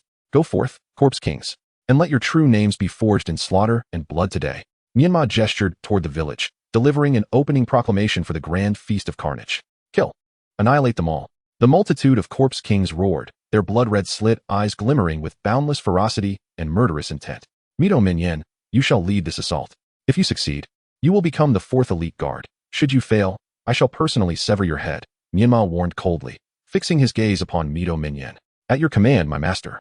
The Corpse King Mito Minyan replied with a sinister and cruel grin. Rising, it unleashed the roar of the Corpse King, transmitting some form of signal. Instantly, the other Corpse Kings joined in the roar, and the previously dormant 4,000 corpses in the snow awakened as if summoned, erupting into thunderous roars before charging toward Konoha like frenzied wild bulls. The other Corpse Kings surged ahead, racing through the throngs of corpses, each one exhibiting an eagerness as if under the influence of a stimulant, striving to outpace one another, lest they lag behind. Chapter 36. Relentless battle. The expression on the face of the Corpse King, Mito Minyan, was somewhat grim. As soon as these Corpse Kings entered the battlefield, they immediately disregarded commands. Let them fight among themselves. At least I still have the army of ghouls, Mito Minyan muttered in frustration. He ascended to the shoulder of a towering ghoul, standing a full 3 meters tall, and utilized the roar of the Corpse King to relay simple commands to the army of ghouls. Upon comprehension, the ghouls promptly divided into 3 groups. The central group charged alongside the other Corpse Kings, while the remaining 2 flanked the city walls, aiming to infiltrate from other angles. The ominous presence of the evil entities drew near. The alarm bells of Konoha village rang out in a frantic cacophony as the vigilant ninjas roared their warnings. All squads, prepare for battle. Medical ninjas and reserves, stand by for assistance. Our homeland is behind us. We shall not allow a single evil entity to breach the village. Leading the charge, YN Shimi stood at the forefront of the defenses, his voice booming through a loudspeaker, delivering a final rallying cry before the battle commenced. Despite the formidable nature of these malevolent creatures, which evidently possessed both strength and poison, they were clearly mindless monsters. With proper defense, their extermination should not prove overly challenging. However, since the enemy dared to launch another assault, they must have some advantage. This second wave would likely be more ferocious than the first, and Shimi, an elite jonin who had survived the Third War, could not afford to underestimate them. Yet, even as Shimi raised the threat level of the ghouls, he underestimated the significance of a pack of feral wolves suddenly acquiring a wolf king. He witnessed the corpse kings charging wildly, the ghoul army methodically splitting into 3 routes, and he locked eyes with the transformed Mido Minin, who wore a savage grin amidst the throng of ghouls from a distance of 1,000 meters. A sense of dread washed over Shimi as he realized that if the ghouls on the left and right successfully bypassed the defenses, their entry into Konoha would yield catastrophic consequences. He swiftly commanded 2 jonin to lead their teams in intercepting the 2 routes of ghouls, while simultaneously issuing an order to attack the advancing corpse king. Attack! At that moment, the foremost corpse king had entered the firing range of the Konoha ninjas. Instantly, an onslaught of explosive tags rained down like a torrential downpour, accompanied by fire and wind jutsu, overwhelming the corpse king. Damn these evil beings, perish! The ninjas of Konoha roared, their anger and resolve erupting with that battle cry. In an instant, the swirling snow and dust enveloped the area between Konoha and the graveyard, creating a scene of chaos. The sound of explosions echoed, deafening, as if the entire world were trembling.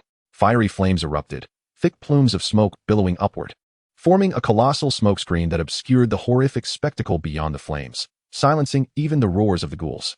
The once chaotic battlefield fell eerily silent, as if time itself had frozen in that moment. The Konoha ninjas were taut with tension, scarcely daring to breathe. 1 second, 2 seconds, time trickled by in the charged atmosphere, yet as 10 seconds passed, no corpse king emerged from the inferno. Could they have perished? This thought flickered through the minds of many Konoha ninjas, but just as they dared to exhale in relief, a thunderous roar erupted, reverberating through the heavens like a clap of thunder. This roar was filled with savagery and malice, sending chills down their spines, and the atmosphere grew oppressive. Amidst the terror and tension, countless shadowy forms of corpse kings emerged from the flames. Gradually, these silhouettes became clearer, revealing a horrifying sight. The corpse kings, engulfed in flames, charged forth like demons from hell.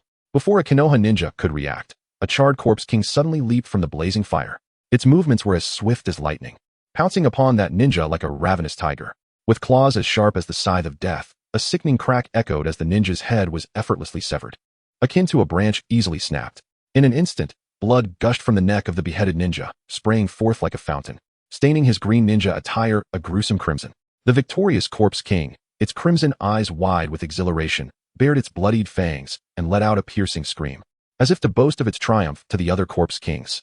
This shriek served as a rallying cry, and soon more corpse kings surged forth like a tide, relentlessly assaulting Konoha's defenses, their claws bared, faces twisted in malice, and commencing a horrific slaughter.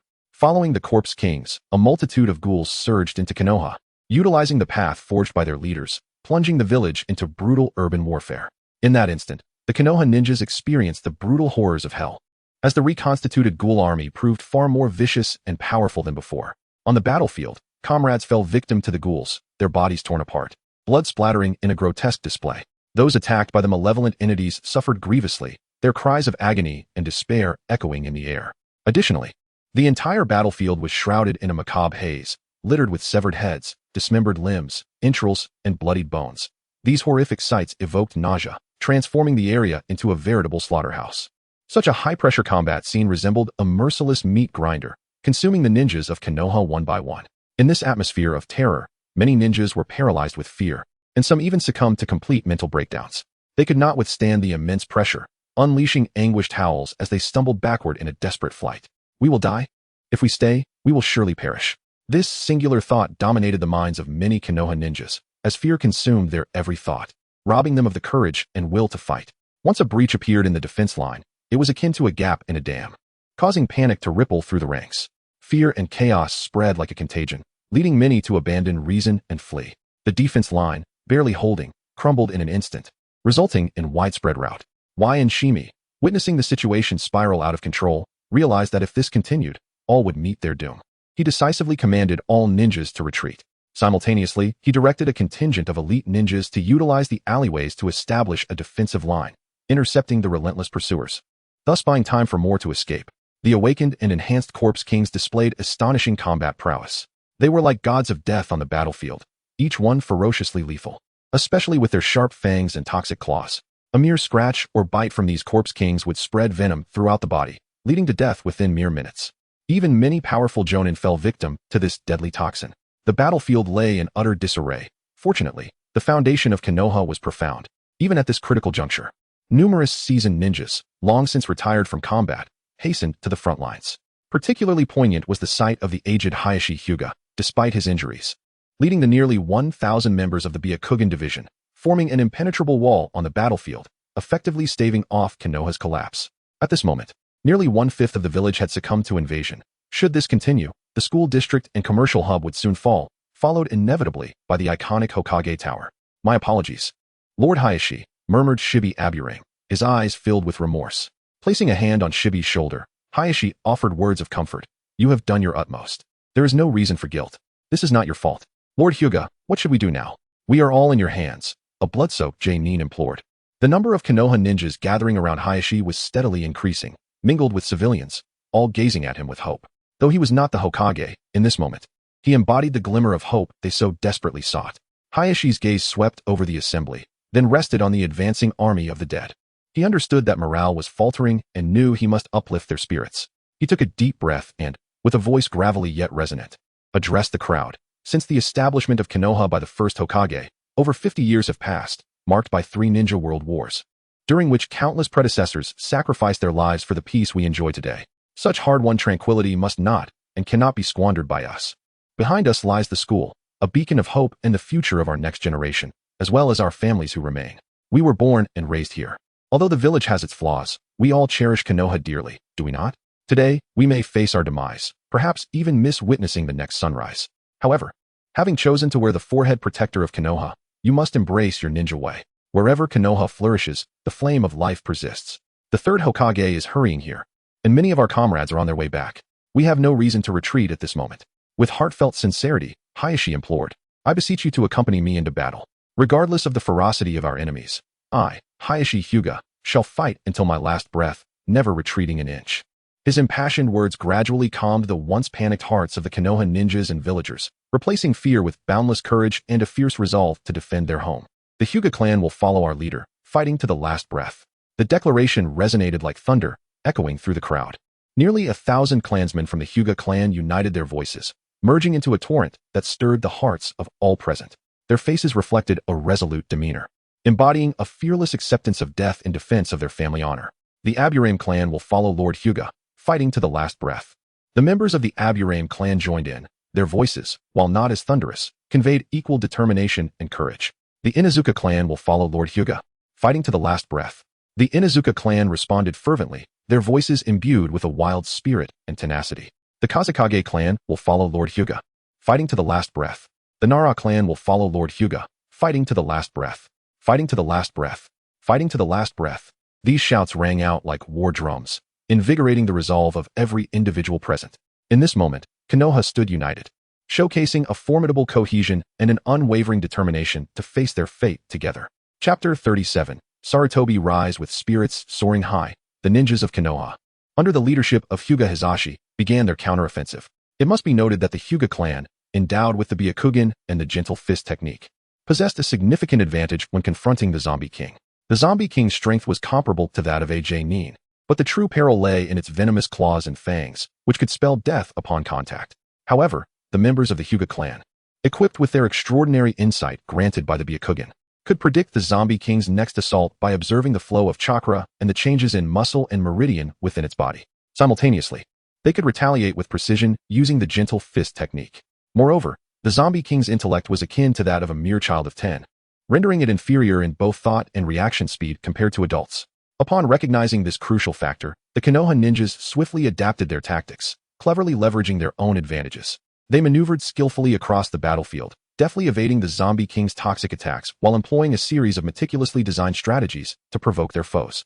In this manner, the enraged Zombie Kings often lost their composure, revealing vulnerabilities. The Konoha ninjas seized these fleeting opportunities to deliver decisive blows. After more than 10 minutes of combat, members from the Sarutobi clan and the Inuzuka, Nara, and Akimichi clans joined the fray. Previously, these 4 clans had primarily safeguarded their own territories and vital interests. As direct descendants of the third Hokage, most of these clans' offspring lived in comfort, thus were somewhat reluctant to risk their lives.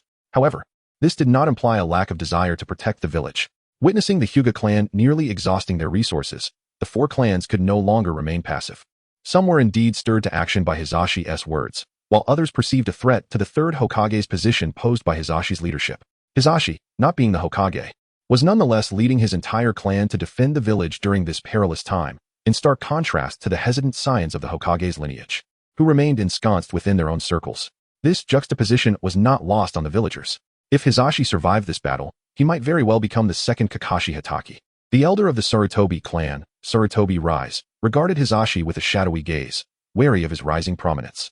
Kakashi had shown brilliantly during the Second Great Ninja War, momentarily eclipsing even the legendary three ninjas, and was hailed as a hero by the villagers, who believed him to be the fourth Hokage. Yet, his unwavering integrity and refusal to conform to their expectations ultimately led to his ostracization by the third Hokage's faction.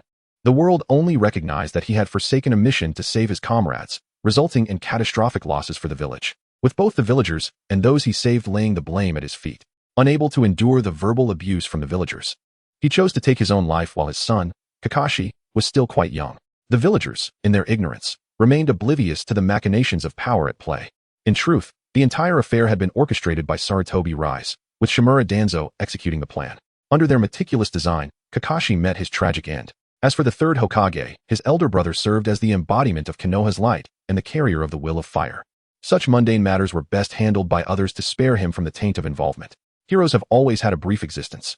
Sarutobi Rise whispered to himself. Words only he could discern. As the Sarutobi and Inuzuka, Nara, and Akimichi clans entered the battlefield, the conflict reached a stalemate, with both sides exchanging blows and sustaining injuries. Chapter 38. The Shadow of Hinata. Hinata's performance was extraordinary, as he was under the protection of several elite jonin from the Hinata branch family, alongside the harmonious cooperation of the Inuzuka and Aburame clans. In an instant, Hinata appeared to be invincible, completely unrecognizable from his earlier state of having suffered significant depletion of life force and chakra. Within a short span, he had dispatched 3 corpse kings and dozens of undead with his gentle fists. Hinata, I shall confront you now. The corpse king, Mito Gate-un, sensed the battlefield shifting unfavorably and could no longer remain idle. He launched an assault toward Hinata.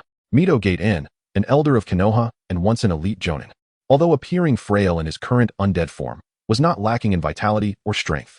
He maintained his peak capabilities and retained Mito Gate-un's memories, making him less susceptible to manipulation than other corpse kings. You know my name? Hinata deftly evaded Mito Gate-un's ambush and distanced himself, with 2 jonin from the Hinata branch stepping protectively in front of him. Aburame Shimi and Sarutobi Hisashi also moved closer, hinting at a potential encirclement of Mito Gate-in. Unfazed, Mito Gate-in replied, Of course, how could I not recognize you? Hinata, today you have truly opened my eyes. Typically, you act with humility, always keeping a low profile and blending into the background. Yet, in this critical moment, you have surpassed many others in your actions. However, your newfound boldness may cause some to lose sleep. Wouldn't you agree, Hisashi? Mito Gate-un's crimson vertical pupils narrowed, revealing a sinister smile beneath his fangs, deliberately raising his voice to ensure it reached those like Sarutobi Hisashi, who harbored ulterior motives. Hisashi understood all too well that Mito Gate-un's words were directed at him, while Hinata maintained a composed expression, aware of Mito Gate-un's intentions. He was acutely aware of the situation among the village's upper echelons. Once, the Senju, Uchiha, and Hinata clans were collectively known as the 3 great noble families of Konoha, but now the Senju and Uchiha had perished. How long could the Hinata clan endure? Yet, since Hinata dared to take the lead today, it was evident he had contemplated the consequences. Begone, demon! Do not peddle your deceitful words to confuse the masses. Do not think that just because you wear the guise of Elder Mito that you truly embody him. We have yet to see what lies beneath your exterior. Hisashi retorted angrily. Am I speaking nonsense? How did Hatake Tsukumo meet his demise? Are you not aware? Do you not know how the Senju clan vanished? In recent years, your Sarutobi clan's actions have been far more disgraceful than mine. Mito Gate-in sneered coldly. Hinata frowned deeply, while Aburame Shimi narrowed her eyes. Hinata, do not listen to his nonsense. This is a time for us to unite our strengths. Do not be swayed by momentary confusion, for you may not trust me. But you should trust the third Hokage. Some topics are far too sensitive to be discussed openly. It is taboo. Hisashi cannot fathom how much you know. And at this moment, he can only speak ambiguously, hoping to leave it at that. At this moment, it was crucial to have Hinata as a spiritual banner against the undead army. He must not lose focus. Senior Hisashi, you worry too much. I stepped onto this battlefield today with no expectation of returning alive. The Hinata clan has never been a threat. We are part of this village. Hinata replied with an enigmatic smile, turning his back to Hisashi. Upon hearing Hinata's words, Hisashi was momentarily taken aback, gazing at Hinata's back, feeling a sense of elevation in character. In that moment, he seemed to see the shadow of his brother, Sarutobi Asuma, overlapping with Hinata, awakening a twinge of guilt within him. Hinata gathered a vast amount of chakra in his palms, forming a white-blue translucent lion's head, the manifestation of the twin lion fists. Seeing his lackluster verbal jabs failing to yield results, Mito gaped and paid it no mind. It was merely a diversion without consequence. As Hinata charged toward him, Mito gaped in swiftly formed hand seals, water release, water dragon bullet technique. Leaping into the air, he unleashed a torrent of water that morphed into a colossal dragon. Roaring and lunging at Hinata, its jaws wide open as if to swallow him whole. Unfazed, Hinata retaliated with a powerful punch, releasing an immense wave of energy akin to a volcanic eruption, generating a colossal shockwave that swiftly dissipated the water dragon. Following this, Mito gaped and closed in, his claws ripping through the air with ferocity. Hinata, sensing the lethal force from a distance, evaded just in time. But Mito gaped and was intent on engaging in close combat. The battle between the two was far from a swift conclusion. Meanwhile, the scene shifted to Menma, who, alongside Kakashi and the Konoha five-man beheading team, had launched a surprise attack during the second wave of the undead army's assault. However, they were clearly unprepared for the presence of three formidable corpse kings beside Menma, especially Kakashi, whose eyes reflected a complex mix of emotions upon sighting the corpse king. Hatake Tsukumo. Regrettably, Menma had not yet had the opportunity to educate Tsukumo on the nuances of intelligence, leading to Tsukumo's unintentional slip of the tongue. Kakashi quickly realized that the Tsukumo before him was merely a soulless shell, devoid of essence. Menma, you should not defile the remains of my father or any other Konoha ancestors. Such actions, even if your parents were alive, would never be forgiven, Kakashi declared, revealing his Sharingan, his voice resolute. In his heart, the fourth Hokage and his wife were heroes of Konoha, having sacrificed their lives to protect the village. Yet now, their child sought to obliterate it and transform the remains of Konoha's predecessors into undead, a transgression deserving of the gravest punishment. Ha ha ha. A maniacal laughter erupted from Menma, his hair styled defiantly like Aizen Sasuke, slicked back in a rebellious manner, exuding an aura of audacious arrogance. Kakashi-sensei, are you angry? Menma crossed his arms, gazing at Kakashi with an air of disdain, a hint of schadenfreude in his eyes. In the original narrative, Kakashi was known for his emotional stability, making it a rare sight to witness his anger, and at this moment, Menma reveled in the emotional turmoil he had provoked. To derive pleasure from the suffering of others, building your happiness on their pain? Menma, how have you descended into such depravity? Kakashi's pupils constricted, his kunai firmly grasped in hand.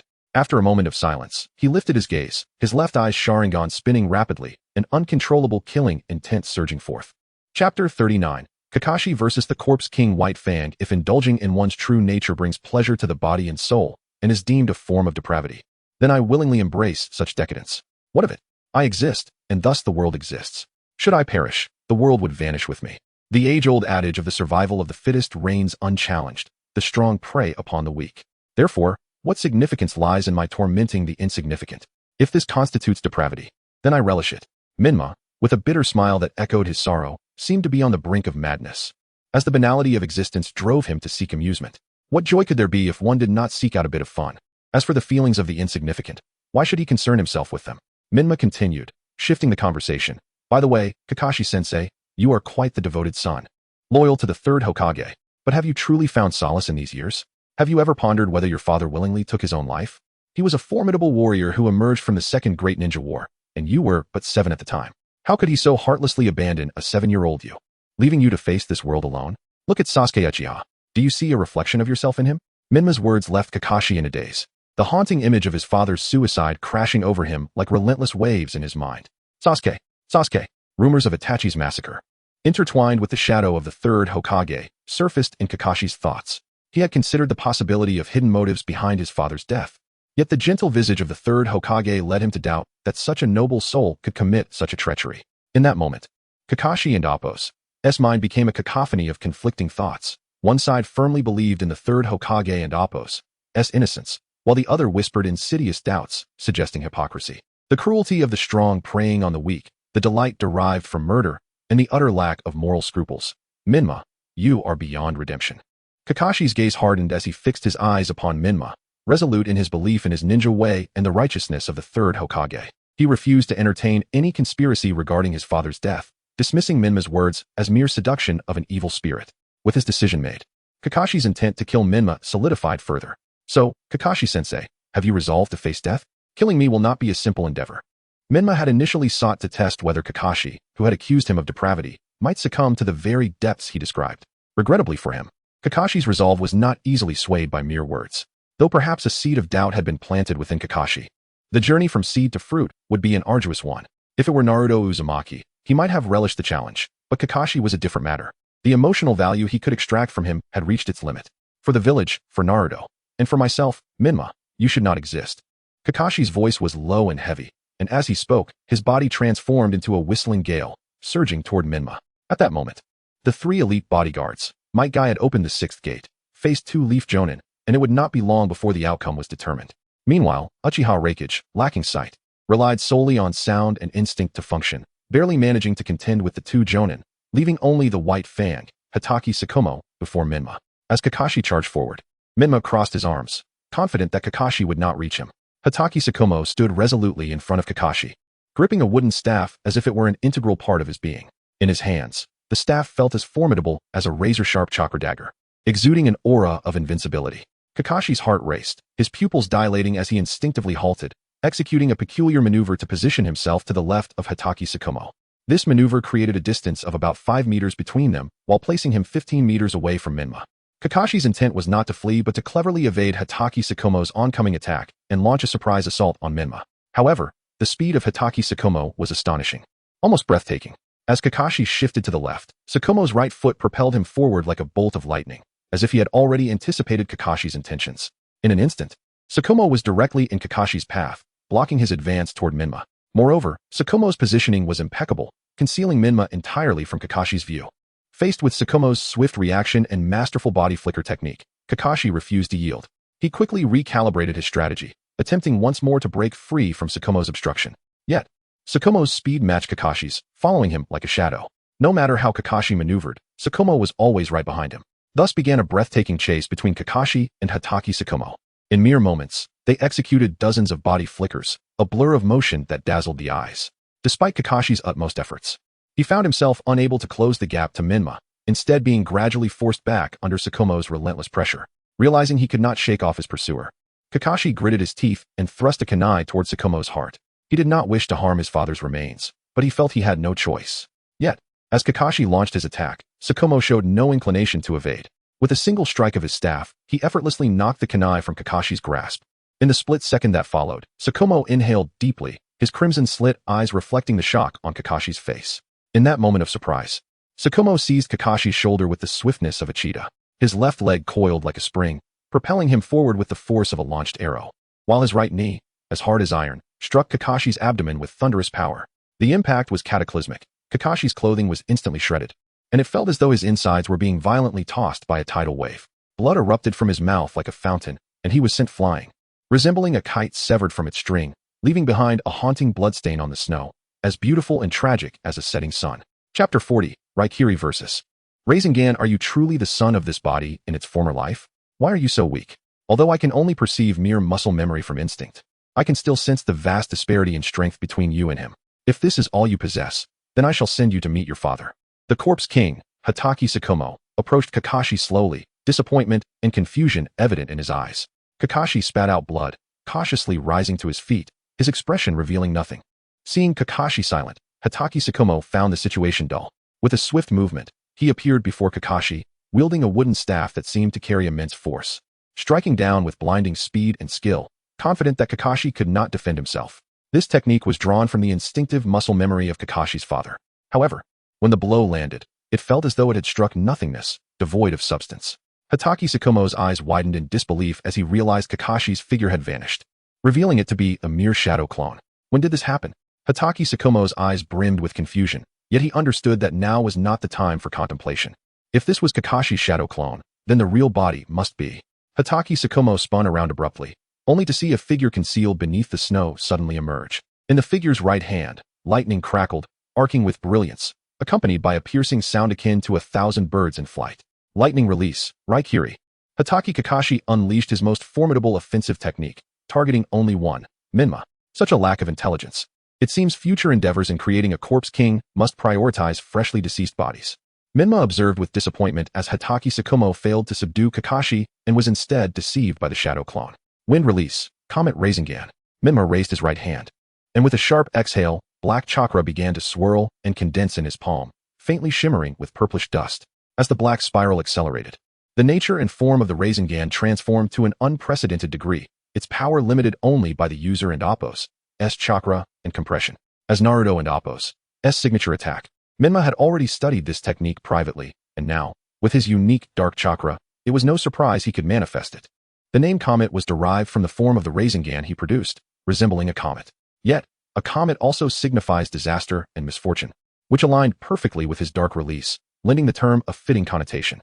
However, given that this Rasengan was formed with a single hand in a short time, its power paled in comparison to the city-leveling Great Spiraling Wheel.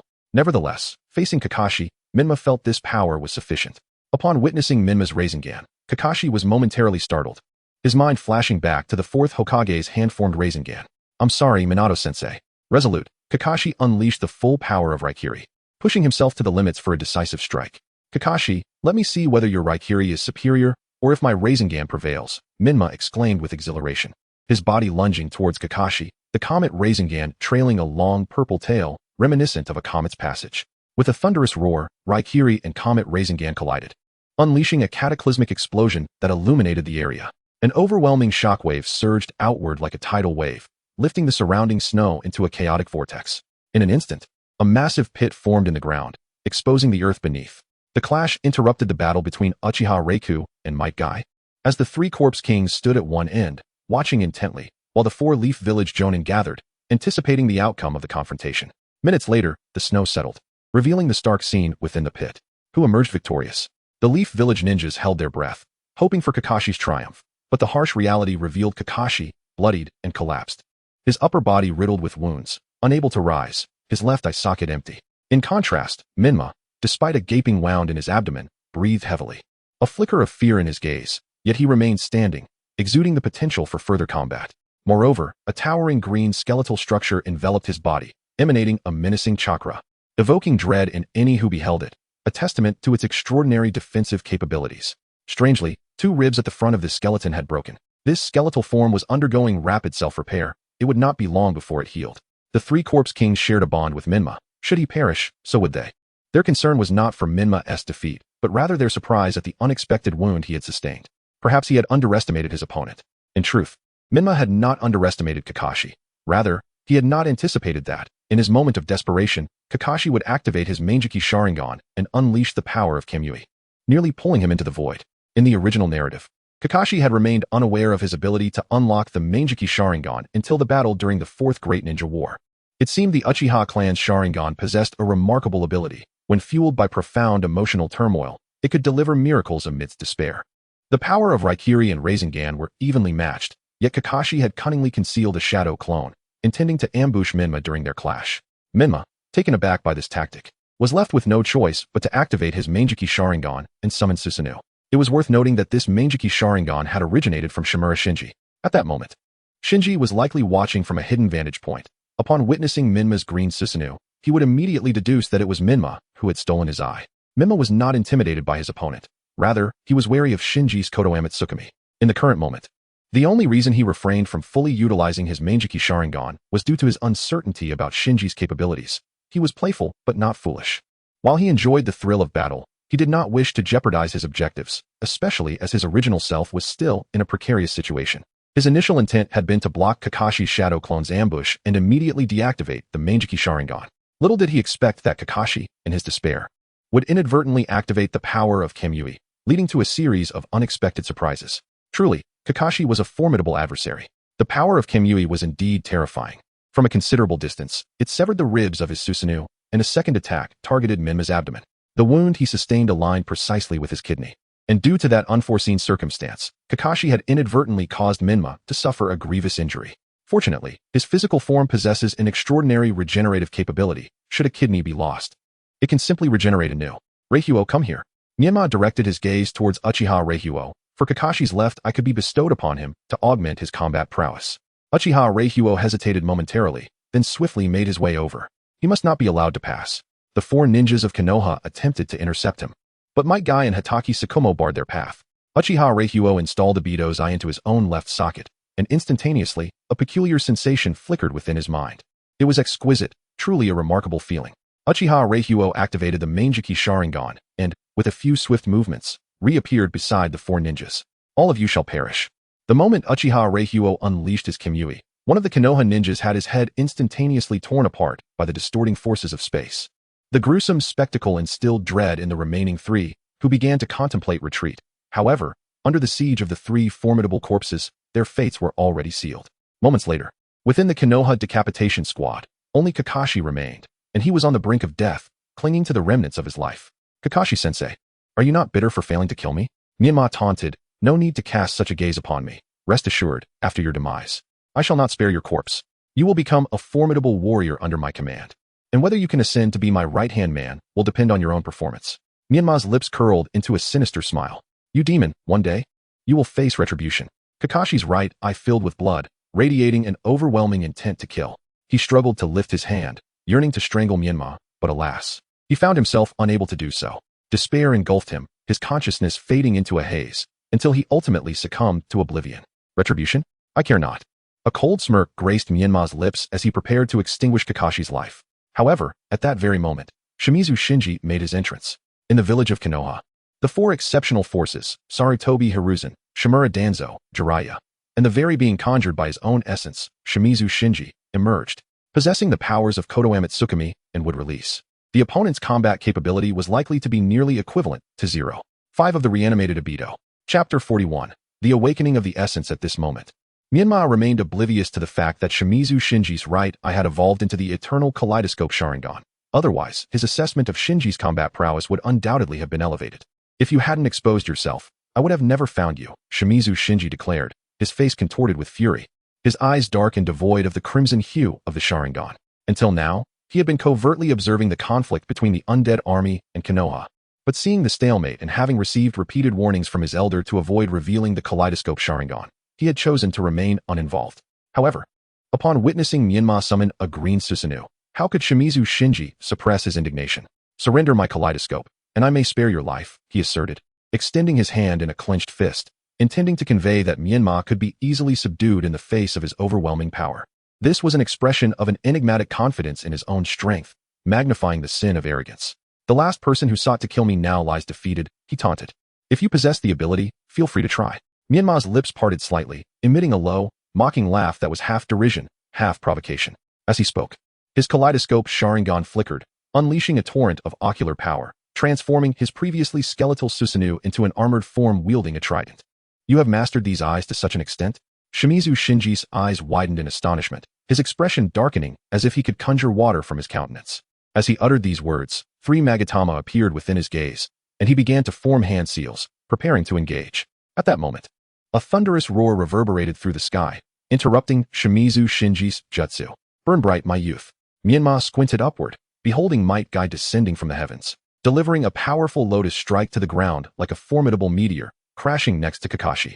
Renowned Konoha Jonin, such as Akatsuki and Marino Ibiki, hastily gathered around, encircling Menma and the others. Each of these elite shinobi was drenched in sweat, their faces etched with exhaustion, evidently having exerted their utmost to rush back to the village upon learning of the attack. Kakashi, upon witnessing the plight of his dear friend, Might Guy's forehead bulged with veins, and he turned to Menma, unleashing the 6th gate of the 8 gates, launching a powerful Konoha whirlwind kick toward Menma's Susanoo. Seeing this, Might Guy quickly interposed himself, opening the 6th gate as well, slightly bending his form to block Guy's whirlwind kick. The two collided, both staggering back a step, their combat proving evenly matched. Second uncle, how did you emerge from your coffin? Might Guy exclaimed, his large eyes wide with disbelief upon seeing Might Guy. But to his surprise, the response from his second uncle was a lethal strike from the Corpse King's claws. Be careful, Akatsuki shouted, tossing a kunai that sped towards Might Guy's forehead. Instinctively, Might Guy altered his attack trajectory, slashing through the air with his claws, effortlessly slicing the kunai into 5 pieces of scrap metal. In that brief moment, Might Guy successfully rescued Kakashi, leaping out of the pit with him. Throughout this entire exchange, Menma remained vigilant against Shimizu Shinji, confident that his 3 loyal guardians, the Corpse Kings, could handle the rest.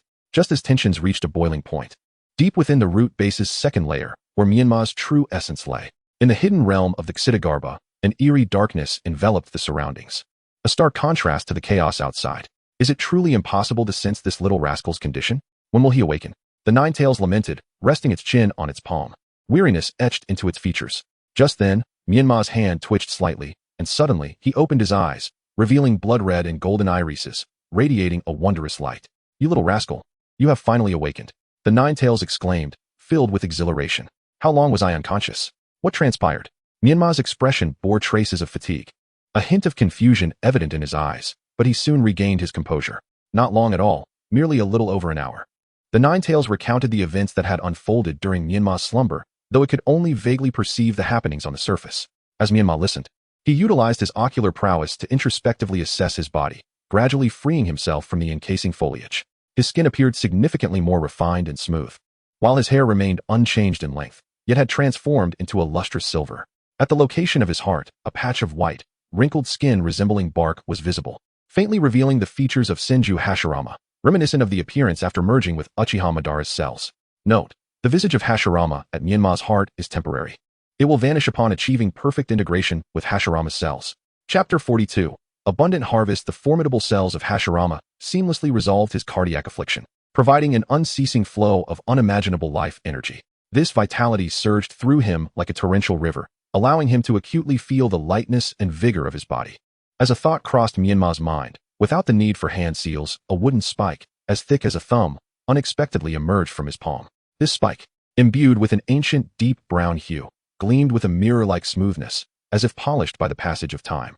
Menma smiled subtly, his movements elegant and natural, reminiscent of a seasoned archer. He raised his hand gently, and the wooden spike shot forth like an arrow released from its bowstring, hurtling through the air with astonishing speed and power.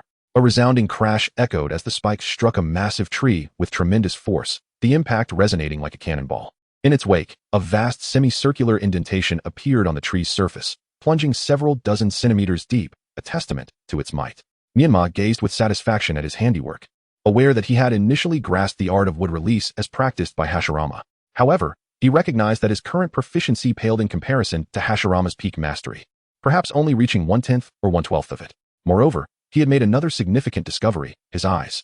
Had his spiritual energy followed its customary trajectory, Menma estimated that his double pupils would require at least 3 years to evolve to the second stage. Yet, the excruciating pain from merging with Hashirama cells had catalyzed a qualitative leap in his spiritual power. Now, regarding superdistance perception, his double pupils could extend their range to 100 miles. With a mere intention, the entirety of Konoha could fall within his field of view. On a microscopic level, the magnification capacity of his double pupils had also undergone a remarkable transformation. Previously, his vision could only penetrate to the cellular nucleus, which appeared chaotic within. However, at this moment, he could delve deeper into the nucleus, albeit still somewhat obscured, achieving a level capable of observing genetic chromosomes. Under his scrutiny, the genetic spirals of his original cells and Hashirama's cells barely achieved a tenuous balance, yet they had not formed a perfect structure of genetic information spirals, known as genetic sequences. This indicated that their fusion had yet to attain perfection. Menma had no better means of adjustment for now. Perhaps the next evolution of his double pupils would bring unexpected joy. Ultimately, the most significant gain from this fusion of Hashirama cells could also be deemed the greatest uncertainty: the mutation of the dark purple cells, particularly the malevolent consciousness birthed from them. Menma felt that the emergence of this entity was somewhat fantastical. Yet considering that Kaguya Otsutsuki could transform her aunt's blood into Kaguya's essence, the idea of developing an independent consciousness did not seem excessive. Fortunately, he sensed that there was not a complete disconnect between their spiritual entities. If one were to describe their relationship, it could be likened to two independent souls linked by a thread of fate, with Menma, as the original, possessing a more dominant authority, such as the ability to access the other's memories. Should the other perish, he would suffer severe repercussions but would not die. However, if Menma himself were to fall, the other would also cease to exist independently. The thread of fate was indeed wondrous and enigmatic, prompting the question: who could refuse a powerful and thoroughly controllable evil entity? If one were to express dissatisfaction regarding this malevolent manifestation, it would undoubtedly stem from the stark contrast in personality.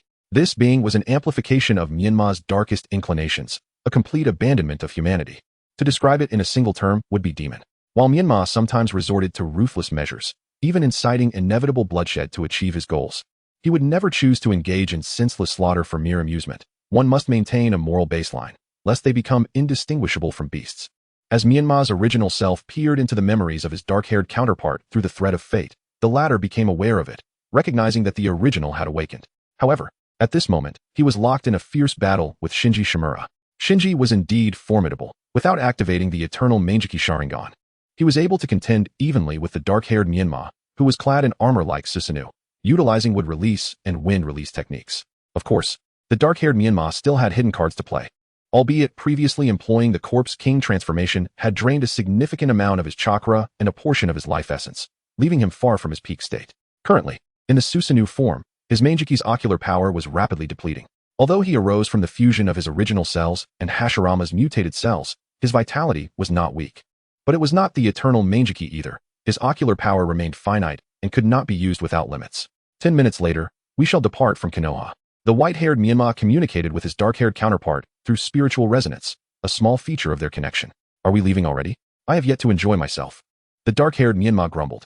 You've already caused enough chaos. The white-haired Menma replied coldly, his voice laced with irritation.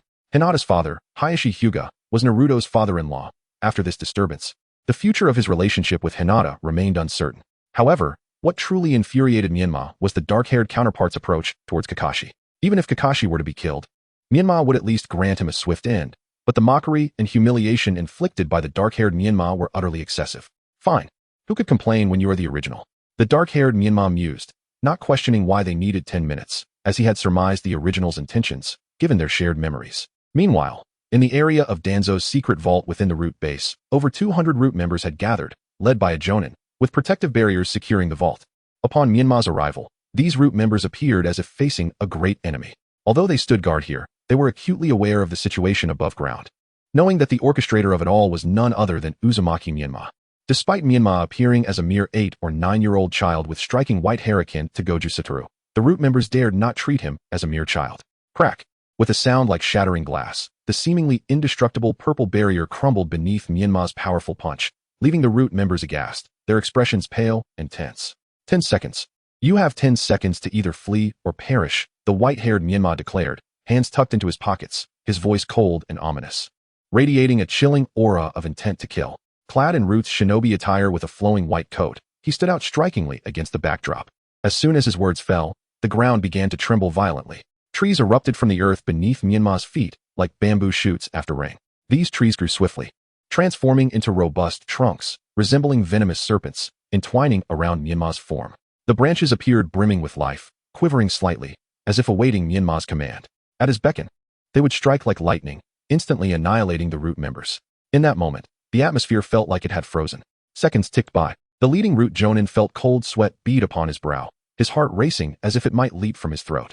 After 5 seconds, he could no longer withstand the overwhelming pressure and turned to flee. His actions ignited the fear within the other root members, prompting them to scatter like frightened birds. They were acutely aware that if they did not escape immediately, death awaited them. Yet, they also understood that even if they fled now, the likelihood of being eliminated by Danzo later was high. However, at this moment, the primal instinct for survival overshadowed all else. They could hardly think of anything else. This marked the second visit of Menma to Danzo's secret vault. Since they were leaving Konoha, it would be a shame not to take the treasures within.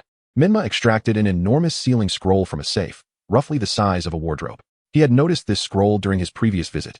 Its value alone was estimated at 100 million ryo, a considerable sum that, while appearing extravagant, was indeed quite substantial, especially considering that even S-rank rogue ninja Itachi Uchiha, the highest bounty in the black market, was only worth 800 million. There were many sealing scrolls, but a scroll valued at 100 million signified an impressive internal space. 3 minutes later, Menma had thoroughly emptied Danzo's vault.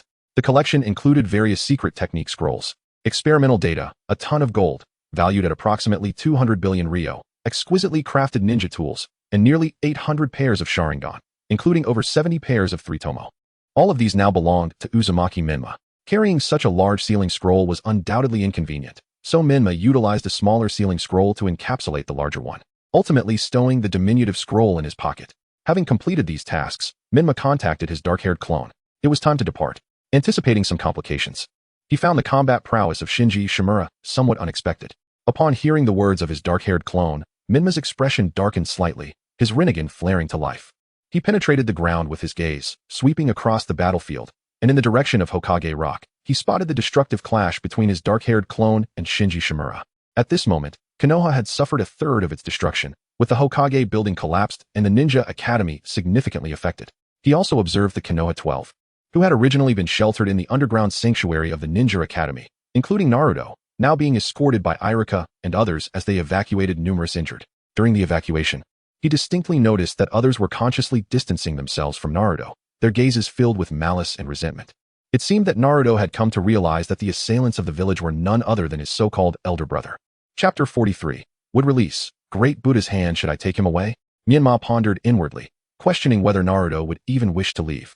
Furthermore, the malevolent clone harbored strong animosity towards Naruto, making it questionable whether keeping him close would be prudent. Just as Menma remained indecisive, he suddenly sensed the approach of the third Hokage and Danzo, approximately 50 kilometers away. Under normal circumstances, Sarutobi Hiruzen and Shimura Danzo could not arrive in Konoha so swiftly. However, the Akimichi clan possessed a secret technique that allowed them to sprout chakra wings resembling butterflies from their backs.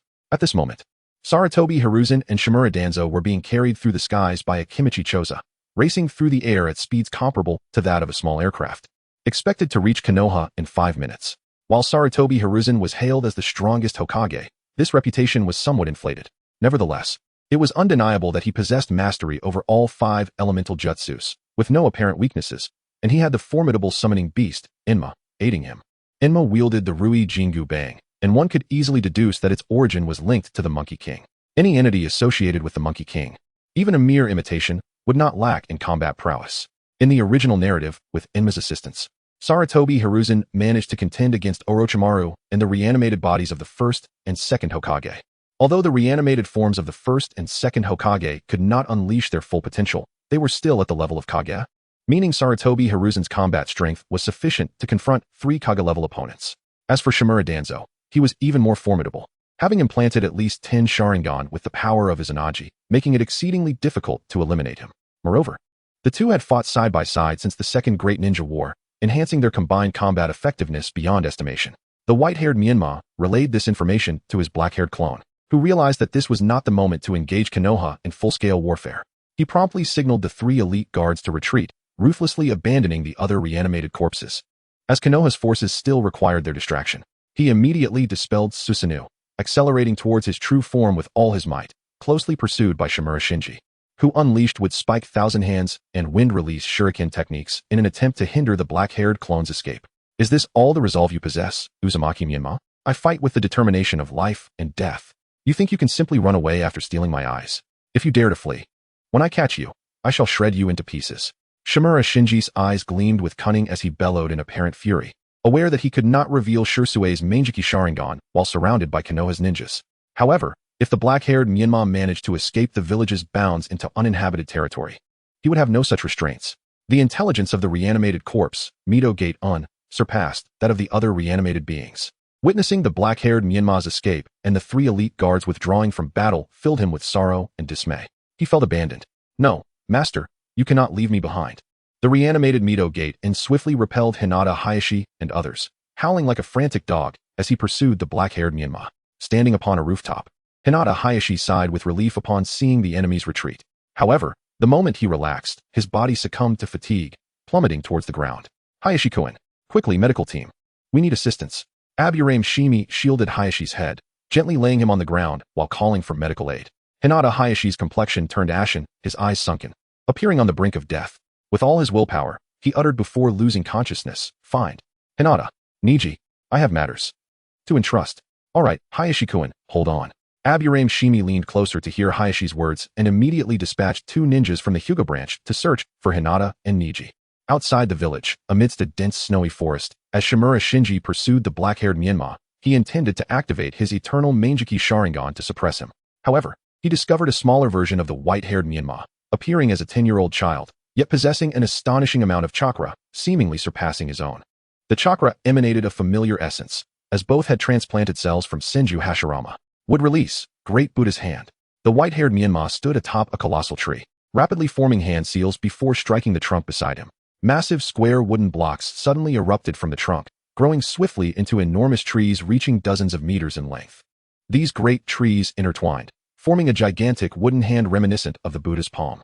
This hand measured over 10 zhang in size, and, upon its emergence, swung down towards Shimura Shinji with the force of a relentless blow. The great Buddha's hand rushed through the air, creating a tempest, arriving before Shimura Shinji in an instant.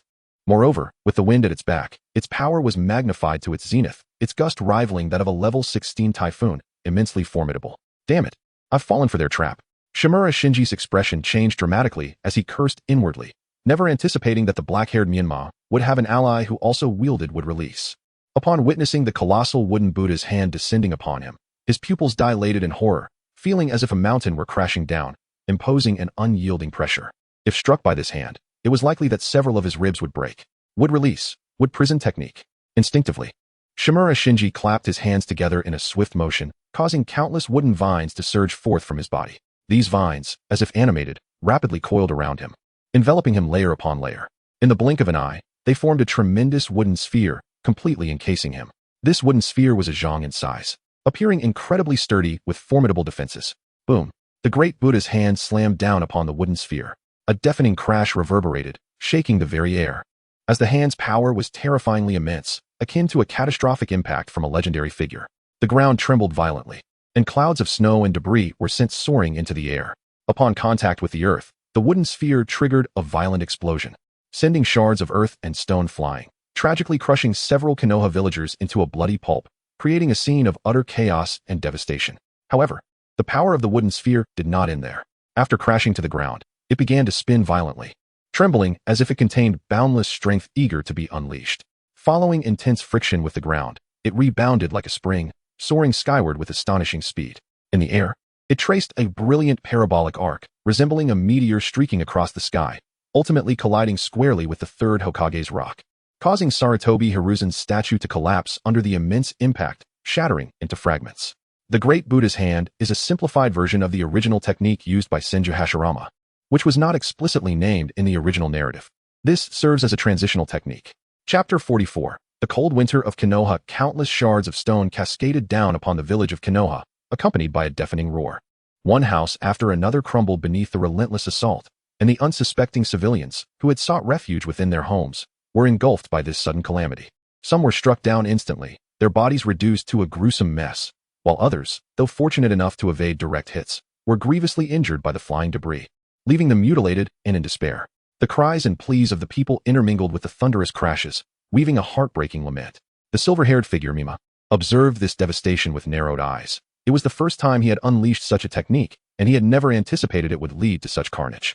Meanwhile, in the sky, Sarutobi Hiruzen and Shimura Danzo, riding on a Kimichi Choza, hastily descended, landing firmly on the ground as Choza collapsed like a deflated balloon, exhausted and emaciated, having burned away at least 80 pounds of fat. How could this be? Hiruzen witnessed his Hokage rock shattered by a colossal wooden sphere, the debris raining down upon the civilian district, and the casualties were likely to exceed 3 digits. Danzo, with a darkened expression, uttered not a word, for he had noticed a forest had emerged over his base, and the bloody chaos had originated from his root headquarters. A foreboding sense crept into his mind. Could this truly be the work of Vortex Menma alone? What had transpired? Had the Nine Tails been unleashed? At that moment, Shimura Shinji burst forth from the rubble, seething with rage and murderous intent, the trees on his body not yet fully retracting. Shinji, Danzo called out. Hearing his voice, Shinji suppressed his emotions, deactivating his Sharingan, and approached the third Hokage and Danzo. Danzo, it seems you have concealed much from me, Hiruzen remarked, sensing the immense chakra within Shinji and directing his gaze towards Danzo. Seeking answers, he was aware of Shinji, but how had he acquired would release? The power emanating from him rivaled even Hiruzen's own. Hiruzen, I will explain later. But I have a terrible premonition. I must return to the root base, Danzo replied, furrowing his brows. Hiruzen narrowed his eyes and replied slowly, go. Danzo took Shinji toward the root, while Hiruzen donned his ceremonial robe and summoned the Monkey King, joining the battle against the Corpse King. It is the Hokage. A voice suddenly cried out from the crowd, filled with surprise and anticipation. Soon, more voices rose. The Hokage has returned. We are saved. These exclamations surged like a torrent, sweeping through the entirety of Konoha. As Hiruzen's figure appeared before the people, the spirits of the Konoha ninjas ignited like a blazing flame, soaring to new heights. Hope shimmered in their eyes, and their previously tense bodies began to relax. Standing before the crowd, Hiruzen surveyed the eager faces, and a sense of responsibility welled within him. Everyone, I apologize for my tardiness. Hiruzen's voice resonated deeply, as if it could penetrate the soul. Now, please allow me to lead the charge against these fiends who dare invade Konoha. His words rang like a war drum, invigorating every ninja present. Before he finished speaking, Hiruzen swung his staff with force, creating a gust of wind. With a resounding crack, the head of a corpse king was shattered like a watermelon, brains and blood splattering across the ground. Hiruzen's might inspired everyone present. Yes, Hokage-sama. The Konoha ninjas responded in unison, their voices thunderous. Their fighting spirit ignited. They brandished their weapons like a pack of ferocious beasts, charging toward the remaining corpse kings. Meanwhile, Menma, his black-haired clone, and 3 loyal corpse kings raced through the mountains, swiftly covering 2 kilometers in just over a minute, encountering a squad of Konoha reinforcements along the way, composed of 1 J-nin and 3 Chunin. Clearly a well-structured elite team. Faced with such opponents, Menma did not need to intervene personally. His 3 loyal guardians easily carved a path forward.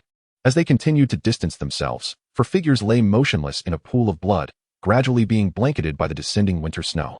Today marked the winter festival of the Land of Fire, akin to a significant holiday like the Spring Festival. Yet for Konoha, it was destined to be a day of sorrow and pain. The corpse kings and the army of undead, mercilessly abandoned by their master, were swiftly eradicated by Konoha's forces, leaving only 3 corpse kings and a handful of ghouls behind. The remaining undead were kept for the purpose of extracting information and studying their nature. When Danzo arrived at the root base, now almost a wasteland, his expression darkened significantly.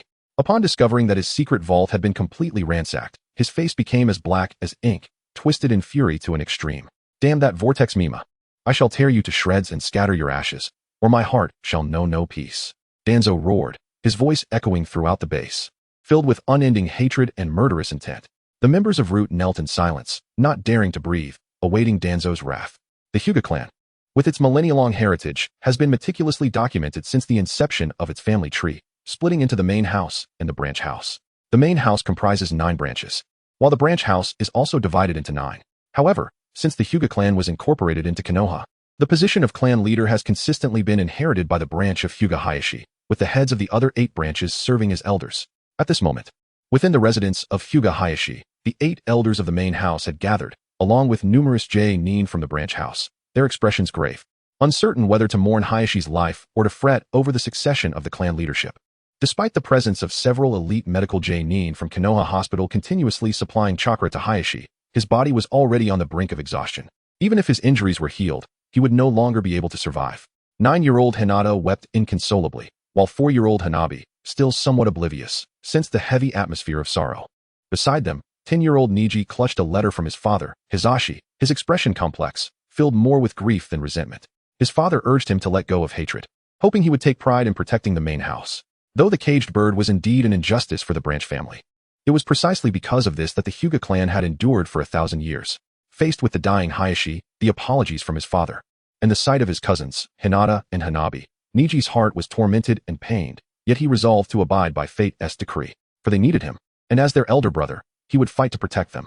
Chapter 45. Hinata's transformation. An hour later, Niji emerged from the house, holding the chubby little hand of Hanabi, with medical ninjas trailing behind him.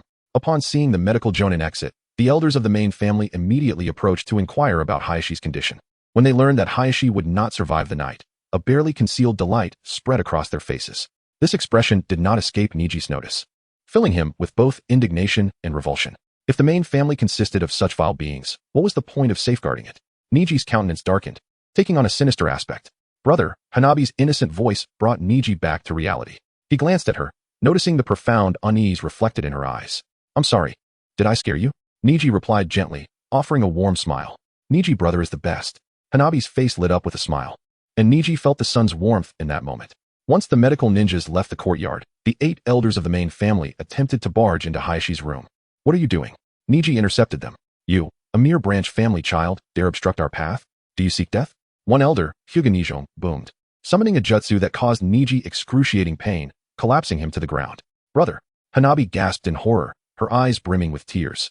Yet, mustering her courage, she charged forward like an angry calf, trying to grasp Nijong's hand, but even when she leaped, she could only catch hold of his waist sash. You villain, cease this at once. In her attempt, Hanabi inadvertently loosened Nijong's sash, causing his trousers to fall to the ground, revealing pink underwear embroidered with peach blossoms, igniting a wave of muffled laughter among the other elders. Nijong hurriedly pulled up his trousers, his face flushed with embarrassment from the ridicule. He yearned to strike Hanabi but refrained, considering that Hayashi was still alive and the position of clan leader was undecided.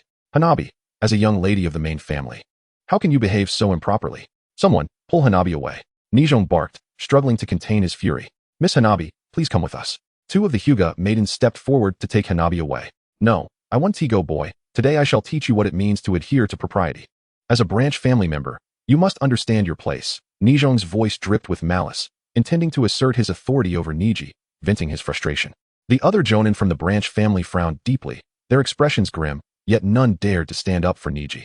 A branch family member defying authority could lead to punishment by the main family, ranging from minor reprimands to execution. The use of jutsu against Niji was already considered a light punishment. At that moment, the door opened, and Hayashi, with Hinata's support, staggered out. Clan leader. In the courtyard, the upper echelons of the Hyuga clan were present, and despite private sentiments, they maintained a respectful demeanor before Hayashi, including Nijong. Nijong, your actions are excessive. Hayashi said in a deep voice. I apologize, clan leader. I was merely concerned for your well-being and wished to check on you.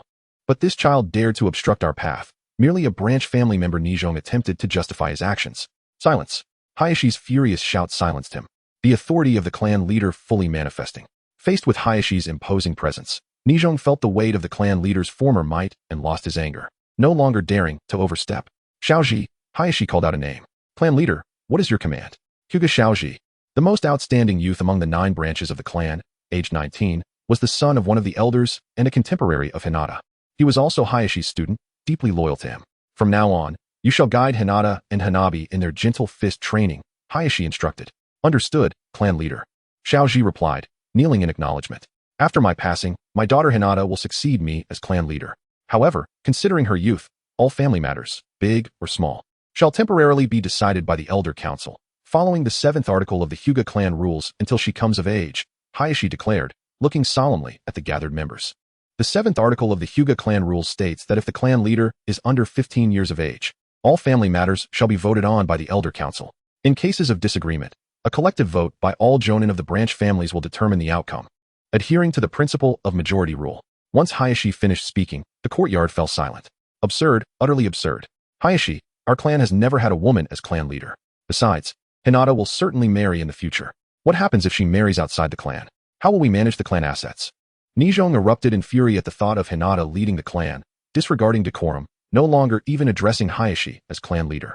Nijong's words garnered unanimous support from the 8 elders, leading to a dramatic confrontation among the Elder Council. We implore the clan leader to reconsider, they echoed in unison. Hayashi's expression darkened, but he had anticipated this reaction. At that moment, Hinata stepped forward, trembling, her gaze directed at the 8 elders, betraying her apprehension, yet striving to maintain her composure. She had never spoken in front of so many before, but thoughts of her father's wishes, her status as his eldest daughter, and the impending loss of her father spurred her resolve. Courage, courage, courage. Hinata silently encouraged herself, her mind flashing to a familiar face. A boy with red hair who bore an uncanny resemblance to Naruto, who had saved her that year. His peculiar smile began to blur, replaced by Naruto's radiant grin, bright as summer flowers and confident as stars. At this moment, Hayashi also looked toward Hinata, his eyes filled with encouragement and expectation. Esteemed elders, I, Hinata, vow that upon succeeding as clan leader, I shall diligently train in the gentle fist technique, striving to become an exceptional ninja like my father. I will never act against the interests of our clan. I will do everything in my power to protect our family, and I hope the elders will trust me, support me, and together safeguard the enduring prosperity of the Hyuga clan. Hinata took a deep breath and spoke clearly, her voice not loud but imbued with a solemn and earnest attitude. As her words echoed, Hayashi silently praised Hinata. However, the elders were not so easily swayed, for the matter of the clan leader's position was at stake. Chapter 46. The blood of the ancestors' words of kindness are easily spoken. Yet how many can remain steadfast in their sincerity? Hinata, do not hold our sharp words against us. You are but 9 years old, your heart still unsteady. In a few years, you will reach the age of awakening emotions. Who can guarantee that you will not change? Hyuga Hayashi spoke with a solemn expression. The affections between men and women are the hardest to navigate. Who can claim they have not lost their way in love?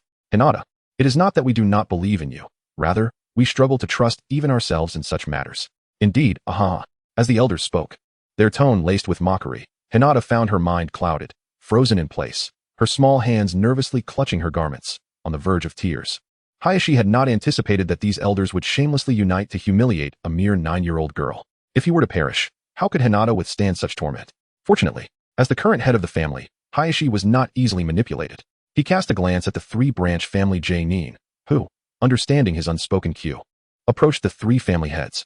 Among them, Hayashi was the most aggressive, since he refused to heed reason. Perhaps it is time for a change in leadership among these three branches. In this lifetime, Hinata shall never marry outside the clan, nor shall she associate with others. Should she violate this vow, she will sever ties with the ancestral shrine. Just as Hayashi prepared to take action, Hinata suddenly raised her voice. Her tone was firm and resonant, unlike her formerly timid self. In that moment, she seemed to shed her fears and emerge resolute. Thus, esteemed elders, are you satisfied? Hinata declared with unwavering determination, her gaze sweeping across the 8 elders, filled with defiance. The elders exchanged glances. Hayashi appeared to be mulling over his next move. Yet at that moment, Hayashi Yoshinari knelt before Hinata. Miss Hinata, no, clan head Hinata, I, Hayashi Yoshinari, pledge my loyalty to you, unwavering until death. His strong, resolute voice reverberated within the courtyard, inspiring the Nin of the Hyuga clan. Hayashi Niji, I pledge my loyalty to you, unwavering until death. Niji was the second to respond, without hesitation performing the clan head's bow before Hinata. Hyuga Takuma, Hyuga Akira, Hyuga Irika, Hyuga Q, Hyuga Kyuko. I pledge my loyalty to you, unwavering until death. As Hayashi Yoshinari and Niji took that courageous first step, their actions ignited a fervor, prompting others to follow suit. In truth, many had long harbored hopes for Hinata to become clan head, yet with family obligations weighing upon them, they had hesitated to step forward. Now, with Yoshinari and Niji representing the branch families and bravely standing in the forefront, enduring the elders' wrath, they became the focus of attention, providing an opportunity for other Nin to express their sentiments. Witnessing Yoshinari and Niji's unwavering resolve, the doubts within the others began to dissipate. They recognized that the time had come to voice their true feelings. Consequently, the Nin collectively performed the clan head's bow to Hinata, a gesture of recognition and support. Hinata stood there, momentarily astonished by the scene before her, yet she quickly grasped the intentions of those around her. An overwhelming sense of emotion surged within her, accompanied by the weighty responsibility that now rested upon her shoulders. The 8 elders, resembling defeated roosters, departed with somber expressions. The turmoil within the Hyuga clan had temporarily subsided. Once the crowd dispersed, only Hayashi and Hinata remained. He led her to a hidden chamber within the main house, beyond which lay a long, dark spiral staircase. Hayashi walked slowly, with Hinata supporting him. Neither spoke, the silence stretching for several minutes. At this point, each additional word from Hayashi could cost him precious strength. Upon reaching the staircase's end, Hayashi appeared fatigued, momentarily halting before they pushed open a large door. Another door, and yet another. The first required a key, the second demanded the Hyuga clan's chakra, and the third necessitated a complex sealing technique. Then, Hayashi retrieved a sandalwood box from beneath an altar dedicated to their ancestors. Father, what is this? Suddenly, Hinata pressed her right hand to her forehead, her expression tightening. The contents of the box stirred her Byakugan, compelling her to inquire with curiosity. Hinata, does your Byakugan respond to what lies within the box? Hayashi observed her reaction and felt a surge of excitement. There is a peculiar sensation, as if something within resonates with my Byakugan, Hinata explained. Truly, you are my daughter, Hayashi said with a note of pride. This unexpected praise filled Hinata with joy.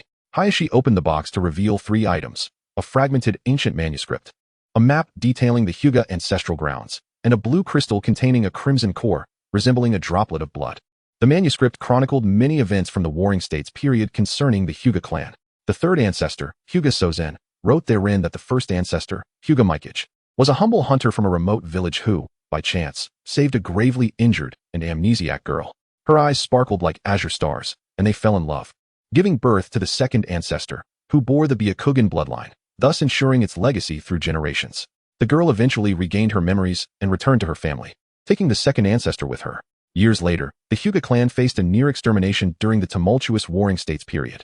It was during this chaos that the second ancestor quietly returned, leaving behind 3 drops of the ancestor's blood and a compilation of insights into cultivation.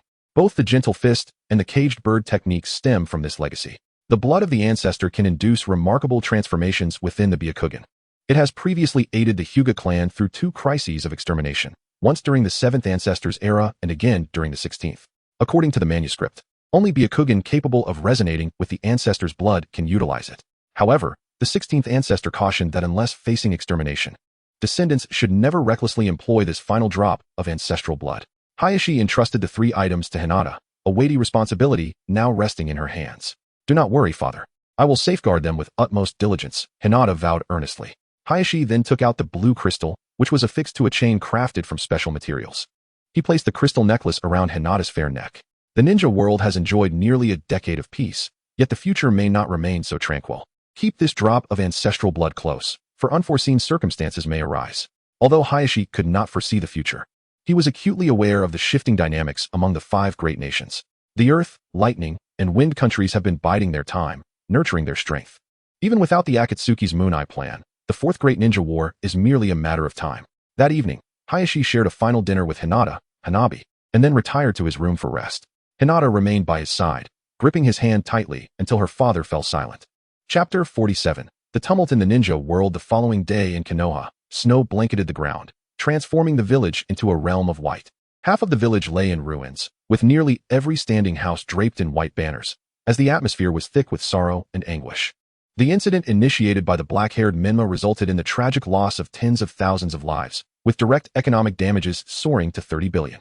The subsequent compensation and reparations could easily surpass 40 billion, a stark contrast to the annual funding from the daimyo, which rarely exceeds 10 billion. Konoha held a grand memorial service to mourn the victims of this calamity. After the memorial, the higher-ups of Konoha and representatives from various ninja clans convened for a formal meeting.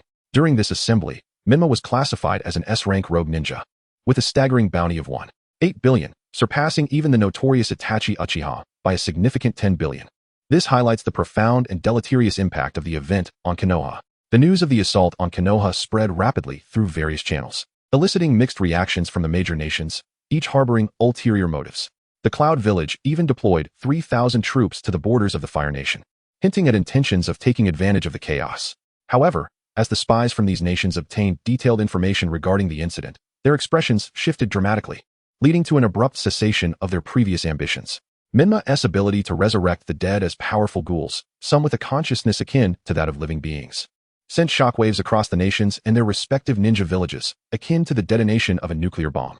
The leaders of these nations were not naive. They possessed a fundamental understanding of the broader picture and foresight, recognizing the destructive potential of such powers, comparable to that of tailed beasts. Consequently, to prevent further resurrections, a large-scale cremation initiative was launched across the nations.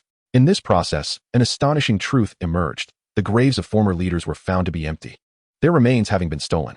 This revelation plunged the nations into a state of panic and extreme fury, with Menma inexplicably bearing the brunt of the blame. In their wrath, the nations promptly placed a substantial bounty on Menma, amounting to a terrifying 40 billion. This reward ignited a fervor throughout the ninja world, with countless ninjas eager to claim the vast sum by eliminating Menma. In no time, Menma became the most wanted criminal, and a thrilling pursuit unfolded across the land. Meanwhile, the true instigator of the corpse theft, Orochimaru, remained hidden in a secret laboratory, engrossed in his research on the impure world reincarnation technique, unaware of the monumental upheaval his actions had sparked. During this crisis, Kakashi unleashed the power of his Manjiki Sharingan, which resonated with Obito Uchiha, prompting him to stealthily investigate Konoha. Upon learning of the theft of Kakashi's left eye, he instinctively recognized the unexpected turn of events and instructed White Zetsu to awaken 10,000 clones to search for Menma's whereabouts. After recovering from his severe injuries, Kakashi became notably more reserved, shunning his previous distractions and dedicating himself to mastering the Konoha blade techniques. Freed from the burdens of the Sharingan, his chakra experienced an explosive growth, amplifying fivefold within just 6 months, propelling him to the level of a seasoned elite ninja. It was not long before Kakashi ascended to the position of leader of the Umbu. Naruto's life in Konoha turned exceedingly arduous, as he faced the ire and disdain of the villagers. Even Uncle Irika hesitated to allow him into his shop, and he was frequently pelted with bottles and other refuse, alongside being subjected to curses. Despite these tribulations, Naruto refused to succumb to despair. Instead, they ignited his ambition to become Hokage. In addition, Naruto found solace in his friendship with Sasuke, both wounded souls offering each other comfort. Sasuke became a primary source of support for Naruto, and soon after, at Sasuke's generous invitation, Naruto moved into Sasuke's standalone apartment. Although the Uchiha clan had been eradicated and their assets were ostensibly divided among the caretakers, Sasuke remained the sole heir to the Uchiha estate, affording him privileges distinct from Naruto, the son of the enigmatic fox. In the 61st year of Konoha, 2 years later, with Menma seemingly vanished, countless bounty hunters could not locate him, leading to a gradual decline in the fervor surrounding the bounty for his capture. The ninja world appeared to settle into an uneasy calm. However, on the last day of the 61st year, a killer organization named Heaven emerged, shattering the stillness of the ninja world that had been submerged in darkness. Chapter 48. Headlines from the ninja world. The administrative system of the Land of Fire is structured into 5 levels: metropolis, prefecture, county, town, and village. The entire Land of Fire is divided into 1 metropolis and 24 prefectures, with the dame's residence in the Sansha River Plain region at its heart. delineating the northern and southern territories. The area north of the dame's residence is predominantly flatland and hills, accommodating 70% of the population of the Land of Fire. Although it only comprises 40% of the nation's area, it is subdivided into 15 prefectural administrative units. Conversely, the southern region is characterized by a complex topography of basins, mountains, and hills, divided into one metropolis and 9 prefectures based on geographical and cultural factors. The metropolis refers to the ancestral land of the current dame, the Yun clan, located in the southern basin of the Tokugawa mountain castle. This site serves as the de jure capital of the Land of Fire, having been the epicenter of the Yun clan for 3 centuries during the Warring States period. However, it was only after Senju Hashirama brought an end to the chaos that the Yun clan, leveraging Hashirama's influence, expanded its dominion, resulting in the vast territory of the present Land of Fire. Following the expansion, the Yun clan established the dame residence as the practical political center to better govern the north and south, yet retained the Tokugawa mountain castle status as the capital due to military and political considerations. The Kutsu prefecture spans both northern and southern regions, but is classified among the northern 15 prefectures, primarily because it serves as the eastern economic hub of the Land of Fire, marked by its dense population and advanced economy and technology. The largest seaport of the Land of Fire is also situated here. This prefecture is colloquially referred to as the Eastern Capital, although it lacks formal recognition from the dame's authority. Every year, Kutsu Prefecture contributes taxes to the dame that rival the total of the 9 southern prefectures combined, making it the most crucial financial asset for the dame. To ensure the prosperity and longevity of this region, the dame has stationed a royal prince to govern it year-round. However, this royal figure, along with several prominent individuals from Kutsu Prefecture, was assassinated overnight in a high-profile attack. A photograph adorned the headlines of the Ninja World-S newspaper, depicting 4 towering figures clad in platinum cloaks and wearing silver-white masks, standing majestically atop the iconic Eastern Capital Tower. The evening breeze rustled their garments, while the dying rays of the sun illuminated their cloaks, intricately embroidered with golden threads depicting angelic wings, sparkling like a phoenix in rebirth. Their silhouettes appeared divine and noble, reminiscent of fabled angels adjudicating evil. Beneath their feet hung 13 severed heads, each belonging to influential figures of Kutsu Prefecture: the governor, the chief of the Kutsu Police Department, the lieutenant colonel of Kutsu Defense, the finance minister, the director of external trade, and a handful of affluent merchants, each with fortunes exceeding 100 billion. Most prominent among them was the head of the royal prince of the Land of Fire. Beneath each severed head, a long blood-written confession dangled, pinned in their own blood. Each individual bore no fewer than 10 charges, any one of which, under the laws governing ordinary citizens in the Land of Fire, could warrant a death sentence. When the defense forces of the Land of Fire arrived at the scene, aside from the 13 heads, the Heavenly Kingdom organization had left a 16-character declaration to serve as a warning. The world is rife with sin, and heaven shall judge. Believers will ascend to heaven, while the wicked shall descend to hell. This message resonated with the collective hopes of the common folk. Conversely, among the ruling class and aristocrats, these words struck like an invisible dagger, instilling profound dread and fear, particularly within those nobles accustomed to their elevated status, who now found themselves trembling and restless. The implication of this declaration suggested that someone aimed to hang a sword of Damocles over their heads, curtailing their excesses and threatening to usurp their vested interests and authority. The aristocrats were unwilling to accept this. If the invasion of the Konoha corpse demon 2 years prior had only impacted a single village, resulting in military depletion and minor economic losses, the Kutsu bloodbath had truly shattered the skies above the Land of Fire. The Heavenly Kingdom organization raided the treasury of Kutsu Prefecture and plundered the wealth of numerous affluent merchants, with conservative estimates of direct economic loss exceeding 1 trillion. The international standing of the Land of Fire suffered a severe blow, with the lightning, earth, and wind countries reveling in its misfortune. Particularly, the lightning and earth nations conspired together, attempting to redraw the borders established during the Third Great Ninja War. Meanwhile, vassal states like the grass and wave countries were left in a state of anxiety, seeking to bolster their military capabilities. However, for the dame, the most infuriating and concerning matter was not the economic fallout, but the death of the royal prince. The establishment of the Land of Fire traces back to before the Warring States, allegedly founded by the 9th son of the emperor, representing the pure-blood lineage of the divine clan. This divine right of kingship granted the Yun clan a sanctity and legitimacy in their rule, making them appear exalted in the eyes of the populace. Yet now, someone had shattered this established truth, displaying through blood and violence that imperial power is not inviolable. Members of the Yun clan could be slain, bleed, and were no different from ordinary citizens. In the face of overwhelming force, they too were mere ants. The prestige of the Yun clan had sustained the most grievous blow in a millennium. In the dame's residence, the current dame, Yun Hideo, erupted in fury over the incident. unleashing his wrath upon his surroundings before finally calming down. Perhaps fatigued, he reclined upon his gilded throne, attended to carefully by 2 physicians.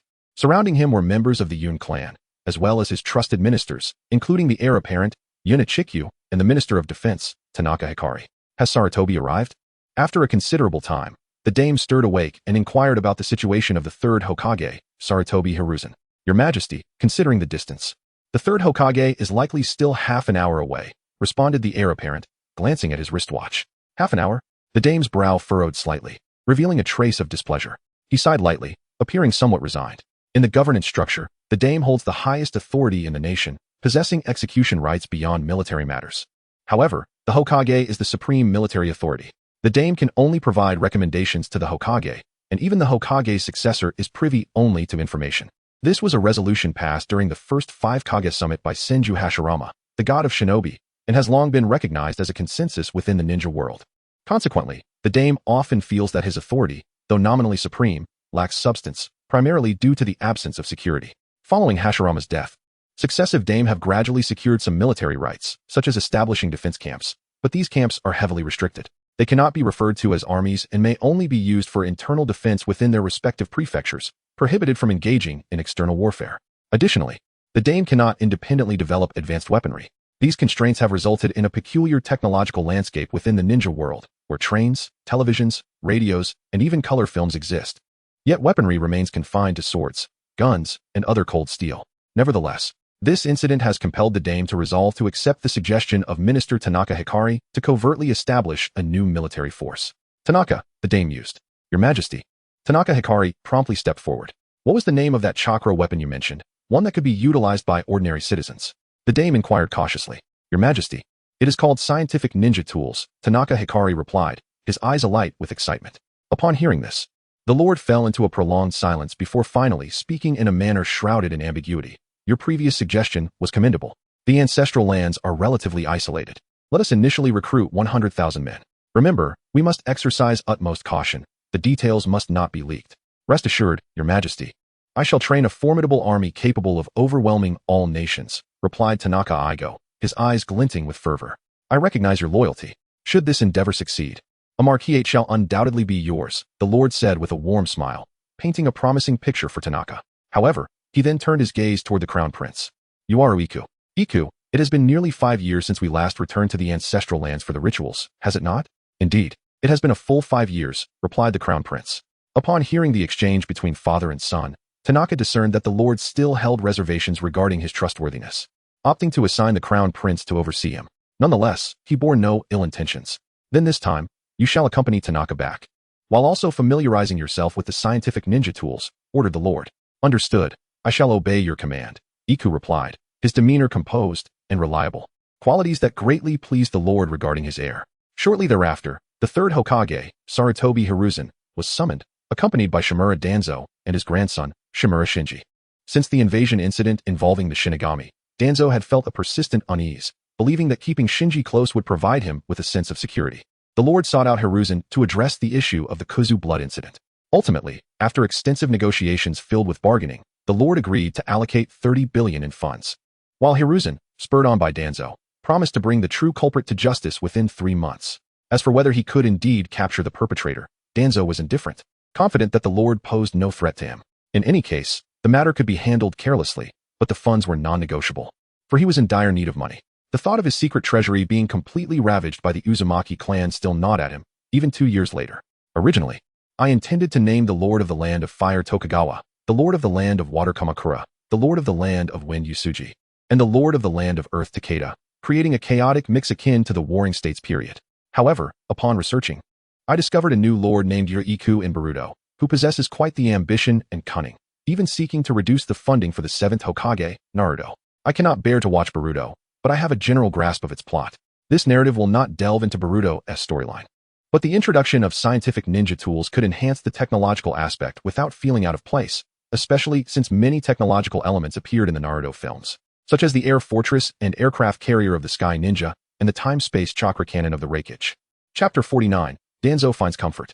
Pain takes action upon returning to Konoha. Sarutobi Hiruzen immediately gathered his forces. The aftermath of the recent invasion by the Shinigami had left him wary. and he deemed it unnecessary to leave the village unless absolutely required. This incident was unlike previous ones. Large-scale conflicts among ninjas usually targeted the civilian class, with massacres confined to village levels. However, this blatant aggression against royalty and officials in a major metropolis was unprecedented. Consequently, Sarutobi decided to form a special task force, intending to lead it himself, but this assignment was ultimately seized by Danzo. Traditionally, missions in Konoha operated under a system where AJ Nin led a team of 3 Nin or Genin. However, this time, a task force of 200 was assembled, led by Danzo and supported by 8 Nin, including Shimura Shinji, Yamanaka F, and others, with 40 Nin and the remainder as Genin. Days later, upon arriving in Rikuji, Danzo, armed with the Daime and Appo's decree, traversed the city as if he were an imperial envoy, impervious to any opposition. He conducted a thorough sweep of Rikuji, personally greeting every significant official and wealthy merchant, amassing nearly 20 billion in various bribes. Danzo resembled a character out of a tale, his eyes widened with newfound knowledge, as he had spent too long in the inland fire country and was astonished at the wealth that had blossomed in the world. After clarifying his objectives, he unleashed a fierce crackdown on the local underworld, creating chaos in the city as blood flowed daily, claiming the lives of members from Rikuji's criminal factions. While the Tenka organization feasted, Danzo merely savored the broth, as the white market was ravaged by Tenka's actions, and the black market was stripped bare under Danzo's onslaught. When Danzo departed from Rikuji, half a month had already passed. This venture had filled his coffers with an astonishing 300 billion, banishing the shadows cast by the previous plundering by the Uzumaki clan. The most elated among them was Shimura Shinji, a man with few faults apart from his impatience and penchant for novelty. Konoha felt too small. Rikuji was a veritable paradise. Lying on a grand bed in a 5-star hotel, he was flanked by 18-year-old beauties. Each day in Rikuji felt like a heavenly delight. Surrounded by young ladies of noble birth, school queens, daughters of affluent merchants, rising starlets, and even underground idol groups, including the local vixens. The array of beauties, akin to a blooming garden, offered him an indulgent experience that a true man ought to relish. He arrived alone but left with an entourage of over 20 carriages to transport these enchanting companions, a truly magnificent spectacle. Naturally, besides the Shimura duo, other ninjas from Konoha also reaped substantial rewards, each pocketing no less than 100 million, an unimaginable fortune for these village ninjas accustomed to scraping by on meager pay. They had lived perilously, but suddenly realized the absurdity of their former struggles. Many began contemplating early retirement upon returning to the village, who would toil like beasts when wealth had graced them. The choice to recline and enjoy life was clear. Yet, with joy for some came sorrow for others. For the black and white factions of Rikuji, the havoc wrought by Danzo and his group proved far more detrimental than the bloodshed instigated by the Tenka organization.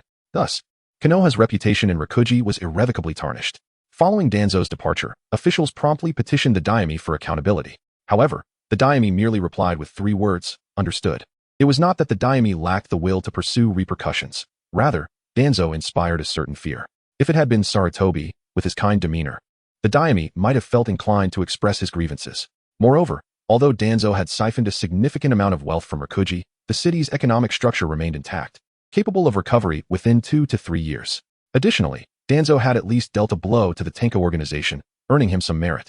The Daime perused a newspaper featuring a headline photo depicting Konoha ninjas eliminating 4 Tenka assassins. The public accepted this outcome. Decades later, the incident faded into obscurity, and the Uchiha clan remained the revered and untouchable lineage. Little did the Daime foresee that such events, once tasted, would lead to further occurrences. Once the established norms were breached and sweet rewards savored, human nature would inevitably seek more. Humanity's greatest talent lies in replication and imitation. In the Land of Rain, at the tower where Pain, the leader of the Akatsuki, resided, he typically paid little heed to external economic or political news. However, the Rikuji massacre, particularly as it involved ninjas, captured his attention. He held a newspaper detailing the Rikuji bloodbath, with a striking image of the Tenka quartet purportedly acting as agents of justice. This revelation sparked a shift in Pain's understanding, particularly the mention of the Tenka organization amassing over 1,000 billion from Rikuji, illuminating the wealth of the fire country to him. Could it be that the Daime wielded such riches? Was there more than one avenue to wealth beyond mere commissions? Pain, having long been isolated in the impoverished Land of Rain, had never witnessed the outside world.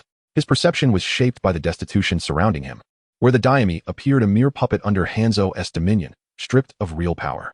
Thus, he mistakenly believed that the Daime was merely a figurehead, while true authority rested with the shadows of the great nations, and wealth was similarly confined to their grasp. For instance, the financial affairs of the Land of Rain were entirely under Akatsuki's control. Was this the lamentable reality of the Land of Rain? Why did the daimyo of the Fire Country possess such vast riches? Pain felt the injustice of the heavens, leading to his emergence as the Deva path. Conan. Inform Kakazu that I wish to speak with him. Pain instructed his companion. Isn't there a risk of exposing ourselves prematurely? Conan expressed her concern, well aware of Pain's intentions regarding Kakazu, who says we must conduct this matter under our own identities. Pain's gaze fell upon the image of the Tenka Quartet. Were he capable of smiling, a faintly malicious grin would likely have graced his lips. Chapter 50. The Saitama Blood Incident. After Shimura Danzo returned to the village, the Land of Fire remained tranquil for over a month. Under the influence of the political forces of the feudal lord, major newspapers steered public discourse towards themes of economic and cultural exchanges among nations, gradually rendering the Kazumi Blood Incident a fading subject of dinner conversations. It seemed that the Celestial Organization had truly been eradicated by Konoha. A fleeting organization, no matter how avant-garde, ultimately leaves little imprint in the hearts of the populace. After all, the common people are perpetually preoccupied with their own gains and losses. In a world where survival is a struggle, the one who provides sustenance is deemed the truth. In times of basic needs being met, the one who offers spiritual solace speaks reason. In this context, no one was more pleased than Shimura Danzo. Although his team appeared to have merely profited during their time in Kazumi, they were, in fact, flexing their muscles towards the Celestial Organization, showcasing Konoha's formidable strength. The choice to enlist a few thugs as stand-ins for the Celestial Assassins was a deliberate warning. Konoha could choose not to pursue the organization's misdeeds this time, but they should heed the caution and refrain from further provocations. Should they anger Konoha, the village possessed both the resolve and the power to obliterate any formidable adversary. Yet, before Danzo could revel in his triumph for long, an astonishing bloodbath erupted once more in Saitama, located in the northwestern territory of the Land of Fire.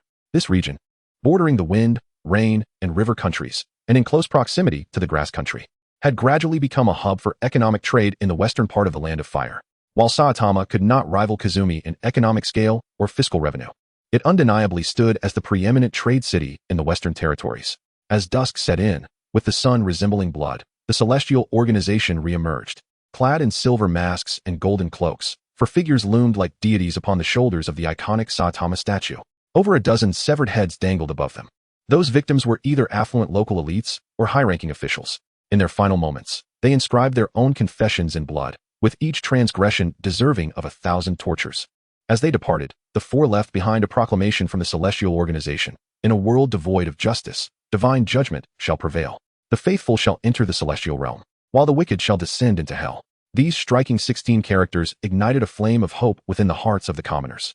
The belief that faith in the divine would grant them eternal life, while the sinful would face the wrath of the Celestial Organization, resonated deeply. However, a seasoned photographer named Ruben sensed an anomaly. Having traveled extensively, he considered his photography skills to be of a high caliber, yet, upon close observation, he discerned that these four individuals were not the same as those involved in the Kazumi incident. He heard a voice among the Celestial Organization, one that resonated with extreme repression, indifference towards human life, and deep-seated hatred for the world. Ruben's heart was clouded with foreboding. If these individuals were indeed members of the Celestial Organization, it suggested a malicious intent towards the world. Conversely, if they were not affiliated with the organization, their imitation of its methods indicated they were equally nefarious. He sold his photographic works at a premium to the newspapers, alongside his speculative insights about the four figures in Saitama. However, Ruben's assertions remained mere conjecture, lacking substantive evidence, and the masses often followed the crowd. Once stirred, public sentiment could easily escalate into a conflagration. Among them was a man named Murashita Shinojo, an accountant for a mining company in Saitama, who led a stable life with a beautiful wife and a charming son. As his son approached school age, his wife insisted on providing him the best education. But the exorbitant tuition fees of the finest local school were beyond his means. Relentlessly, she pressed him, and ultimately, he capitulated. His wife had lavish spending habits, compelling him to take on additional labor in the mines while fulfilling his accounting duties. Initially, the physically demanding work was exhausting for one accustomed to an office setting. Yet thoughts of his wife and son spurred him on. Consequently, he began working tirelessly, his mental state deteriorating, returning home each night in utter fatigue, collapsing into slumber. He believed that his sacrifices would secure a prosperous life for his family. However, one fateful day, he spotted his beloved wife strolling in the park with his superior, both laughing and conversing, while his son walked between them. They appeared as a family, and the most painful revelation struck him. His son called his superior dad. In that moment, Shinojo's world crumbled. As his son grew, he had occasionally felt a disconnect between them, especially when a colleague jokingly remarked that his son bore a striking resemblance to the minister's son. Shinojo had trusted his wife implicitly, dismissing the comment. But now, confronted with the stark reality, his faith wavered. Clinging to a shred of hope, he was shattered further when his superior entered his home, leading his son away before quickly retreating to the bedroom he shared with his wife. Hiding outside the door, he was tormented by the sounds emanating from within. In that moment, his dignity as a man was trampled upon. Reflecting on the years of toil he had endured for his family, he lost all semblance of reason and violently burst through the door, engaging in a fierce struggle with his superior. His strength, honed from the laborious work, easily overpowered his opponent, who soon lay on the ground, pleading for mercy. Consumed by rage, he sought only to eliminate his rival. Oblivious to the figure sneaking up behind him, his wife struck him from behind with a frying pan, rendering him unconscious. When he awoke, he found himself imprisoned, accused of embezzlement after his superior exposed him, while his wife, in an act of righteous indignation, testified against him. Thus, he languished in prison for a decade. Only recently released, while his superior ascended to the pinnacle of wealth and influence in Saitama, revered as a paragon of virtue, with his son securing a prestigious government position at a young age. Upon his release, he was utterly alone. During his incarceration, his singular goal had been revenge against his wife and superior. Just the previous night, he had strangled his wife and was concocting a plan to poison his superior's family when fate intervened. His superior was among the severed heads displayed by the Celestial Organization, and his son bravely fell in battle against the Celestial Assassins. In that moment, all his hatred dissipated, replaced by fervent zeal for the divine. Surely, the Almighty had sensed his suffering and dispatched angels to rescue souls like his. Had the divine emissaries not arrived in time, perhaps his hands would have been stained with blood by night's end. He initially intended to annihilate his superior's entire family, yet among these individuals, there were likely some who were unaware of the circumstances, perhaps even innocent souls. However, the arrival of the celestial messenger signified not only divine retribution for his grievances, but also a salvation as he teetered on the brink of darkness. How could he refrain from offering his most devout faith to the Almighty? O Supreme and Eternal God, I am profoundly grateful for your mercy upon one as destitute as I. In this world, you alone embody the essence of selflessness and justice. I am resolute in my commitment to disseminate your deeds and radiance to every corner of the earth, allowing all who are akin to my plight to experience your magnificence. Murashita Shinizu bowed in reverence before the celestial messengers, presenting his most sincere spirit to the Almighty. Yet, the lofty deity Pain paid no heed to the supplications of mere ants, perceiving such acts as the pleas of the weak. At this moment, Pain remained oblivious to the extraordinary talent he had overlooked. In the near future, the spark ignited by Murashita Shinizu would burgeon into a conflagration, sweeping across the entire realm of ninjas. Meanwhile, the true culprits behind the Kijima incident, the genuine quartet of the Celestial Organization, had already returned to their base, unaware of the unfolding events in the outside world. The Shanka Prefecture is situated on the southeastern coast of the Land of Fire, bordered to the north by the eastern economic hub of Kijima, to the west by the Sanji Prefecture, to the south by the Onakuchikawa Prefecture, and to the east, separated by 700 miles of ocean, by the Land of Water. The terrain within the prefecture is characterized by a steep incline from west to east, nestled between mountains and sea, with the mountainous and hilly regions comprising 99% of the area. Only the coastal regions are relatively flat, giving rise to over a dozen port towns. Despite its vast expanse, the population density is remarkably low, ranking first in area among the 24 prefectures, yet last in population. With merely over 3 million registered inhabitants, less than 1/10 of Kijima's populace, most residents are concentrated in the coastal ports, while the expansive and rugged mountainous terrain to the west remains largely uninhabited due to its complex geography, pervasive miasma, and the prevalence of ferocious beasts. To this day, the Land of Fire has yet to develop the majority of the western regions of Shanka Prefecture. The domain of the black armored mantis lies within this mountainous expanse, nameless for now, referred to as Mantis Valley. Approximately 70 miles west of Mantis Valley, a sheer cliff descends into a gourd-shaped valley, encompassing around 2 square kilometers, perpetually shrouded in mist. Should an ordinary individual fall into this abyss, escape would be utterly impossible. Only those possessing the ability to fly or possessing the prowess of a high-ranking ninja may traverse this treacherous valley through various means. 2 years prior, based on a map, Mima stumbled upon this valley and, utilizing wood release, transformed it into a secret base, naming it Gourd Valley. Chapter 51. The Wood Godchild and Future Plans. The Gourd Valley is divided into the Upper Valley and the Lower Valley, with the Upper Valley occupying only half the area of the Lower Valley. The principal structures of the Heavenly Kingdom organization are primarily concentrated in the Upper Valley, which houses laboratories, warehouses, vaults, and libraries. By Fa Myanmar, Shimizu Shuyu, Zui, and Xian predominantly operate within this upper region. In contrast, the Lower Valley mainly serves as a training ground and school. Over the past 2 years, through various channels, Myanmar has recruited 42 resilient orphans, each genetically modified to unlock their potential as formidable ninjas. Shimizu Shuyu serves as their guiding instructor, and in a few years, they will undoubtedly emerge as the backbone of the new generation within the Heavenly Kingdom organization. During this time, Menma has also achieved remarkable advancements in scientific research, particularly in three key areas. Firstly, he developed a genetic enhancement serum designed to alter and elevate the genetic potential of individuals. Secondly, his proficiency in medical ninjutsu has flourished. Leveraging the advantages of his unique ocular abilities, he has devised a self-developed healing method that rivals even Tsunade's techniques. Thirdly, he has created the Wood God Child, a seed that merges his cells with the powers of wood release and in release, which, when implanted in an individual's heart, grants him the ability to control their life and death. In a world rife with complexity and human deception, Menma finds it challenging to ensure the unwavering loyalty of every member within his organization, fearing that his substantial investments in training subordinates may ultimately lead to betrayal.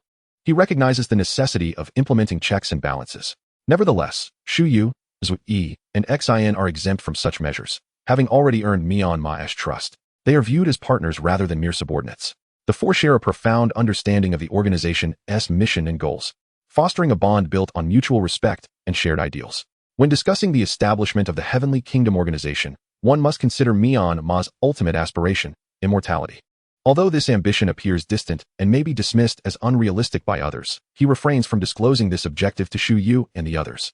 Ostensibly, the organization aims to unify the ninja world, eradicate warfare, eliminate external threats, and establish a harmonious realm where all can coexist and thrive in relative balance. This vision resonates with the universal desire for a blissful existence, naturally garnering broader support. However, dissent exists, notably from his dark counterpart, the black-haired Menma. Despite sharing a common ultimate goal, their perspectives on the ninja world and their methodologies diverge significantly. Black-haired Menma envisions a world governed by the principle of survival of the fittest. Their differing ideologies rendered collaboration difficult, ultimately leading them to part ways and establish separate organizations that would initially operate independently, yet periodically exchange reports. Black-haired Menma harbors a strong aversion to white-haired Menma's intrusive examination of his memories. So they agreed that the latter would not pry into the former's thoughts without permission. White-haired Menma consented, confident that their fates are intertwined, and he harbors no concerns regarding betrayal. Thus, he founded the Heavenly Kingdom, concealing his revolutionary pursuits under the guise of an assassin. Meanwhile, black-haired Menma established the Shadow Court, aspiring to create a realm where the Corpse King reigns, with humanity serving as subordinates. However, following the previous incident of the Konoha corpse invasion and the subsequent large-scale incineration of corpses across the ninja world, the prospects for the Shadow Court's growth appear bleak.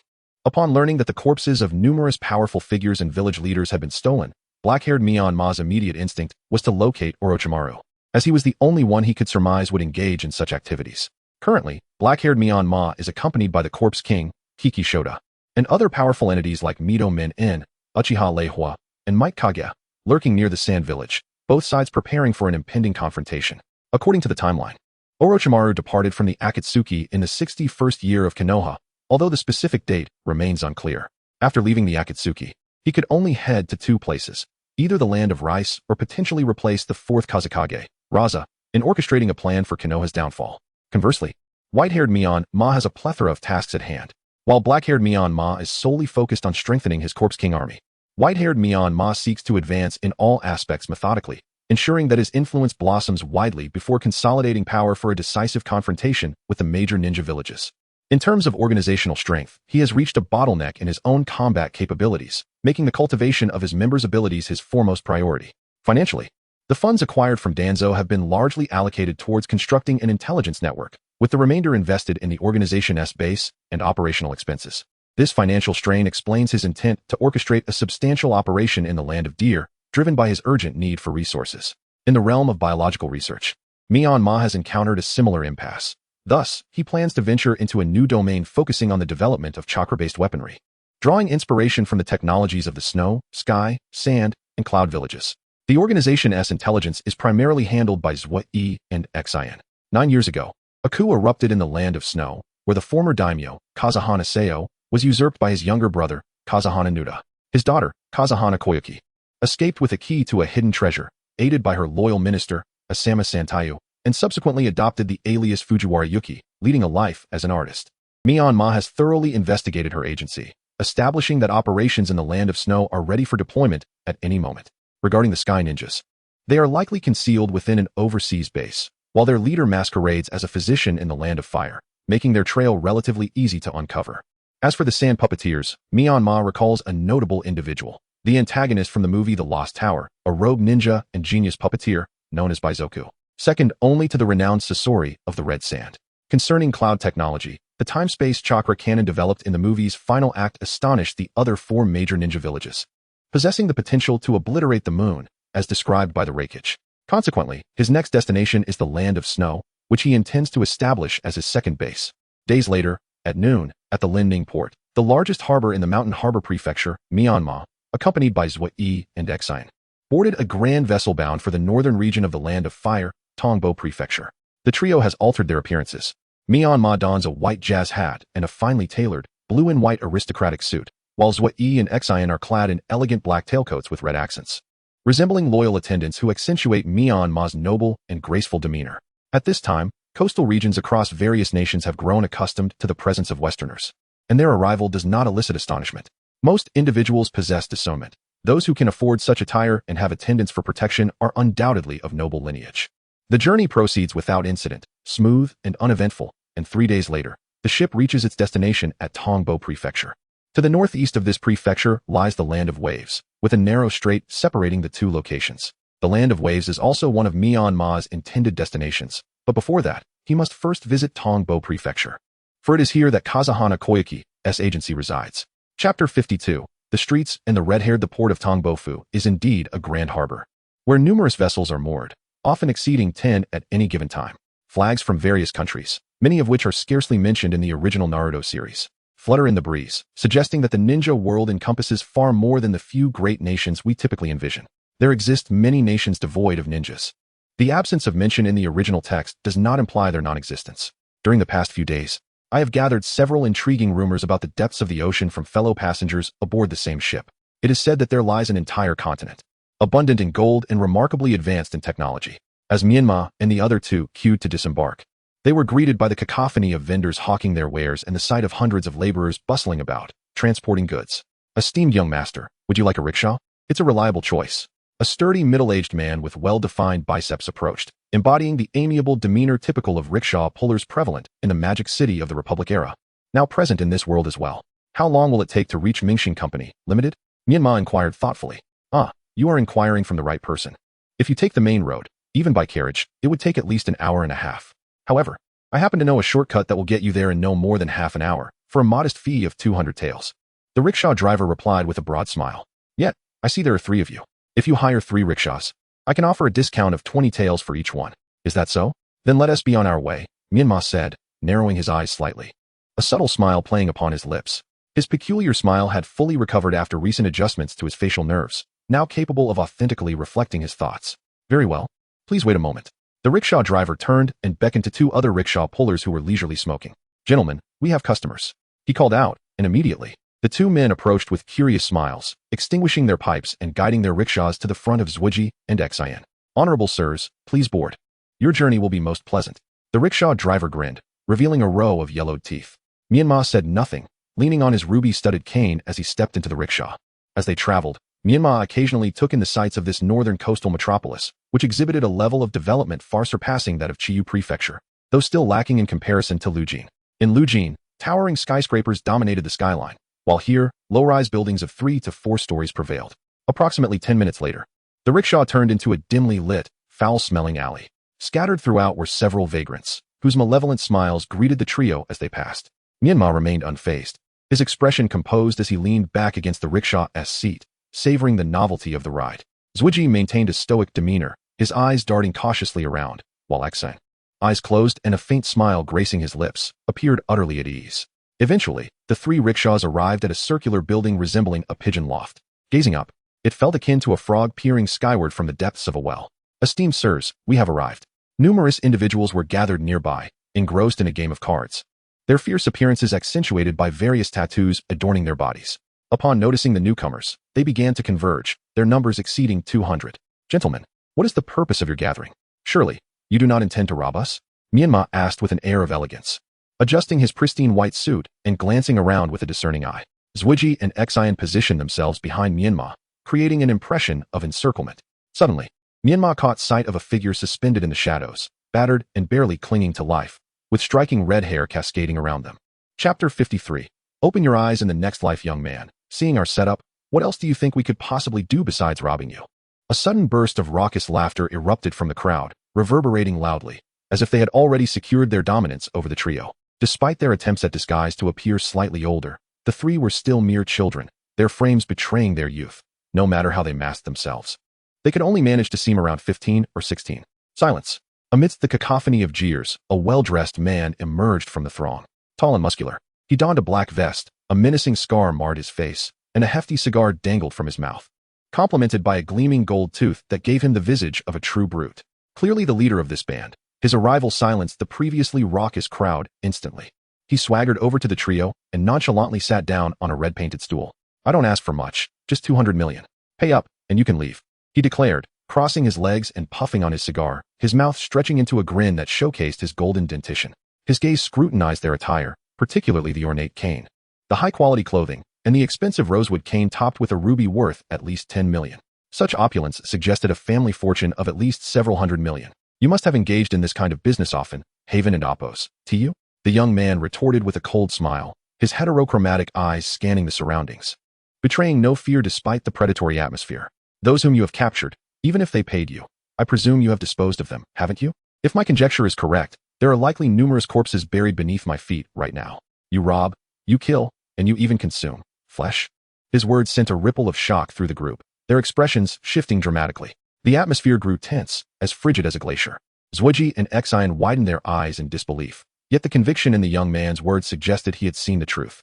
The leader, narrowing his eyes, stood up from the stool, inhaling the remaining half of his cigar before discarding it on the ground, crushing it underfoot. Seems you came prepared, having gathered such thorough information about us. In response, over 100 armed individuals brandished their gleaming daggers. Yet, for these mere mortals, lacking the prowess of true ninjas, the young man felt no intrigue. In the next life, open your eyes, he proclaimed. As his words fell, Zhuji and Xian shed their disguises, revealing their true forms. When they moved, it was with the ferocity of a thunderclap. Moments later, the ground was strewn with lifeless bodies, blood saturating the earth, the stench overwhelming to the senses. The young man strode towards a figure with red hair. She appeared to be no more than 16 or 17, scantily clad, bearing numerous whip marks, with a festering sore on her chest from a cigarette burn. Her breath was faint, a testament to the torment she had endured. Kill me, please. Just kill me, she whispered, her voice barely audible, a sound that would elude the ears of ordinary people, but his hearing was far beyond the norm. He paused, contemplative, before deciding to honor her plea. Though her crimson locks were dyed, revealing dark roots, she was not of the Uzumaki clan. Yet her tragic fate reminded him of the young girl, Karine. Thus, he mercifully ended her suffering. Behind her loomed a vast slaughterhouse, within which hung several headless carcasses, eviscerated and displayed grotesquely. At the end of the slaughterhouse lay a kitchen, leading to a two-story restaurant. The first floor served ordinary fare, while the second floor catered to esteemed guests, with the bodies serving as the main course for the privileged diners. The establishment thrived, attracting affluent local dignitaries to its exclusive dining experience. Chapter 54. The demon draped in human skin master. The task has been completed. After vanquishing these nefarious villains, Zhuji and Xian meticulously followed the directions indicated by Menma, transferring the entirety of the ill-gotten gains, amounting to over 6 billion, into enchanted scrolls. Subsequently, Menma shed her disguise, donning a silver-white mask and a platinum cloak embroidered with the image of an angel with broken wings, while Zhuji and Xian likewise transformed into celestial attire. What ensued was a grand spectacle orchestrated by the Heavenly Kingdom organization. The trio made their way directly to the kitchen, unaware of the events unfolding in the rear courtyard. Who are you? How did you get in? Inside the kitchen, a rotund chef was scrutinizing a piece of liver, uncertain whether it was pig or human. Liver. In a swift motion, Xian hurled a shuriken, embedding it into the chef's left eye. A gruesome squelch echoed as blood gushed forth like a fountain. The chef emitted a harrowing scream, clutching his eyes, his body convulsing violently. Zhuji advanced with remarkable speed, seizing a knife from the cutting board. With a decisive sweep of his arm, a flash of white light ensued as the chef's head was severed cleanly from his body.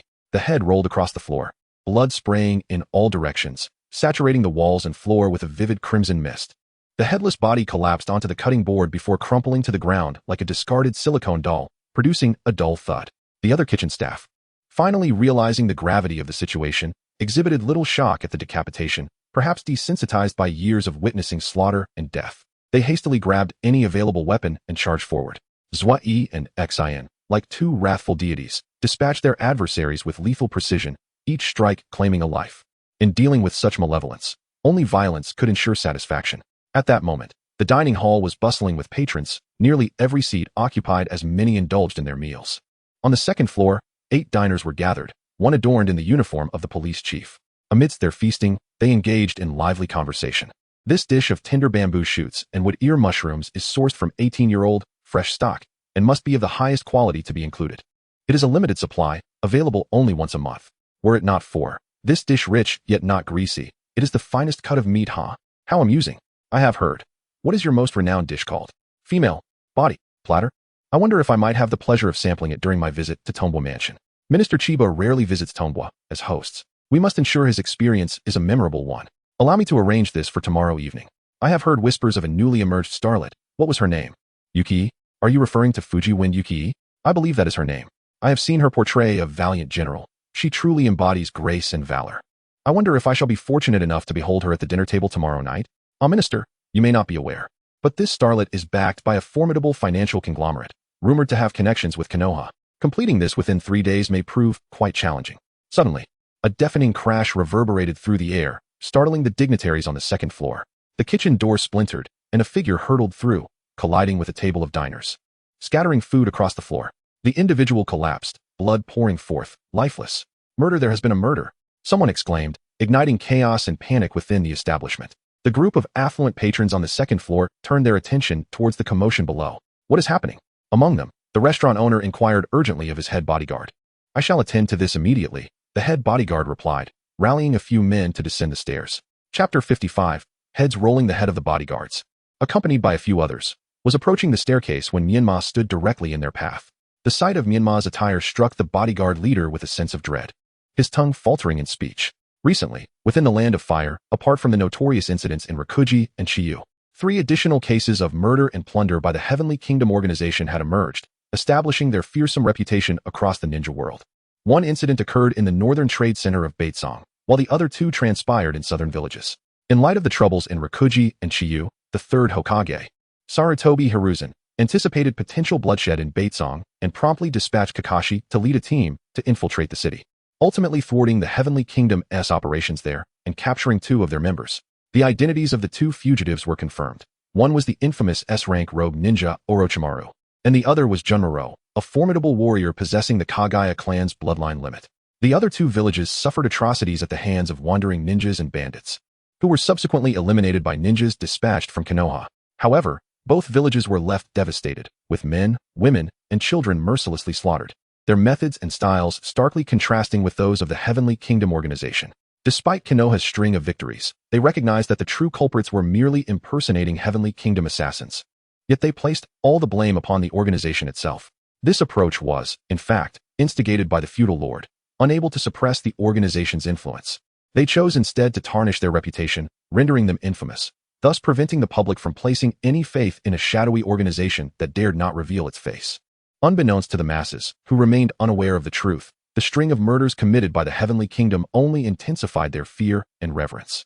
As Menma took a step forward, the bodyguards instinctively retreated, mirroring her movements in a tense standoff. After a series of 9 such exchanges, the bodyguard leader found himself cornered at the staircase. Seeing no path of retreat, he steeled himself and shouted, "Kill," as he drew a small knife and lunged at Menma, prompting the other bodyguards to charge in as well. Menma deftly sidestepped, raising her hand to unleash a wooden spike as thick as a thumb, which swiftly pierced the leader's forehead. The spike retracted with a swish, devoid of blood, and the bodyguard leader collapsed. The remaining bodyguards, gripped by terror, fell victim to Menma's swift and silent technique, their heads rolling to the ground. In an instant, Menma found herself before 8 individuals. "You." The restaurant owner began to rise, but Menma raised her hand. In a heartbeat, a crimson line appeared across his neck, and his head tumbled onto the table, knocking over a wine cup and spilling its contents. The remaining 7 were paralyzed with fear, particularly Minister Shibata, who instinctively sought refuge beneath the table. With a decisive stroke, Menma severed the heads of 5 more, leaving only the chief of police and Minister Shibata alive. Spare my life," the chief of police stammered, his lips quivering. Menma fixed him with a penetrating gaze, placing her right finger between her nose and lips in a gesture for silence. The chief nodded awkwardly, a forced smile plastered on his face. Turning her attention towards Minister Shibata, Menma moved with such swiftness that he found his head suddenly in her grasp. With only the chief of police remaining, Menma refrained from an immediate execution. If you wish to survive, step to the entrance and publicly confess your crimes. Do not even think about fleeing. Otherwise, I shall crush your heart in an instant, she threatened, implanting a wooden deity within his heart. All right. As long as you spare me, I will do as you say, the chief of police replied, casting a glance at Minister Shibata's severed head. Too fearful to voice any dissent,